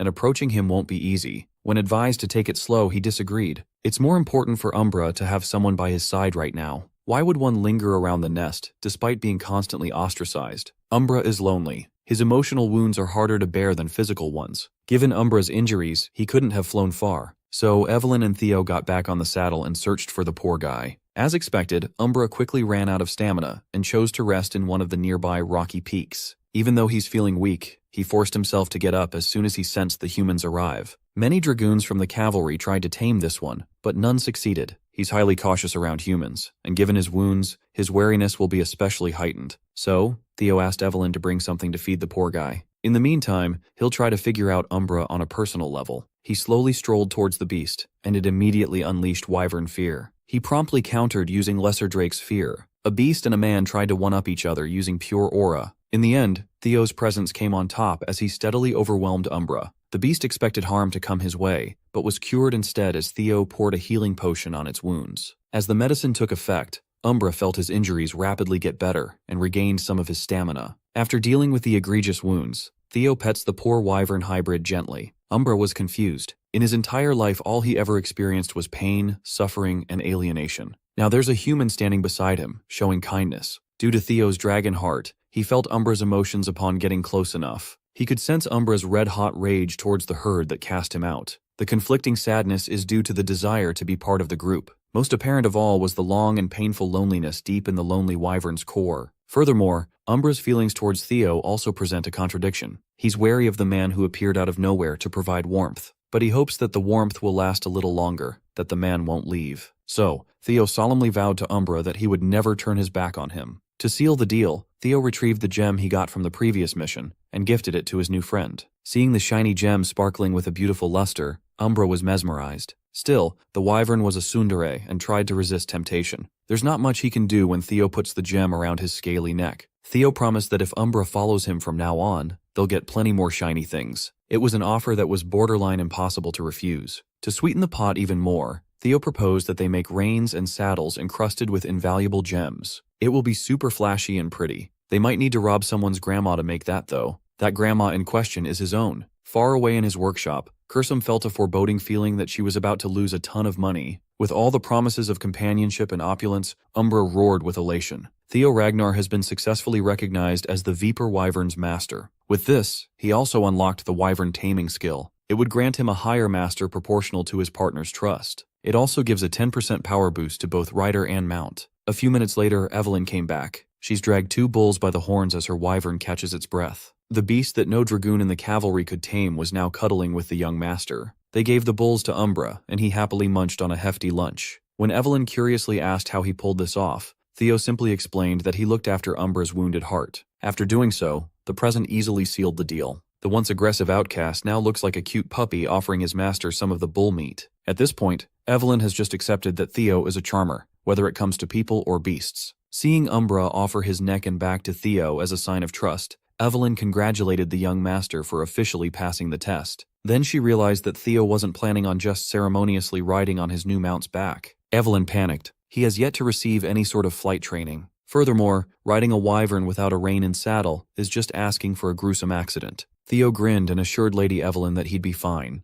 With wyvern training, he can compensate for his insufficient riding skills. And so the partners took off. Evelyn was left to watch on the ground. Seeing Umbra so excited to take flight, Theo figured that he must be itching to show his new master something. For the first time in his miserable life, Umbra looked happy. Seeing his partner fly with childlike wonder, he wondered how a pure-hearted creature like this turned into such a terrible demonic fiend that earned the evil shadow dragon name. After traversing the entirety of the nest, they arrived at the precipice of a giant cascading waterfall. Umbra phased through the heavy downpour of water, heading straight into a hidden cave obscured by the flow. Theo thought he knew the layout of the entire Winter Mountains, given his experience in the black snow, but he never knew that a crystal cave was hidden behind the waterfall. Given how shiny this place is, it makes sense why Umbra loves it. Looking around, Theo found the reason why Umbra eventually became the evil shadow dragon. He's been eating the many ghost spirit flowers growing around the crystal cave. These things normally grow in the deepest reaches of the demon sea by consuming pure demonic energy. Dragons and demons supposedly possess opposing energies, so it's a mystery how Umbra survived on such a diet. Whatever the case, burning these flowers is a must. Umbra was opposed to the idea, but Theo promised not to mess with the crystals. Deep in the cavern, another surprising sight revealed itself, an emaciated and rotting corpse chained up on a wall. By Theo's estimation, this guy has been dead for at least a decade with oddly minimal rot. The coldness of the cave played a part, but this is also a sign of tremendous magical power. This man must have been a high-level martial expert in his heyday. Theo must come back another time for a proper investigation. When he turned his back on the corpse, it seemingly regained its life with a resentful glare. It started screaming the current clan head's name, Kyle. Umbra quickly responded to the threat and pinned the corpse deep into the wall. He roared at the enemy that exhibited hostility to his master. The corpse continued spouting Kyle's name, and Theo sensed that his new friend was in grave danger. Mr. Corpse tried to take a bite out of Umbra's feet, but Theo sacrificed his arm to block the rotting teeth. It refused to let go of Theo's arm as it cursed Kyle and Robert Ragnar from beyond the grave. Theo's father and the Black Dragon must be connected to this random chained-up dead body. At that moment, Evelyn came to the rescue, utilizing the white-armored dragon cavalry's shared technique, Blade Barrage. Through innumerable stabs, she effectively deleted the corpse's head, and Theo was freed. He hobbled down to his knees and apologized for messing up. Traveling from the bite, an unbearable pain shot all throughout his body. The bite was infused with a toxin comprised of demonic energy. Without an antidote, Theo might succumb to an extremely agonizing death. Evelyn panically tried to lift him up for transport to the HQ. Umbra was opposed to the idea, pushing her out of the way. He continued to nudge Evelyn away from the young master, seemingly trying to tell her something. Sensing this, Theo asked his partner if there was a solution. Without hesitation, he put his complete trust in Umbra. Theo grinned and left his life in the Viper Wyvern's hands. Evelyn immediately opposed such a ridiculous idea. A corpse toxin mixed with demonic energy is a death sentence if left untreated. As far as Theo knows, he has less than a 30% survival rate even with conventional treatment. So he wants to gamble it all on Umbra's method. This beast evolved into a Class 2 demonic fiend by eating ghost spirit flowers. He must have tangled with the corpse before and learned how to subdue demonic energy and corpse toxins. Before losing consciousness, he asked Evelyn to please follow Umbra's lead. Looking around the cave, the Viper Wyvern worked fast to harvest a bunch of ghost spirit flowers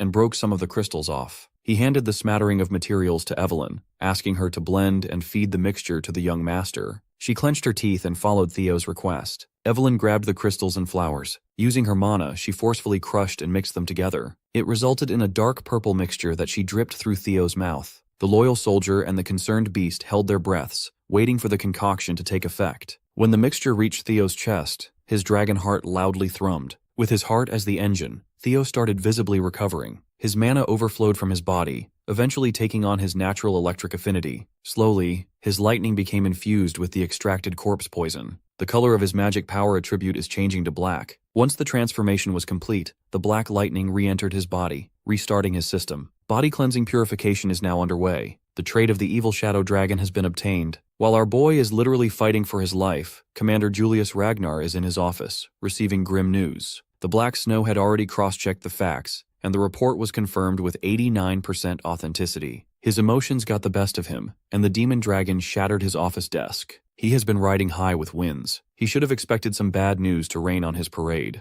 Still, this type of devastation was completely outside of his expectations. Trainer Isvin, captain of White Armored Dragon Cavalry's 5th Platoon, and 15 of his men have all perished in battle. Body cleansing purification was an ancient secret technique that forcibly purges impurities from the body. It refines one's constitution for better magic power cultivation. Typically, the process requires multiple experts with tremendous power to channel their energy for days on end. Even then, it was only proven effective for children under the age of 5. For Theo to experience this invaluable process, multiple coincidences were required to overlap. The extreme corpse toxin running through his veins contains an incredible amount of concentrated magic power infused with demonic essence from feeding on ghost spirit flowers. Then, Umbra's antidote served as a stabilizing agent. These unfortunate events eventually created the perfect balance where, instead of being overrun or cured from the demon shadow toxin, he was able to absorb its uninterrupted power instead. Theo finally jolted awake with Evelyn and Umbra by his side. Feeling a little worn down by the process, he apologized for worrying them. The loyal soldier and the new partner finally breathe a sigh of relief. Looking at his status window, imagine Theo's surprise when he found out that he's now the second iteration of the evil shadow dragon. Just from the cleansing alone, he obtained an additional 85 status points. It's a tremendous amount. Now he's certain that the crystals inside this cavern are a condensation of pure energy. That pureness diluted the toxicity of the flowers, turning it into potent medicine. He couldn't be happier that he trusted Umbra with his life. A Ragnar's body can already be considered perfect. Now that he had undergone body-cleansing purification and had become the evil shadow dragon, he was on pace to reach the absolute pinnacle.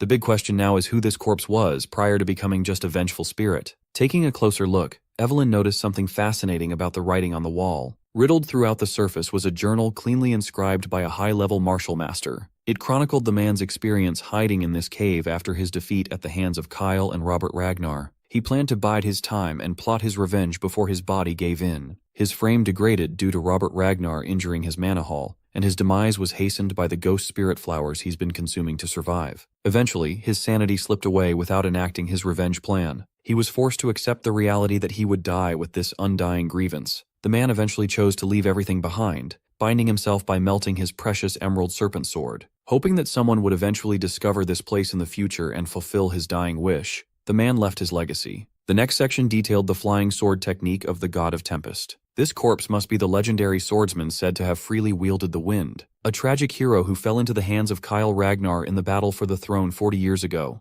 The Wind Baron, Hector Ragnar. Tales of his legend ended in that final battle. In reality, he survived and died a miserable and lonely death in some cave. Ever the loyal sword of Ragnar, Evelyn Nereville got on her knees with utmost respect. Though the Wind Baron lost to the clan head, he was still a Ragnar with the right to succession in the previous generation. As a vassal, Evelyn harmed a potential successor, a capital crime deserving of summary execution. Theo dismissed her extreme pleas. What she killed was not a Ragnar but a madman. Besides, she did what she had to do to save the current successor. Pulling his weight, Theo ordered Evelyn to forget everything that happened in this cave. But if she still wasn't satisfied, he proposed that she take the secret techniques of the Wind Baron for herself. Naturally, she argued that she is not worthy of power rivaling even the techniques of the 9 dragons. But Theo stood firm in his decision to make Evelyn the successor of Hector Ragnar. There is no one more deserving of carrying forth that legacy. Besides, it would allow the Wind Baron to finally rest in peace, and a legacy disciple cannot be questioned for her crime. As Theo's sword, this is the right path forward.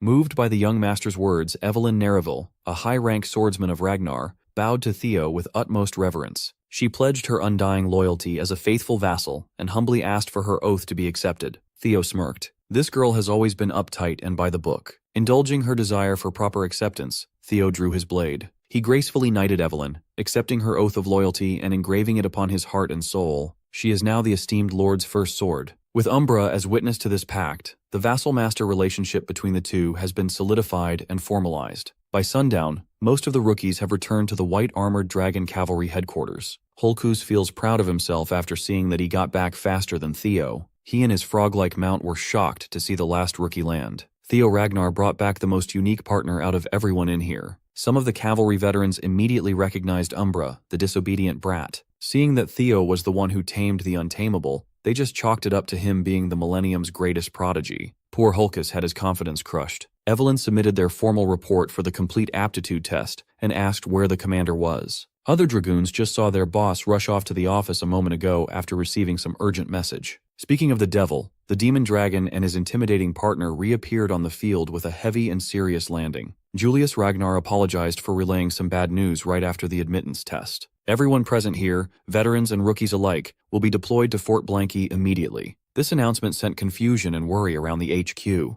Theo was the only one who had an idea of what was about to happen. The Ceres Merchant Guild hostage incident at Fort Blanky is finally underway. They are about to meddle with a plan to obtain the Dragon Slayer sword, Balmung, for the upcoming coup, a plan orchestrated by the hateful Sky Dragon, Ed Troyven. One of the dragoons asked for more information. They can't just deploy new recruits who have yet to receive proper training after all. Julius gave it to them bluntly. Trainer Isvan, captain of the 5th platoon, and his troops have gone missing. Everyone knows Captain Isvan. He's the oldest knight in the white armored dragon cavalry. He's not one to go down so easily. This might be another butterfly effect Theo is directly responsible for. Black Snow set the certainty of their death at 89%. Even if they survived, they would be in no state to continue their mission. So, all currently available troops will temporarily take over the 5th platoon's name and carry out the objective. Evelyn Narraville was assigned as captain. Deployment will be in 3 days, so rookies must cram all the basic training by then. Julius refuses to believe that old Isvan would fall so easily. Nevertheless, he is thirsty for vengeance. With that being said, he made his forceful exit. This all started with the Black Skull bandits kidnapping a Ceres Guild merchant representative.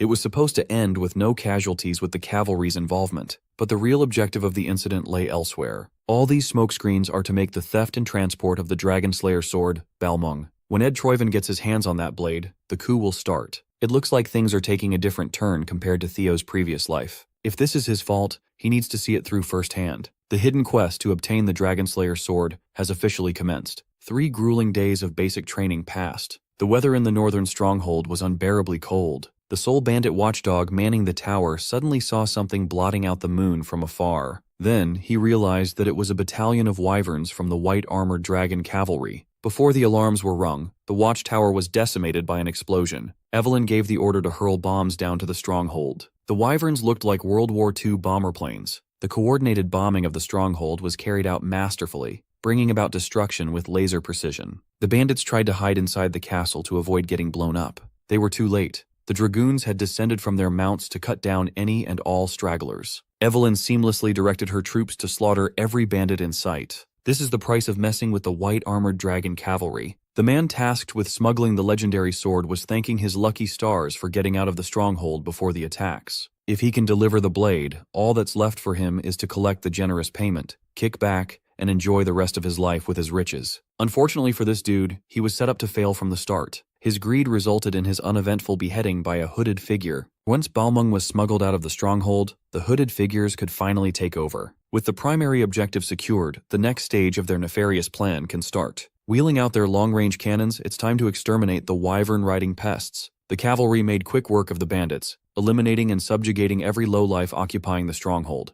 The veterans were smugly laughing at how easy the operation was. Theo was worried that it might have been way too easy. It's hard to believe that the original 5th platoon was wiped out by a bunch of noobs. Activating Hatchling Synchro, Theo peered through one of the bandits' memories. He found out that they definitely stole Balmung, but none of them have seen the sword in person. That would be natural for lower pawns, but even the bandit executives were operating blindly. One of the seniors asked Theo what's up, and another one asked him to chill out, thinking the Flash Tiger was just having newbie jitters for his first deployment. Honestly, the seniors just wanted to wrap up the mission as soon as possible. It was then that Theo was struck with a grim premonition. He swiftly broke away from his seniors, confusing them. Theo wordlessly brandished his blade, striking at an inconspicuous wall. Behind the thick bricks were kegs upon kegs of highly volatile explosives. This operation was a trap from the jump. Theo took over and urged everyone to escape and commence evacuations. Then the sound of cannonballs whistled closer and closer. Theo screamed at his comrades, but his warning was drowned out by the booming sounds of explosions. The first round of detonations hit the bull's eye. It's time to reload. Those mysterious hooded figures continued pelting the explosive-ridden stronghold with cannonballs from all angles. They are under direct orders to exterminate the new 5th platoon. Not a single ant must be left alive. Meanwhile, the person who ordered the hit is currently sitting alone in a room, basking in moonlight. Lady Amel Ragnar, former mistress of the Camellia Palace, is holding the headless corpse of her psychotic son, Axion. The woman had finally lost it. She wants Theo Ragnar's head at all costs. Taking advantage of the chaos brought by the explosions, the bandits tried to free themselves and flee. Evelyn wasn't going to let that happen, so she ordered an execution spree. The dragoons got to work on the criminals as the stronghold burned to the ground. Even Evelyn was feeling sussy about the fall of the original 5th platoon, given how helpless these bandits are. Another explosive cannonball landed in her direction. Evelyn narrowly avoided getting literally cooked. With the second round of bombardment underway, Evelyn prioritized her troops' safety and gave the retreat mandate. After all, these bandits are about to die by way of explosions when left on their own. Finally, the rookie group reunited with Evelyn's battalion. Now that the 5th platoon had consolidated, they must find a way out of this hellhole. Theo proposed that they head towards the outer walls in the opposite direction of the artillery fire. In a moment of great stress and duress, he miraculously opened his mind gate, unlocking the limits of his brain. With this, his thinking speed and sensory perception have been greatly enhanced. When he looked around the vicinity, the entire makeup and blueprint of the surrounding structures revealed themselves bare. He was dazed by the sheer amount of information entering his brain. Evelyn had to pull him back to reality. She tried to drag him to the outside of the stronghold as planned, but Theo stopped her for a second. With extreme decisiveness, Theo asserted that instead of running to the exits, they must head deeper inside the stronghold. Evelyn wholeheartedly believed her master's decision and ordered the rest of the troops to follow suit. There are 21 lives on the line here. All of them are relying on the Golden Boy to lead them to safety. With his enhanced perception, he could tell that the only thing waiting at the exit was more artillery and a coordinated ambush. That's the final trap set. Using his unlocked mind gate in conjunction with Hatchling Synchro, Theo could read the memories of each building. He was seeing the fucking Matrix. The enemies have assumed that surviving inside the castle is impossible. But with his enhanced vision of the stronghold's layout, he can find a way. To the left are more hidden explosives. To the right is an upcoming round of artillery bombardment. The only safe path is the central stairs heading downwards. So Theo led his comrades down the central stairs, everyone sprinting for their lives. Evelyn made sure to stay at the tail end of the line to make sure that none of her troops were left behind. Their hopes of survival evaporated upon running into a dead end. Everyone panicked, and they all turned to Theo for whatever genius plan he had in mind. They can't exactly go back the way they came from. To make matters worse, the roof is finally collapsing from the blasts upstairs. Large chunks of debris started falling, threatening to bury the new 5th platoon alive. Outside, the hooded Troivan agents reveled at their fiery stunt. They have finally exhausted every artillery shell in their arsenal. This will serve as revenge for their young master Axion.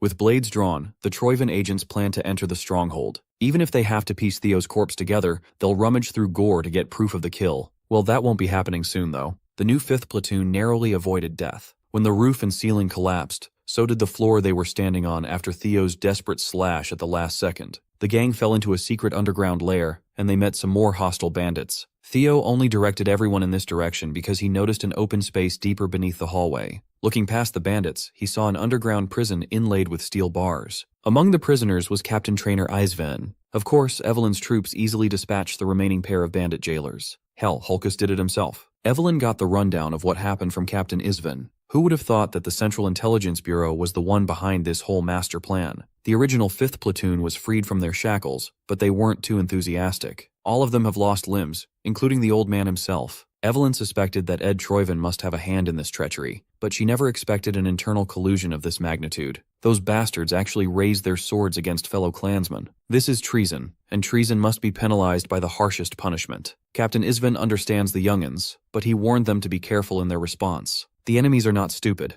They have planned this through and through. Facing them with limited manpower would be difficult. For now, they must find a way to notify the Black Snow stationed nearby. Theo posited that the fact that no one had come to their aid yet indicates that the enemy had already taken out the Black Snow agents hidden nearby. It might seem hopeless, but the Rising Star has a plan. The agents of Troivan have tried to bury even their disposable pawns in the bombardment. They are aiming for a perfect cover-up. That means they will come to confirm the deaths of their primary targets. They'll be reveling in victory while they search through corpses. The cavalry can use this to its advantage by planning an ambush of its own and hiding in the rubble upstairs. Only then will they have a chance at turning the tables. Captain Isven carefully sized up the young man. He could tell that Theo had recently opened his mind gate, an astonishing achievement at such a young age. He lamented that he's getting old. He had given up prematurely in the face of such a small crisis. It's a good thing the new generation has good heads on their shoulders. As if the fire in him was reignited, Captain Isven stood up on his remaining leg and roused his troops up with pure will. The white-armored Dragon Cavalry's original and new 5th platoons shall move forward with the plan as Theo laid out. An all-out deathmatch between two of Ragnar's factions is about to go down. Troivan agents swarmed the stronghold in search of dead bodies. They had to literally turn over every stone and debris to identify their victims. Those who were still alive were promptly dealt with inhumanely. It's been a minute since they started, and they haven't found any remains of the cavalry. The western side was devoid of corpses, and the eastern side wasn't looking too good either. The ambush team reported no sightings of the dragoons going out through the exit either. All they could see spread across the burning, flattened stronghold were the remains of Black Skull bandits. Sensing something fishy going down, the operations leader stopped his men from the futile search. Then, blood spilled when the hidden cavalry finally showed themselves for an ambush of their own. The traitorous leader almost got his head pierced by Evelyn's blade. Two captains of the opposing factions are about to have a showdown. The Troivan tried to play dirty to trip her up, but Evelyn is way too skilled to fall for petty tricks. She acrobatically got out of the way to reset the fight. Captain Troivan screamed, warning his men of the ambush, but was way too late. He ordered a change in formation, but his boys had already stopped breathing, cut down by the skilled dragoons. With this treasonous operation exposed, Evelyn became the arbiter of Ragnar law. She hereby sentences them to death. The Troivan captain refused to go down without a fight. He exchanged blow for blow with Evelyn. He kept her in check and even launched some decent counterattacks. Inwardly, he can't make sense of how these wyvern-riding bastards survived the total bombardment. His confusion distracted him for a moment, giving Evelyn enough opening to exploit. She went for the killing blow and narrowly missed beheading the turncoat. Evelyn continued hounding the rat, piercing through his flesh bit by bit, making him bleed. She warned the remnants of the Central Intelligence Bureau to surrender. Resistance is futile at this point. The moment the ambush succeeded, it was a checkmate. Those who willingly surrender will keep their lives to await a proper trial. Before his men could be tempted by survival, the Troivan captain loudly permitted the usage of their secret technique. Every dragoon was taken aback. It sounds like the Troivans have a final gambit hidden up their sleeves. One of the many Troivan agents turned feral and pounced at Theo. He felt a significant and unnatural jump in terms of offensive power. These madmen actually used the reverse blood surge technique, a forbidden power that rapidly drains the user's life force. As strong as Theo was, he still had a tough time keeping up with an agent under the influence of forbidden tech. One was bad enough, but the rest of the bastards had seemingly flocked around him, eager to lop his head off. Seeing him in the line of fire, one of the injured officers from the old 5th platoon blocked the crazed blades with his body. Before succumbing to death, the officer peacefully asked Theo to run. Seeing a good man put his life on the line for his sake awakened something primal and wrathful in Theo. He slashed the lunatics with his most potent triple dragon's claw yet. Pushing himself even further, the young master tapped into his mind gate. He perceived the world in slow motion, and promptly noted the positions of dozens of hyper-powered lunatics. Unleashing an even more powerful triple dragon's claw than the last, his blade surged forth in intricate directions, avoiding his comrades and absolutely destroying their foes. It was a display of power and skill that shocked even the veterans. When the dust faded, the ground of the stronghold was left with terrifying marks of annihilation. The only traitor that survived was the Troivan captain. Seeing as the thorn in the family's side had become this powerful, the captain became dead set on dragging Theo to the grave, even if it cost him his life. Applying the reverse blood surge technique on himself, Cap sped up like a loose arrow. Meanwhile, Theo's platoon seniors were uselessly standing around, glazing the rookie. Theo is over here struggling to stay conscious after overdrafting his mind gate. Unleashing this level of power and intricacy is still way too impractical for him to utilize effectively. To make matters worse, the remaining lunatic is about to descend like a very angry meteor, burning his life force by the second. As a loyal Troivan vassal, he will drag the young man to hell if that's what it takes. Theo tried to prepare a defensive maneuver, but his mana hull had become twisted from his last attack. This loyalist is showing signs of mana hull detonation. He's about to sacrifice himself and blow the whole area up.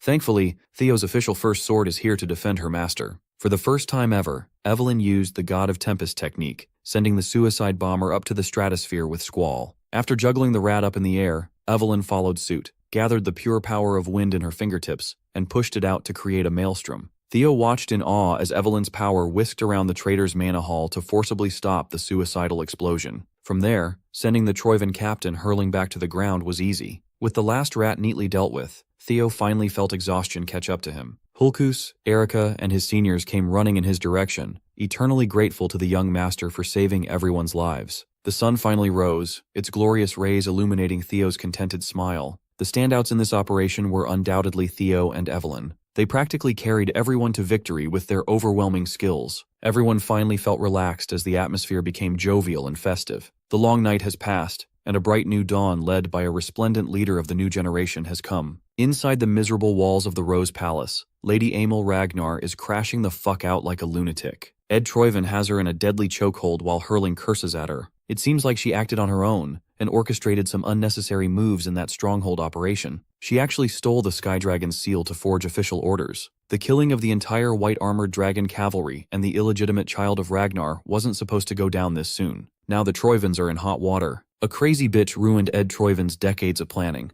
Lady Amel growled that she wanted revenge for her poor little Axion. She wants to tear up that Theo bastard and everyone he has a connection to so her son could finally rest in peace. Ed found it unforgivable that this woman would forget her duty to the family just because of the death of one lousy child. Out of rage, he stomped out Axion's rotting, headless corpse. They lost the Dragon Slayer sword, the most crucial part of the plan. From now on, Emil will be cast out as a daughter of the Troivans. Looking at her brother's eyes felt like she was being looked down upon by their haughty father. Before leaving, the Sky Dragon ordered the palace attendants to lock Emil up, never to be seen again. They can't have any information leaks, so the pests must be dealt with too. Realizing that she's about to be sealed and forgotten, Emil came to her senses and begged for mercy. Ed Troivan easily wiped out every single attendant present in the palace just to vent his frustration, now that the coup he painstakingly planned has been ruined. If you think about it, the root cause of his recent failures is one single bastard, Theo Ragnar. The Sky Dragon is itching to get his hands bloody with that boy's organs. With his first mission being a success, Theo finally has some downtime to check on his spoils. In the chaos, he picked up the Dragon Slayer sword, Balmung, and found that it was currently sealed. He tried to hold and get a feel for the blade, but it immediately rejected his hands. Theo was forced to drop the thing when he felt a strong zap. It's not called a Dragon Slayer for nothing. Its properties are the polar opposite of Ragnar's blood. If he could unravel the mystic's secrets, he might be able to wield them. Mystics are legacies from the primordial mythic age. They are akin to mirages, rarely falling into someone's hands. When obtained and unlocked, the wielder would obtain quite literally a mystical power like the heroes of old. They are legendary items that could change the course of history. In Theo's previous life, Ed Troivan would figure out the secrets of the mystic Balmung. Thinking back to his movements at the time, Theo has a pretty good idea as to where the Sky Dragon truly ascended. Until he can go to that place to solve the mystery, Balmung will just have to rot in the inventory. A knock on his door interrupted Theo's musings. It was Evelyn. It's late into the night, but she brings an urgent request. The commander wishes to see Theo as soon as possible. In Julius Ragnar's office, the atmosphere felt heavy despite the pleasantries. Sitting opposite him was Captain Trainer Isvan, bringing up the idea of retirement. The old man is ashamed to even say it, but losing his leg and his wyvern, Rocinante, during the last mission felt like a pretty solid reason to call it quits on the cavalry. He has gotten old and he's not as strong as he used to be. With his remaining years, he'd like to return to his hometown and mourn the countless comrades he outlived. Julius could tell that there was nothing that could change the stubborn mind of the old geezer, so he approved of Captain Isvan's retirement. As he sips his tea, the old man brings up the topic of that brilliant rookie, Theo Ragnar. He relayed how the kid had already opened his mind gate. Julius was obviously pleased to hear that his rising star had surpassed the wall that divides normal humans from superhumans. Isvan is certain that the boy wasn't one of those naturally gifted geniuses who were born with an open mind gate. There are strong indications that Theo forcefully opened that bottleneck through his own efforts. That means his power vessel is about to undergo a massive expansion, perhaps indescribably larger than what he could even fathom. Julius is hyped to fill that bigger vessel up to continue Theo's rapid development. That's it for Isvan's final report, a word from an old man to his junior. The future of the cavalry and the clan is now up for Julius to hone and mold. Tonight, the Demon Dragon met with Theo in the HQ training ground. Commander Julius praised the boy for his accomplishments during the last deployment, and Theo humbly attributed his success to his comrades. Then, the commander asked him about the advancement of his martial theory. Theo misconstrued martial theory for combat prowess and answered based on that. Julius immediately stopped him. He's not simply referring to the level of combat techniques. That is some surface-level stuff. Martial theory refers to what kind of world his sword is painting. When phrased like that, Theo wasn't so sure how to answer anymore. He's been solely focused on striving for the clan head's sword, which he witnessed firsthand. Julius already expected as much. Everyone is like that at first. To expand the boy's horizon, the Demon Dragon drew his blade and showed Theo a different way of looking at the art of the sword. As soon as he willed it, Julius Ragnar turned the entire arena into the Demon Dragon's isolation zone, a diabolical hellscape of his own making. It's a far cry from the Sword Dragon's vigorous and beautiful isolation zone. This is the world painted by the commander's martial theory. It's basically a domain expansion. Julius Ragnar explained that his sword is demonic by nature. Just looking at it and feeling its pressure was suffocating for Theo. Then, the commander took a stance and started fluidly going through the heavy motions of his attack sequence. It consisted of heavyweight slashes, deadly blade spins, forceful stabs, and various killing blows. Theo felt a mixture of awe and fear at the sight of the commander's skill and power. After storing enough momentum, Julius Ragnar shattered his own world and made a crimson tidal wave rise. It surrounded Theo, making him feel trapped and helpless,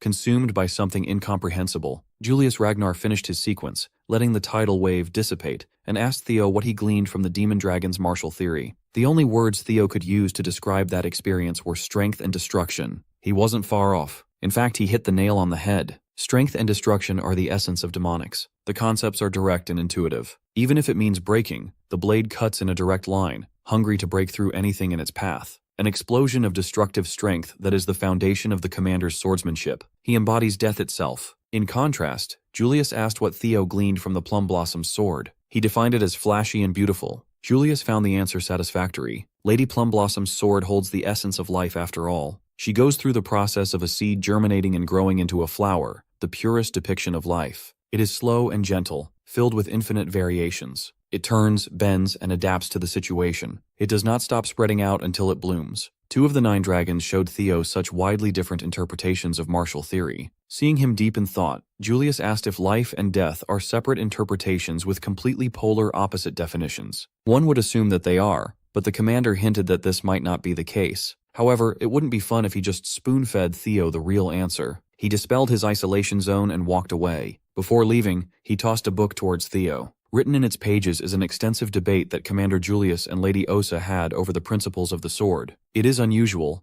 but it seems like Theo had wound up becoming the disciple of both the sword dragon and the demon dragon. Of course, the debate took place, and the book was written on that fateful day in the White Dragon's Nest. After writing the last word and closing the pages, Julius immediately pouted that he wouldn't be able to monopolize Theo's potential. Lady Plumblossom just wants the best for the boy, and the commander is not the type to deny that. Theo Ragnar has garnered expectations that rival other successor candidates. His talent is immense, and he's growing at an unprecedented rate. That means he will hit the wall that much faster. This book will help the kid overcome that wall in record time. Still, Julius has a nagging fear that Theo might become an enemy of the clan. People at the top know all too well that prodigies who grow rapidly like this often meet an unfortunate end one way or another. If history repeats itself once more, their teachings might return as blood spilled for the Ragnars. After hearing his fears, Lady Osa became certain of one thing. Commander Julius is indeed the right person to hold on to the book and watch over Theo. When the day comes that he is certain that the boy will remain untainted by greed, he can pass the teachings on to the young dragon. That day arrived sooner than anyone anticipated.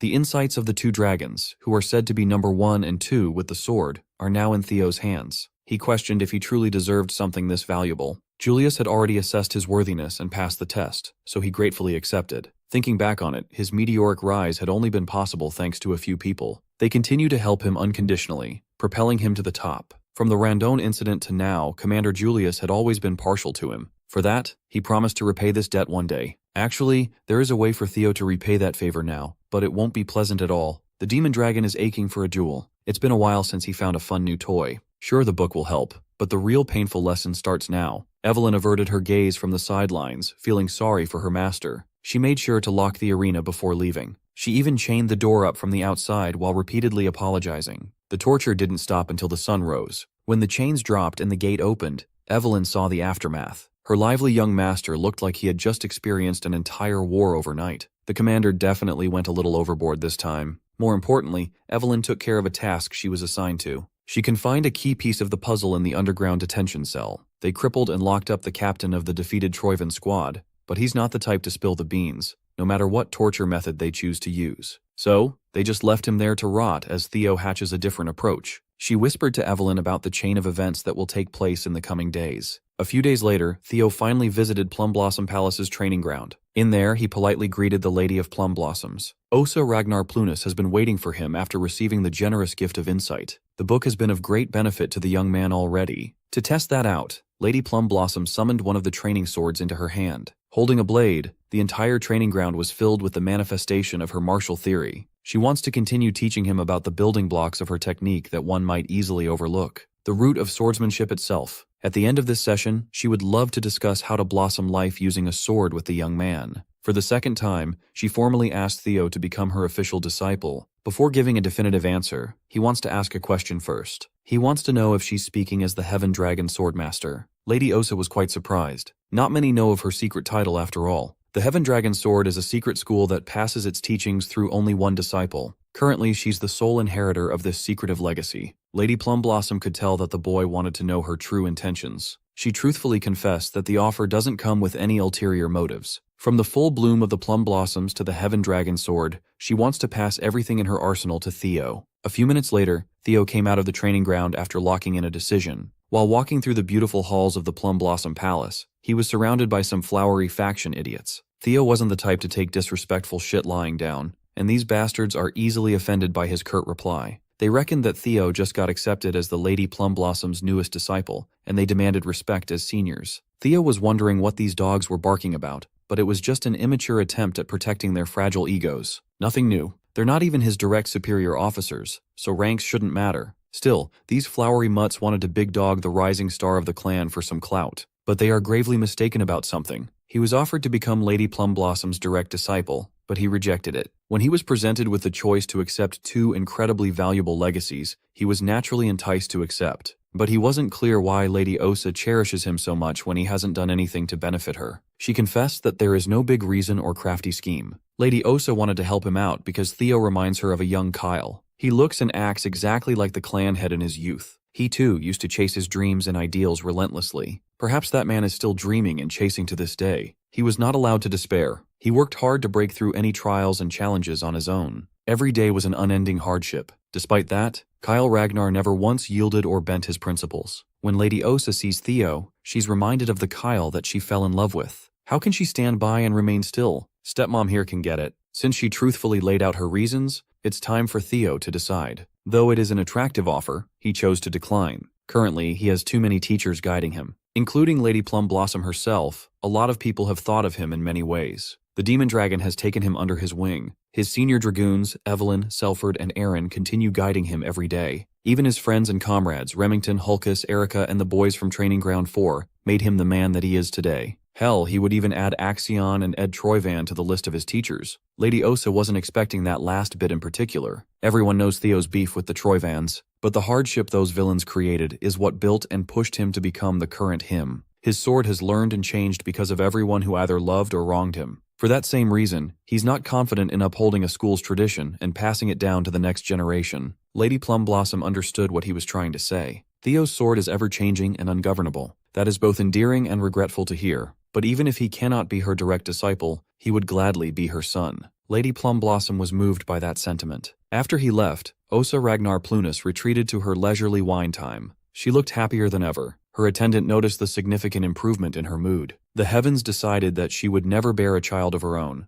and yet a boy like Theo promised to be her son. How could she not be delighted? Her attendant is happy just knowing that her master is happy. Lady Osa wants to thank Theo for finally making her a mother, so she intends to send a letter to her husband. She wants to advance Theo's promotion exam soon. Hearing this, the attendant advised her to pump the brakes a little. Theo is a rookie who just finished the awakening ceremony. Garnering even more attention at such a young age might expose him to more danger than he already is. But that's precisely the reason why Lady Osa wants to prop him up in a hurry. They need to help Theo ascend before the great winds that are on their way to Ragnar consume everything. This way, she can give her new son as much as she possibly can. Meanwhile, in the underground cell of the cavalry, their sole prisoner opened his eyes as the help he'd been waiting for finally arrived. That helps being an assassin sent by the Troyvans to cut every loose end. The captain willingly presented his neck, ready to finally die as his final service to the family. Before the blades of the assassin could draw his last breath, a harsh sword wind interrupted. Evelyn burst through the ceiling to apprehend the assailant. She's been waiting for this to happen for quite some time now. This was the trap the young master set from the start. With Evelyn's blade mastery, a lone assassin without the element of surprise was no match. The Troyvans never listed her down as a skilled threat, and they're about to pay for that.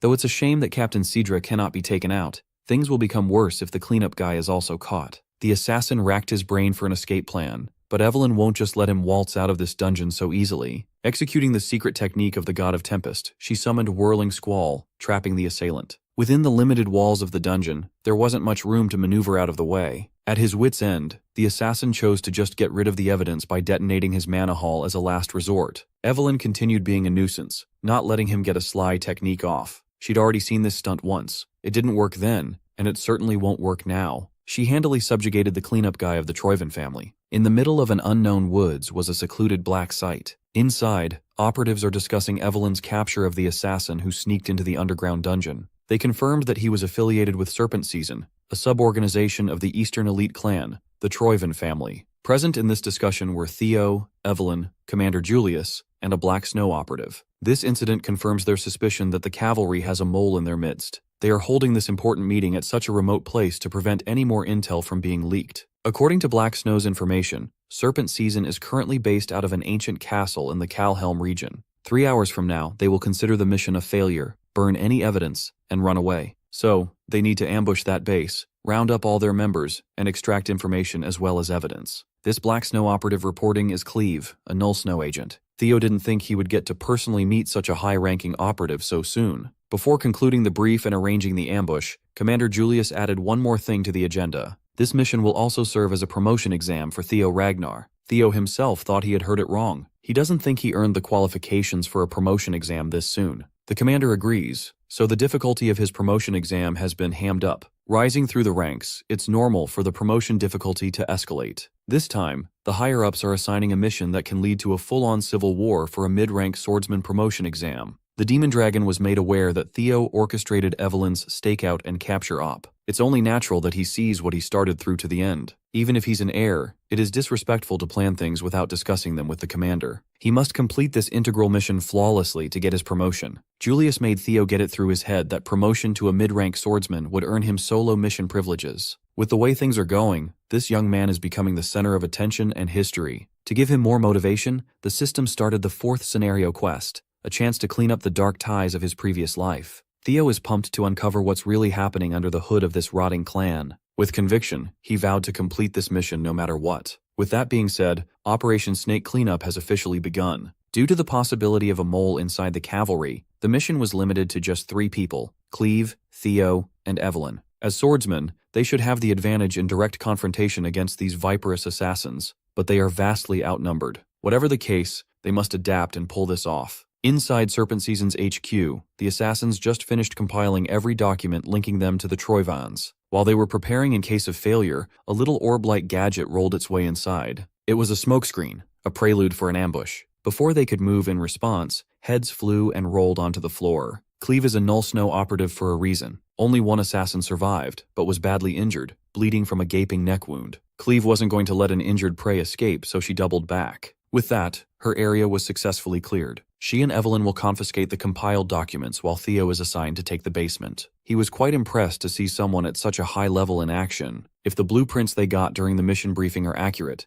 then the stairs to the basement must be close. Theo was careless. He was so focused on speed that he triggered a tripwire. This activated a trap that nearly pierced his eyes if he didn't have the reflexes to dodge in time. He drew his sword and deflected the hidden flurry of stingers. Using Hatchling Synchro to read the area's information, the plethora of hidden tripwires and traps revealed themselves to his eyes. Aside from the fixed traps, there are plenty of men lying in wait for an ambush. To clear the nuisances out in one fell swoop, he retrieved multiple blades and charged them with his black lightning. His Thunder Dragon breathing dragon mark has been upgraded to become even more lethal than before. The poor saps lying in ambush were wiped out in a second. They were stabbed and fried at the same instant. With that out of the way, Theo easily bypassed the fixed traps and wires. The level of security was unusually tight in this area. That's a sign that something significant is hidden in the basement. When he finally reached the lowest level of the ancient castle, he was assaulted by the smell and sight of blood and gore. In their standing was a lone man wearing a red robe and hat preaching about a sacred prayer time. The priest of blood doesn't appreciate the interruption to his crimson ceremony. Theo immediately clocked this man as a priest of the Holy Demon Church. This rotten church preaches a doctrine of an apocalypse that will engulf the world soon. They promise their followers that a savior will descend from the heavens. They are a cult that completely captured the ignorant masses with a promise of salvation. In a few years, they will spark the Great War that would mark the Empire's collapse. With his guard up,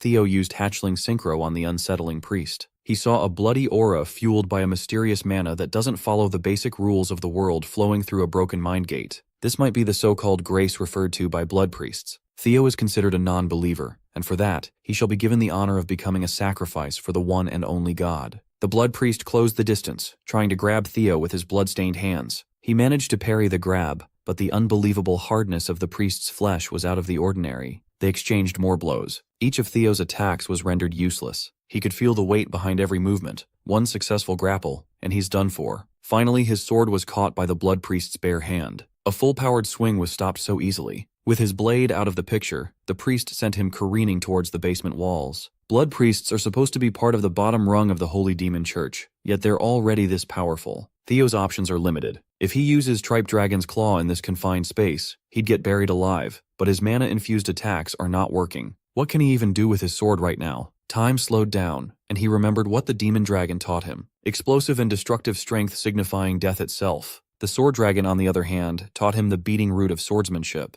Life and death should not be interpreted as polar opposites. the crazy priest charged at him again, ready to bash his head and spill his blood. Theo clumsily got out of the way in the last second. He persistently avoided death blow after death blow, annoying the priest. It was then that he made a breakthrough in his martial theory. Life and death don't oppose each other. They are a natural cycle. Death awaits the end of life, and life blossoms using death as a catalyst. They might seem like two completely different powers, but they are one. Theo was so focused on applying his power too widely when attacking. Gathering it into a single flash of light would be far more refined and devastating. Confident in his invulnerable skin, the priest took on Theo's next attack without fear. Theo tested his theory on the spot and learned Dragon Flash as a result. The priest chortled, unbothered by the louder sound the blade made. Then, he started panicking when the skin he was so confident in was shredded to bits. The technique moved like it had a life of its own as it rampaged throughout the priest's body. It is Theo's turn to send the pale-ass bastard crashing towards the walls. The priest called him a seed of evil for attaining a breakthrough during slaughter, an existence that cannot be allowed to exist. Theo doesn't give a crap about his ominous yapping. He wants to throw hands.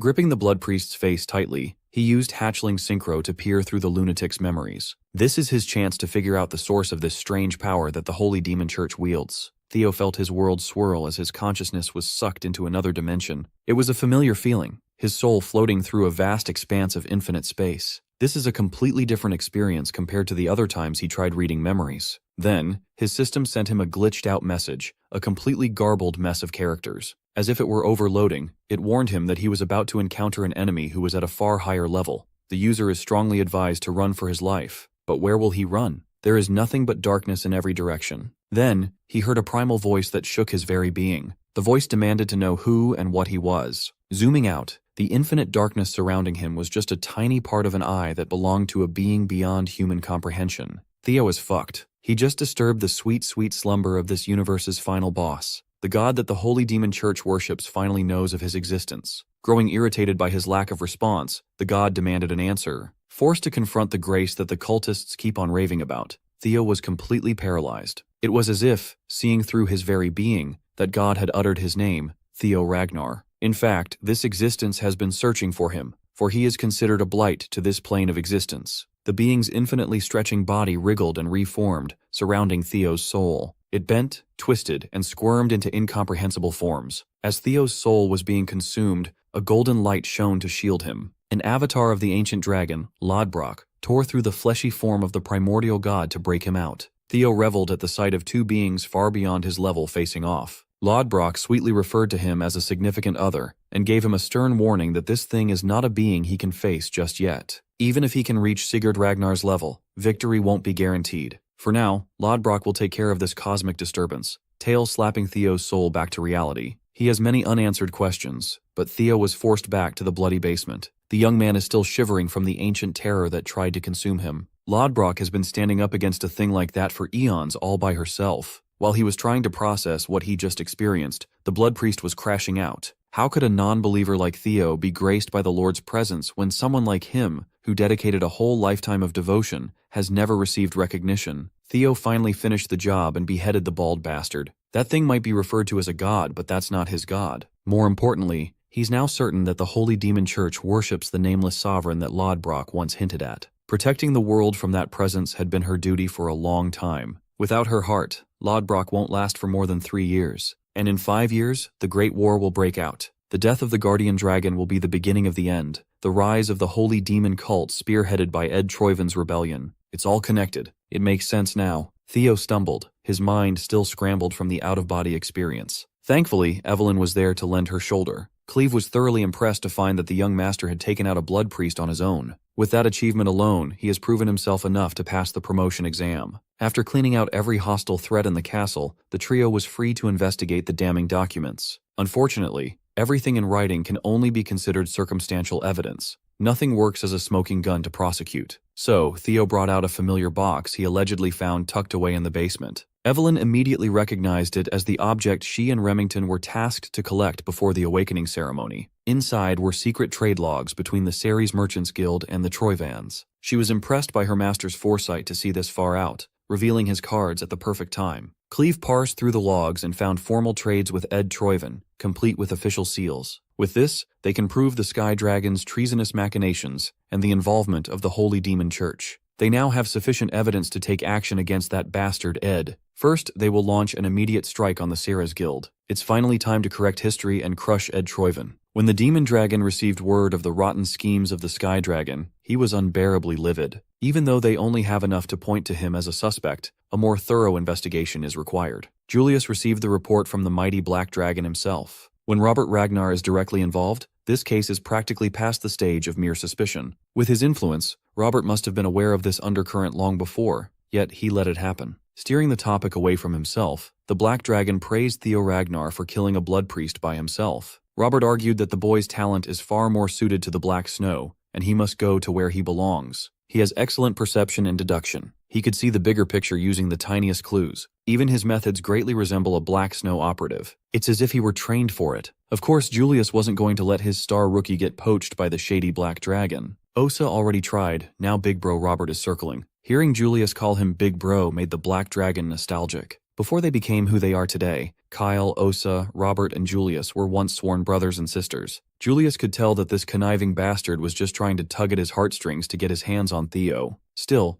Robert tried to insist that he's just a big brother trying to look after a little brother. Before leaving, he effortlessly swiped some of the commander's wine bottles and demanded something more expensive he could steal next time. Julius helplessly cursed Robert Ragnar as he cheerily hop-skipped his way into the shadows. The Black Dragon also came by to see if there was a mole in the cavalry. He's quite relieved to find that this place managed to stay free of the Sky Dragon's clutches. Walking to the door, Robert's physical form disintegrated, blown to dust by the wind. He's looking forward to witnessing the fall of the Sarah's Guild. Today of all days, the corrupt family is in the middle of a wedding ceremony. All the higher-ups were gathered at the Central Branch's wedding chapel. The groom, Navin Bacchus, formally introduced himself as the second son of the Bacchus clan. Quadrak Ceres, guildmaster of the Ceres Merchant Guild, requested the betrothal between the two families. His fourth daughter, Lily Ceres, shall be the bridge between two powerful factions. With the matrimonial bond, the Ceres family and the Bacchus clan shall now be connected by blood. Quadrak Ceres could barely contain his greedy giddiness. With this marriage, he could finally obtain the name of an elite noble. This is just the beginning of his plans. He intends to make the Ragnars pay for looking down on him. Soon, he will enact a great and bloody vengeance. While Quadrak the Pig is feeling giddy, the patriarch of the Bacchus clan is seething. As one of Ragnar's 6 pillars, this is a humiliating union for them. Even so, they need the dowry from this marriage to save the family from dire financial straits. So the salty patriarch sent Navin, an illegitimate child. The bastard could barely contain his amusement. He could tell that the geezers of his clan were boiling in anger. However, he doubts that these calculative merchants really intend to help his clan. Nevertheless, the Ceres store is in line as collateral. Navin is hatching a plan of his own. He'll get rich by spilling blood. He's just here to see through the fall of a cursed family. With utterly convincing acting skills, Navin vowed to treat his bride-to-be with utmost care and love. Much to his surprise, Lily Ceres asked him to prove that he'd stand by his words. Sensing that she had a request in mind, he openly listened. He would love to be of assistance as long as it doesn't involve money. Just to piss the bald-ass patriarch, Navin promised to hand over the Bacchus family seal. But Lily Ceres doesn't give a damn about some random family seal. What she wants is the head of Theo Ragnar, the man who left her a grotesque scar from an amputated arm.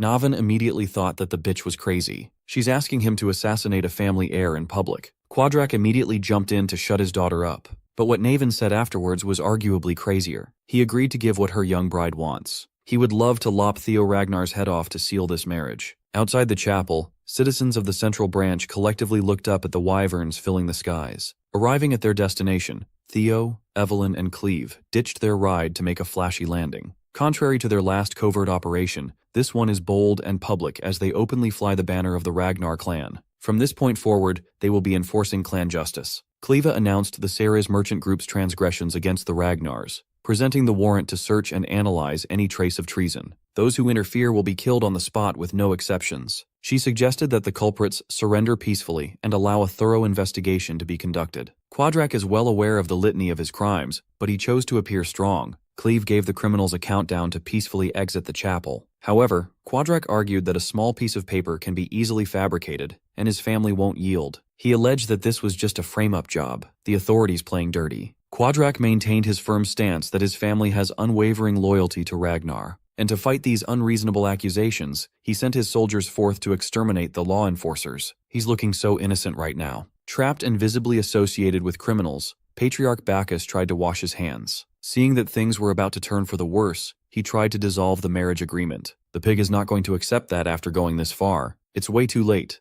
The enforcers already think the two families are bound by matrimony and working together. Quadrat claimed that if the cavalry really had concrete proof, there wouldn't be just 3 people deployed, but a whole army that could cover the sky. Operating under that idea, the pig wants to borrow the blades of the Bacchus clan to break through and escape. Interrupting the discussion between two family heads, Navan calmly joined in the fun. He sees this development as merely a chance to bring his wedding present to the bride. Much to the patriarch's disapproval, Navan drew his blade, parkoured through the city, and aimed to mess with the law enforcement. The moment he picked up the sword, the Bacchus house had become Asura's accomplice. Working with the cards he was dealt, Baldi ordered his men to follow and assist Navan. Meanwhile, our trio has been surrounded by city guards, encircled by spears. Cleve solemnly gave the poor civilians one last warning to move away before her hand was forced to execute everyone for treason. Then, Navan jumped in the middle of the trio, stealing the show away from everyone. He muttered how the people of Ragnar always jump at the threat of execution at the first chance to do so. Theo and Evelyn were taken aback. This guy is bad news. With a circular slash, he made the 3 scatter and jump, forcing them to defend. This is Navan's greeting to Ragnar's entourage, especially to the young master Theo. Our boy was stun-locked. He knew Navan Bacchus. In the future, everyone will. During the Great War, he was a force of nature who brought chaos to Ragnar. He married into the Sarah's merchant group and worked alongside Ed Troyven on the front lines. He was hailed as Ghost Sword Navan, and he wants to behead Theo for some reason. Ignoring the ladies, Ghost Sword focused solely on killing the Ragnar heir. Theo's mind is working overtime. If he can make use of information from his past life, this encounter could become a chance to get a tremendous boost in power. So, he called ISO on Navan, telling the ladies to go ahead with the mission as he soloed the eccentric swordsman. Evelyn was reluctant to accept, but Cleve agreed with Theo's call. Those series crooks must be destroying evidence right about now. They must trust in Theo's capability to hold off a monster. Navan playfully warned the young master that even though he might not look like it, he's actually pretty strong. Theo amusedly matched his freak. Before they resumed crossing swords, the young master wanted to ask one question, and Navan obliged. He asked if Navan was committing a clear act of treason to ruin the Bacchus family and avenge his poor mother. The ghost sword tightened its grip on its sword. Theo just brought up a very annoying memory he'd rather not think about. Now he has one more reason to take the young man's head. Instead of acting hostile, Theo asked Navan to listen to his proposal. He would love to offer his help and kickstart the downfall of the rotten Bacchus family. The system prompted a hidden recruit quest, turning Ghost Sword Navan into an ally. He needs Naruto's Talk no Jutsu for real. Navan Bacchus was an anomaly. He was his family's unofficial strongest sword. He didn't receive proper recognition from his own family despite having abilities comparable to the legendary Thorkel Ragnar, all because he was an illegitimate child born in a brothel. Instead of pride, his exceptional talent brought his mother grief that she couldn't carry. As a young boy, Navan watched his mom take her own life. From then on, he lived his life with a burning hatred towards his own family. Theo can make use of this fact to bring a valuable comrade to his side. Unfortunately, Theo underestimated Navan's displeasure at talking about his mom. He was forced to receive another lethal attack from the ghost sword, and it almost knocked his socks off. Navan doesn't see any reason to accept such an offer from a stranger. He believes that the Bacchus family is going on a downward trajectory, even without working with some hotshot punk. That might be true, but going down the route of inaction will result in Navan going down with the family he loathes so much. Well, that's a useless worry. Navan doesn't have any regrets or prospects in life anyway. But Theo knows that this man is only talking pessimistically because of his ether fever. Navan has an illness. His young and frail body couldn't bear the sheer weight of his talent. Of course, ether fever could be cured with intensive treatment in the early stages. Navan already missed that critical window, and he is living on borrowed time. His dumbass family just did him dirty since day one. Right now, he only has about 5 years of miserable existence left. Candidly, he's impressed that a noble young master would dig so much dirt from his past. With all that being said, Navan is still not swayed. The end of Bacchus is coming, and Navan will sink with them. Smiling smugly, Theo asked if his mind would change if he had the cure. For the first time, Navan looked shaken as he retorted that there was no possible cure for ether fever. Technically, Navan wasn't wrong, but in the past life, the cure was found and made public. Like some sort of twisted joke, it was discovered days after the ghost sword's death. As of now, Theo might be the only one who knows of the cure's existence. With utmost confidence, he assured Navan that they could get rid of that pesky ether fever, 100%. As established, the rotten family will burn to the ground no matter what. But if Navan takes Theo's hand, he can live on as someone important and leave a positive impact on the world as a hero who aided the Ragnar family. All he has to do is trust and take the leap of faith. Closer to the chapel, city guards have set up defensive measures to slow down Evelyn and Agent Clev. Of course, these mortal contraptions were useless against fighters at their levels. More than anything, deflecting arrows was just an annoying chore. From afar, they saw that Theo and Navin had completely stopped fighting and were talking about something instead. Cleve is growing impatient. She wants to get this over with and just kill every hostile presence around. The only thing holding her back was her boss's order to prioritize analyzing Theo Ragnar's potential for recruitment. The Black Dragon wanted more data about the boy's true capabilities. One of Black Snow's main missions is to accurately evaluate individuals who will lead the future of Ragnar. A Null Snow like Cleve must keep that in mind in this operation. Before heading out, she wanted to know at what point she could finally lift the limit. Since the demonic cult has been added to the mix, Cleve shall be unleashed if someone at the level of bishop and above appears. Like a good soldier, Cleve behaved and limited her involvement, albeit begrudgingly. Her only worry about this setup is the delay. If the mission stretches too long, she will be forced to work unpaid overtime. While she was lost in thought, Knave and Bacchus surprisingly jumped to their side. Evelyn looked around, worried that young Master Theo had fallen. She was mistaken, of course. Navon and Theo are buddies now. After that brief conversation in the middle of clashing blades, Knave and Bacchus had switched sides. It's a lot more reassuring to have him as a friend instead of a foe. Hell, he even apologized to the ladies for his discourtesy earlier. After all, they'll be advancing on the same side, and they shouldn't harbor ill will towards each other. Theo's hidden quest had been successfully cleared. Navon immediately proved himself useful to the cause as he went on demon time, untouched by ordinary defensive measures. He took to the skies with a single leap, and the poor soldiers thought he'd be vulnerable in mid-air. Annoyed by their silly wooden contractions, Navin sliced through rows of anti-siege equipment like a breeze. Those who dared to stand near the contraptions were also punished with a gruesome death. While Navin was going on a bloody rampage, the bald patriarch reprimanded the illegitimate sword for turning the blade on his own family. Navin scoffed at the mention of family. Hearing it from this asshole's mouth makes his blood boil. He finally did what he's been wanting to do all these years and cut the blathering patriarch in half, cracking that bald head like fresh fruit.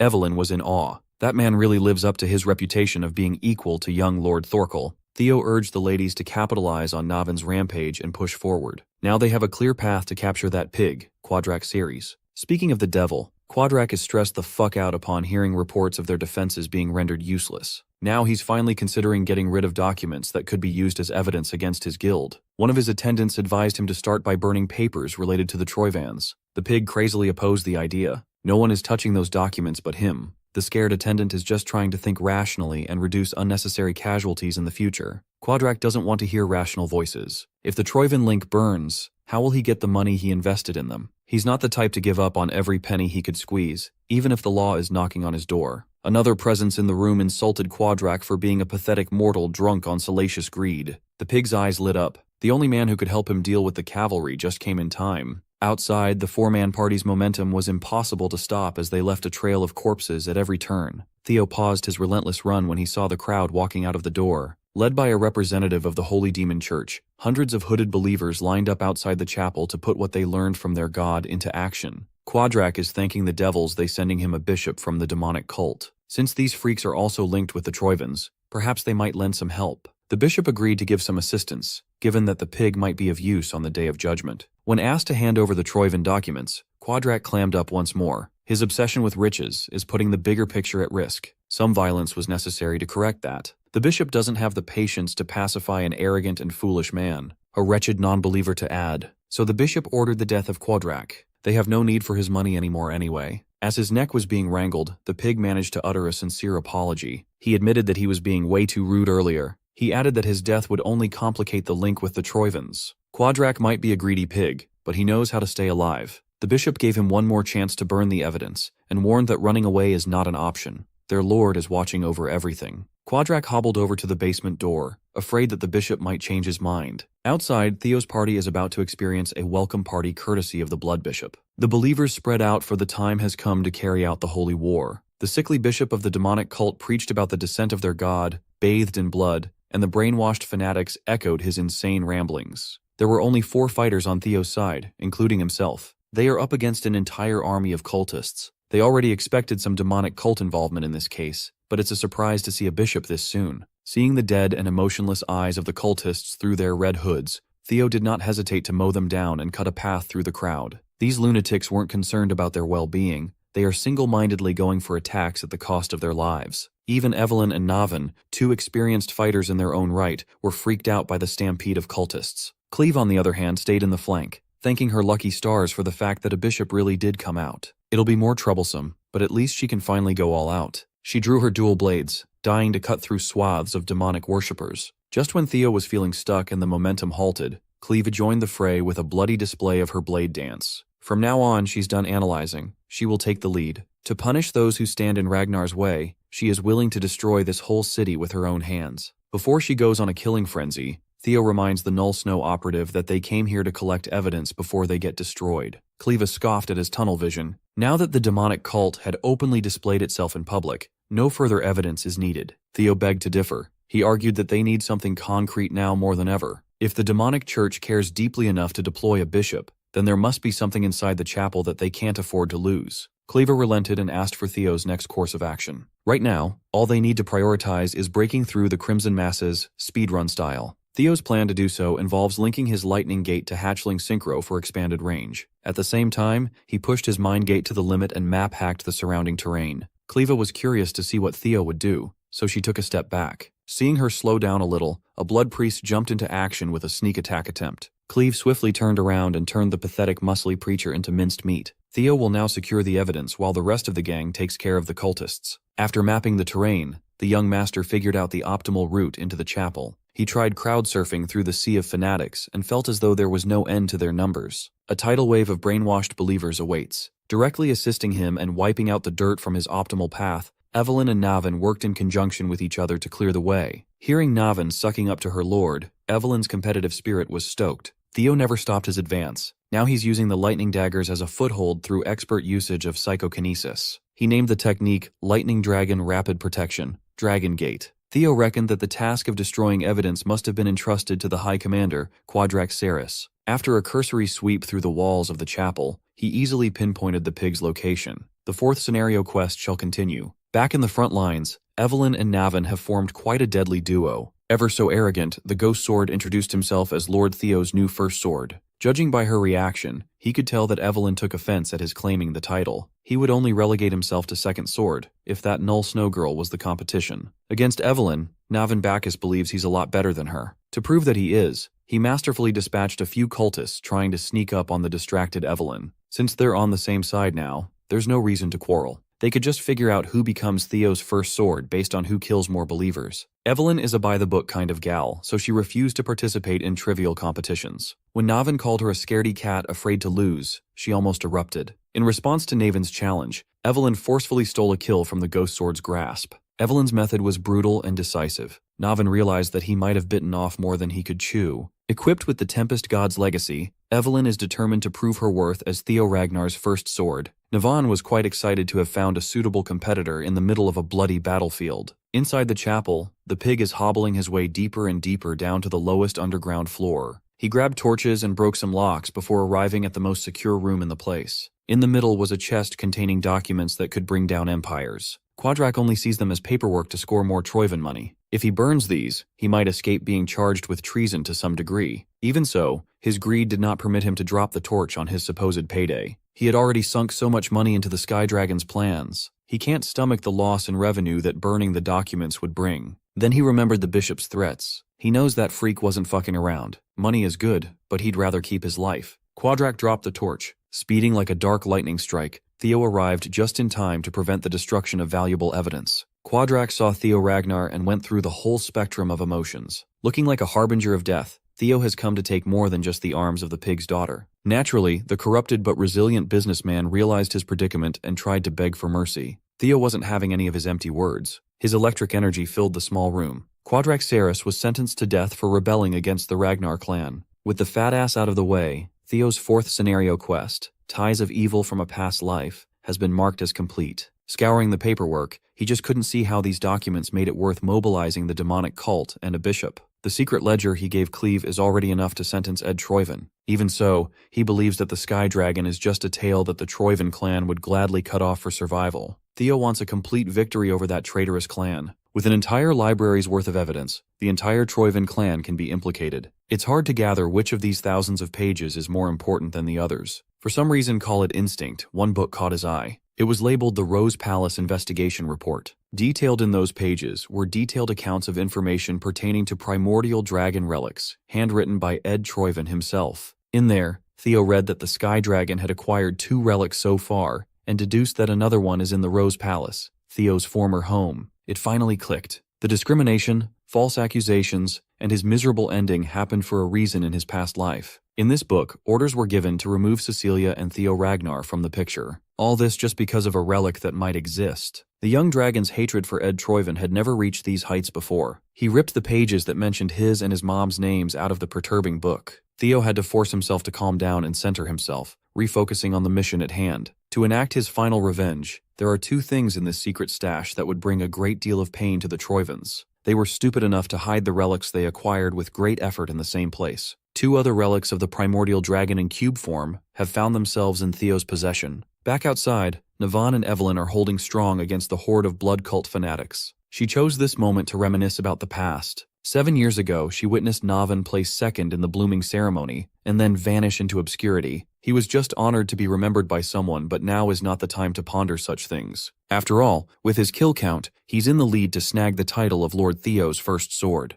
To wipe the cocky grin from his face, Evelyn summoned wind blasts derived from the Wind Thunder God technique. With one wide-reaching attack, she brought back the competition to a tie. Interrupting their friendly competition, the bishop's right-hand man snuck up on Navan. He almost got pulverized but managed to stumble away in the last second. Holding a mighty axe, the cultist refused to let his great god's plan be disturbed. Navan and Evelyn arrived at a consensus. The winner of their competition shall be decided by who kills this freak. Evelyn, empowered by the Wind Baron's legacy, and Navan, the forgotten genius, greedily went in for the instant kill. Before a winner could be crowned, Selford and his wyvern partner crashed into the party by crushing the enemy. Under the tight grip of a giant wyvern, Mr. Right-Hand Man growled in agony. Selford was extremely pleased with his badass entrance. Instead of praise, he only garnered hostile looks from Evelyn and Navan. With their prey stolen, the 2 monsters erupted in anger. Following Selford was the rest of the white-armored dragon cavalry's 5th platoon. They were notified of the collaboration between the demonic cult and the Ceres Merchant Guild, and were hastily deployed.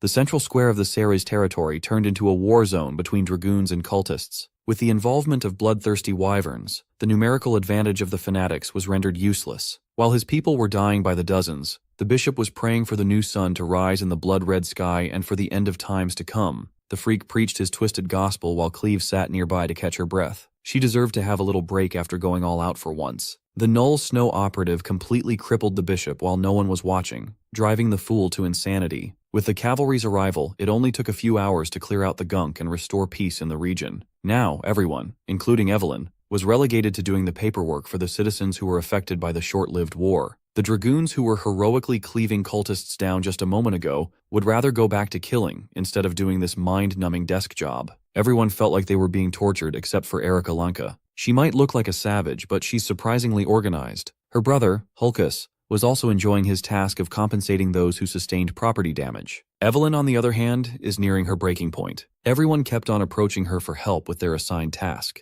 It was driving her nuts. When she finally snapped, she tossed her subordinates away, generating a whirling storm. While the cavalry was stuck doing administrative work, Cleve and Theo had convened to compile the mountains of evidence they saved. From the traces of Ragnar's relics to detailed plans for treason, it was all recorded. For his indispensable work in this operation, Cleve was the first to congratulate Theo for reaching the intermediate rank. She also regarded him as someone who would flourish in Black Snow. Theo awkwardly tried to skirt away from the subject of being recruited by the Black Dragon. Cleve has one more piece of good news. The operation to capture the Sky Dragon had started. The ledger from last time was deemed enough proof to start the hunt. That means the elite arrest team of Black Snow has stepped up and is on its way to the capital now. Before they could even celebrate the good news, a messenger barged into the temporary camp with an urgent update. The elite arrest team was given a rude awakening. Ed Troyven has been hiding his true power level. Now that he has no more reason to hide in the shadows, the Sky Dragon is finally letting loose. He's well aware that showing all his cards at this juncture wasn't the smartest move, but by stacking bodies along his path, he could cripple the Black Snow a decent bit. Ed Troyven congratulated Theo Ragnar for forcing him into a desperate position.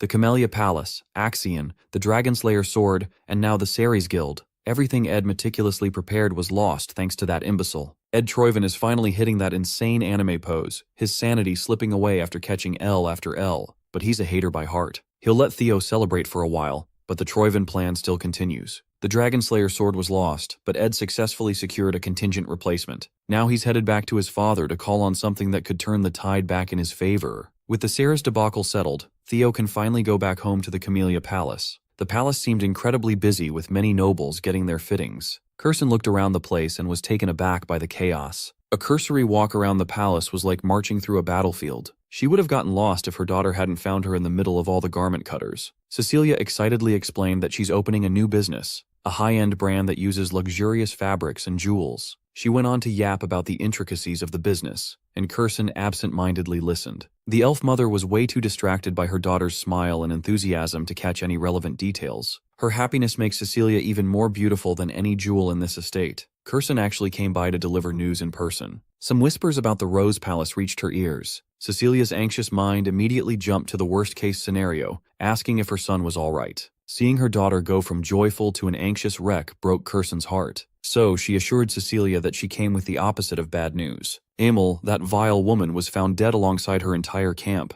Their heads adorned the walls of Rose Palace. Cecilia felt as though the weight of the world was finally lifted off her shoulders. She's more than relieved to know that it's finally over. All this time she never showed it, but every waking moment felt like walking on top of knives. She was framed, blamed, threatened, and suffered through assassination attempts because of that vile Emil. She couldn't turn to anyone for fear of her son being implicated. With the death of that rotten mistress, her suffering is finally over.